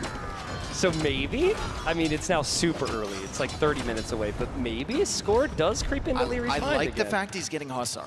So he's gonna have Hussar skirm. Yeah. I want to see him control more of the water. Looks like he's focusing on it now. The Lushwans are such a great unit. I think he needs some more activity on the right side, and I think he's really lacking the wood, actually. We haven't thought about wood, but I think he needs stables and stuff over there, man. Like, he needs wood lines to be able to justify production buildings. He's sending all his military from the northern corner. He needs a solution to these champions. It was the Fire Archers before. He's still trying to mass them up, but if they're not in numbers, you just can't get it. Like, you just can't find the kills that you need. The castle is going to go down on the right side finally. Nice job from Hera. Traction trebs are insanely tough to push, though. Traction trebs will take the trebuchet from Hera. So Hera will need more siege there. And he killed him, though. Gold units again for Leary going down. The Halbs are getting damage against the Haegwangs. Leary's at 162 population. Hera's at 190. Unbelievable. Unbelievable, but perhaps believable because we've seen comebacks before. This is just so crazy for Leary. He's got to be thinking right now, oh no, is it happening again? Is the curse continuing? It was the perfect start, Dave. It was the perfect start. He was 3-0 up. Hera winning 4 games in a row and trying to close this one out. A forward castle for Hera. Just unbelievable resiliency from Hera. No one can do it like him. 4 wins in a row. He's working on his 5th. Can Leary possibly hold on? And he's just turned these games into come and kill me, I will outlast you. I have more stamina than you. You might have the micro, you might be able to smash me once or twice, but doing it 5 times in a best of 9 is such a tough ask. Important moment here. Does he get the trebs? Does he lose the ships? One ship goes down, 2nd ship goes down. And sometimes you need a little bit of luck, even if you're Hera and you get it. But that trebuchet's still gonna go down. I want to see counter rates from Leary with the Hussar. I don't know if he can manage to pull the army away in time, but I think that's the one thing we were missing. The game has actually gone on long enough where Hera's going to have more access to gold. All the gold that's remaining is on shorelines that he controls. The Navy from Leary's not doing enough, and Hera has 7 relics to back it up. Crazy. If Leary wants to win this set, he's going to have to make it happen. I thought it was last game. Thought he was going to have to take that one from Hera. Hera grinding out the victory there. Leary's going to have to grind out the victory here and just stay alive. The Navy's going to be a real problem. The Navy's going to be a real problem because he's already losing on land, and this could be Dramans and galleons from the Armenians, which is way better than what Leary has available. Fire Archer mass is kind of there again. He's got 13 of them again. Can he get the kills that he needs? Left side? Big raid on the left side, potentially on the castle, potentially a denied castle. These are the moments that Leary needs. Can Hera get that castle up in time? Can he get that castle up in time? It doesn't look like it. It's a doubt castle over there on the left. Wow, like 99%. That's pretty incredible. Hera will gain military population from this, but Leary will gain a little bit more confidence, which he's needed. And he has needed raids in Hera's base for a long time. Yeah, he's going in there. There's castles all over Hera's base. Hera always makes it difficult to get free villager kills against them. 0 on gold right now for Leary. Hera down to 100 villagers. He's mostly military at the moment. The score, he's closed the gap. It's only 3K. It's about champion numbers in the main fight. If it's mainly skirmishers and hussars, champion to Hal will beat that. The fire archers do tip the scales a little bit, but that's a lot of military from Hera. Oh, man. 88 villagers for Hera. The Treb goes down. The Treb goes down. Leary's going to snipe that. He needs to get away with those Hussar. Don't give Hera any free kills. There's a lot of Navy in the middle as well for Hera. 86 villagers, though. Leary can keep picking away at that number. The resource bank isn't there for Hera anymore. It isn't. You're right. But if Hera can add Dramans, it will do what we've been saying for a very long time. It can range everything from the shoreline. There's a lot of production buildings, and the only real castle of value for Leary on the right side is also rangeable by Dramans. 52 minutes into the game. 52 minutes. We're almost 20 minutes away from the timer victory. We saw it in the last game. Will we see it again here?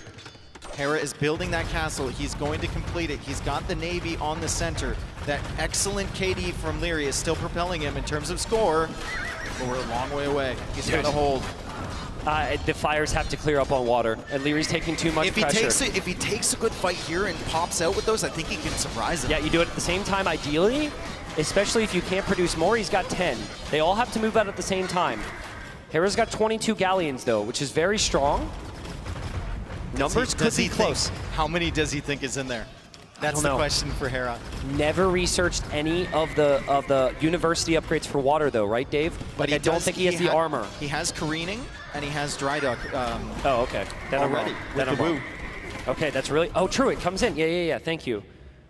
Yeah, that's something you forget about. That's something that might save this game for Leary. Will Leary lose the docks, though? Will he lose the docks while he's battling over here? Does he know what the HP is on those? He's going to pop out now. Hera instantly reacts. Excellent reaction there from Hera. If Hera has a couple leftover monks, you could use conversions. You could also add demos here.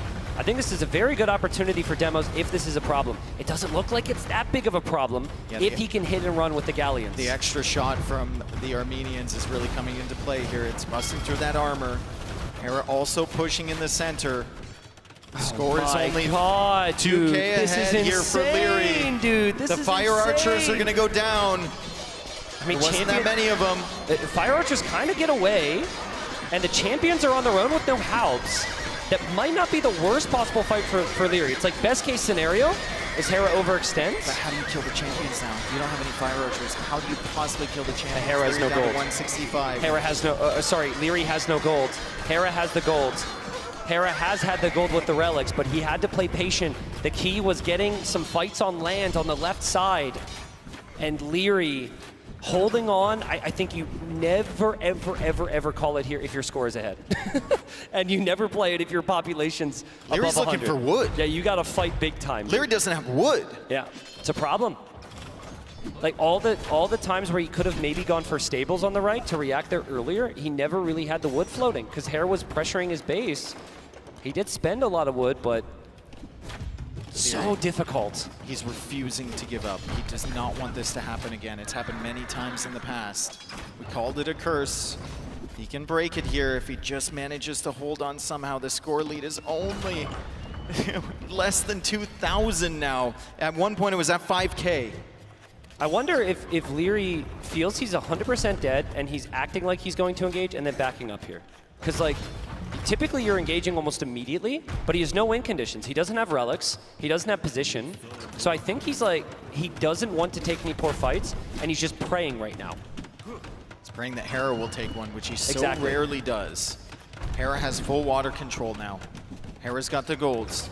Hera's had the relics the entire time. 8,500 gold from those relics.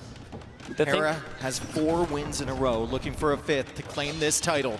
The thing that happens here is if Hera makes Drawmans, all those buildings get destroyed, and that will significantly boost Hera's score. So any last chance score victories for Leary feels extremely unlikely. I think he needs to take a castle down, but Hera's got castles everywhere, and he doesn't have the gold to make the siege. He's stuck in this prison of 200 pop, but no position on the map to push back. Maybe one big fight. Maybe one big fight. The score is getting closer and closer and closer. Leary's going to go in for that trap. He doesn't want to be pushed. That's a nice pick That's a really right there. nice snipe. Very nice snipe. Retreat as well. The skirms, though, like, what's the solution to the champions? They have 100 HP. This might be it. This might be it. I think Hera was waiting for a higher champion count. He's clearly happy with what the Drawmans are doing here. Again, players don't want to resign in this situation, but Leary has probably never felt more dead at 200 population. He'll know how the day started and how bright he looked at the starts, but he has not been able to outcompete Hera over the hours and hours that we've been here. And here we go, Dave. Big fights. Is it possible? Will Hera commit to the fight? Can Leary take a good enough fight to keep him in this game? That's the question. Leary taking out all the skirms. Hera's actually running away with the champions, so those are some good kills there from Leary, but the score is getting closer and closer and closer, and I think Hera is taking out that castle on the right side, and Leary's completely out of wood. Yep. He is completely out of wood. He's searching for something. He's just searching for a win. Hera with 4 in a row, trying to make it 5 for the most impressive comeback I've ever seen. Yeah, I mean, it hurts so much to be Leary right now. You feel for him. There's all of that to take in, but let's be honest, this is not going his way right now. It hasn't been for the better part of like 2 or 3 hours. The score is going to flip soon, Dave, and Hera does not need to take the fight. He can, but he doesn't want to take the risk because he knows the only win condition truly is if he loses on the score, but there's so much time left. 0 on wood, 0 on gold, 0 on stone. 0 win conditions here other than the score, and the score is getting so much closer, and we still have 14 minutes remaining. Hera was down 3-0. It is now 4-3. Excellent picks over there on the right side. Let's see if Leary can stop the slide. He's down to 65 vills, Dave. I mean, you stop the slide on the right side, you're still just sliding everywhere else. It is pain, it is misery. It is the feeling of second place for Leary, which he's just so sick of. But the score is about to flip. That's the only condition. He's not getting any counter raids. That wall, that all-important wall foundation that could have saved him and taken us to Game 9 is still sitting there on the left side of the screen for Leary. And the Droman's working away on the docks. The score is about to switch. The score is about to switch any second here. Will Leary continue? He's still got the skirms. He's taking some fights on the right. He's taking some fights on the left, but no wood. It's just pure stamina, dude. It's just pure stamina. I mean, not pure stamina. Strategy, adaptation, all that exists as well. But like Leary has not been able to play perfectly at a certain stage, and Hera has been able to wear him down. Score is switching. And the score has, or sorry, will switch. Is score switching. Switching It's back going and back forth. and Score forth. is switching Is this back it? and forth. He was down 3-0. Leary was up 3-0. I mean, it's 100 Hussars. Does 100 Hussars beat this? Can you take one big fight? I feel like you have to now. You can't wait another 10 minutes. 10 minutes away, though. Where are you finding the food to replace them? Yeah, not there. Not where the villagers are dying, to the Dromans and the Galleons, that's for damn sure. Castle's going to go down any second now. Dromans are going to take it out. The castle will crumble. The Hussars come over. One big fight, potentially for Leary. He's known for a while, Dave. He doesn't want to accept it. It's understandable. He's so good. He is so, so good. But throughout his career, while he's been amazing for 10 years, there has always been a champion just in front of him, just running through the competition and taking the first place. Final fight here. Will Hera take the crown again? I think he will. Down 3-0. 5 wins in a row, potentially for Hera. Leary takes this fight. He continues to play. And here comes the GG. Maybe the reign of Hera continues. He is your Red Bull Londinium champion. Yes, unbelievable. Just unbelievable. What a turnaround. To turn it around after you lose those 3 games, to claw your way back, doesn't feel possible at times. Amazing for Hera. I feel for Leary, as does everyone, but this is what competition does. This is what competition's about. And congratulations to Hera. The most incredible comeback in Age of Empires 2 history. And of course, it's none other than Hera!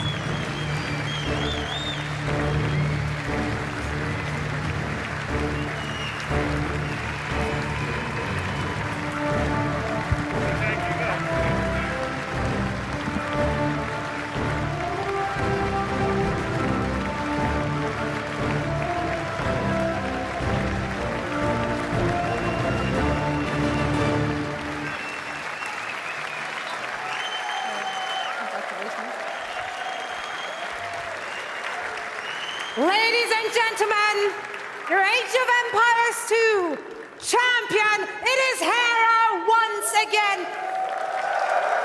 There, they get the crowd as a backdrop. The backdrop.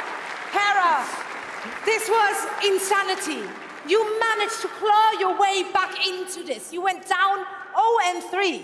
For you to have the mental fortitude, the tenacity, the grit to reverse sweep your opponent in such a high-stakes match in the grand final. What is going through your head right now? I'm absolutely ecstatic. I mean, the crowd was just absolutely amazing.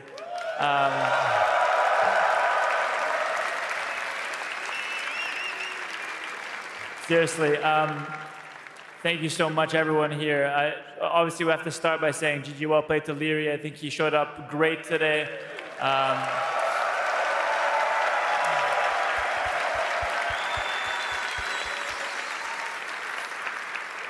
And I always talk about how Leary is so dangerous, and the first 3 games I made a few missteps and I got hard punished. It was so just deadly pressure from him. Definitely took a lot of mental reset on my end to come back and try to turn things around. I'm so happy I did. Yeah, Hera, little mistakes from both sides were punished immediately. Can you walk me through your internal monologue when you're finding yourself on a back foot? How do you find it in yourself to come back and claw your way back into games like map 7, map 8? We thought all hope is lost, but somehow, some way you ended up on top, hitting the timer at the very end there. What's going on in your mental, in your head? Yeah, those last 2 games were absolutely epic. I love games like that really push you to the distance and push you to the limits. I think it's just a matter of keep your head down, try to do the best play possible, and that's it. Right on. You make it look and sound easy some days, but today they made you work for it. Overall, looking back at your journey at Red Bull, Wololo, Londinium, what's your big takeaway? I absolutely love this event. The last Red Bull was my favorite event. This one is now my new favorite event. That's how they do it here at Red Bull, Wololo. Hera, this is your moment. I'm taking this for you. This is your stage, your crowd, your winner.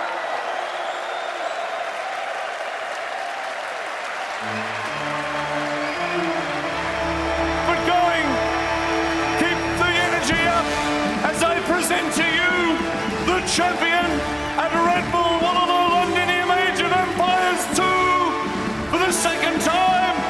It's Hera!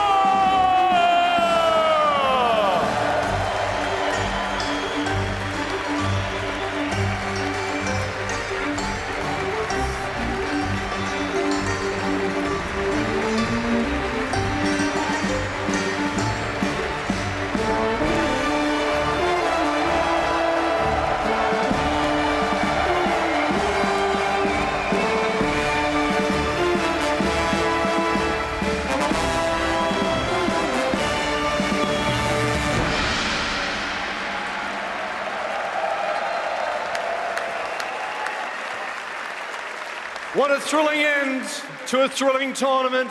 As I invite the entire broadcast team on the stage with us here. Hera, if you want to stay with us for a second, mate, you can. My friends, thank you so much for contributing to the incredible success of this event, Red Bull Wololo Londinium. Let's hear it one more time.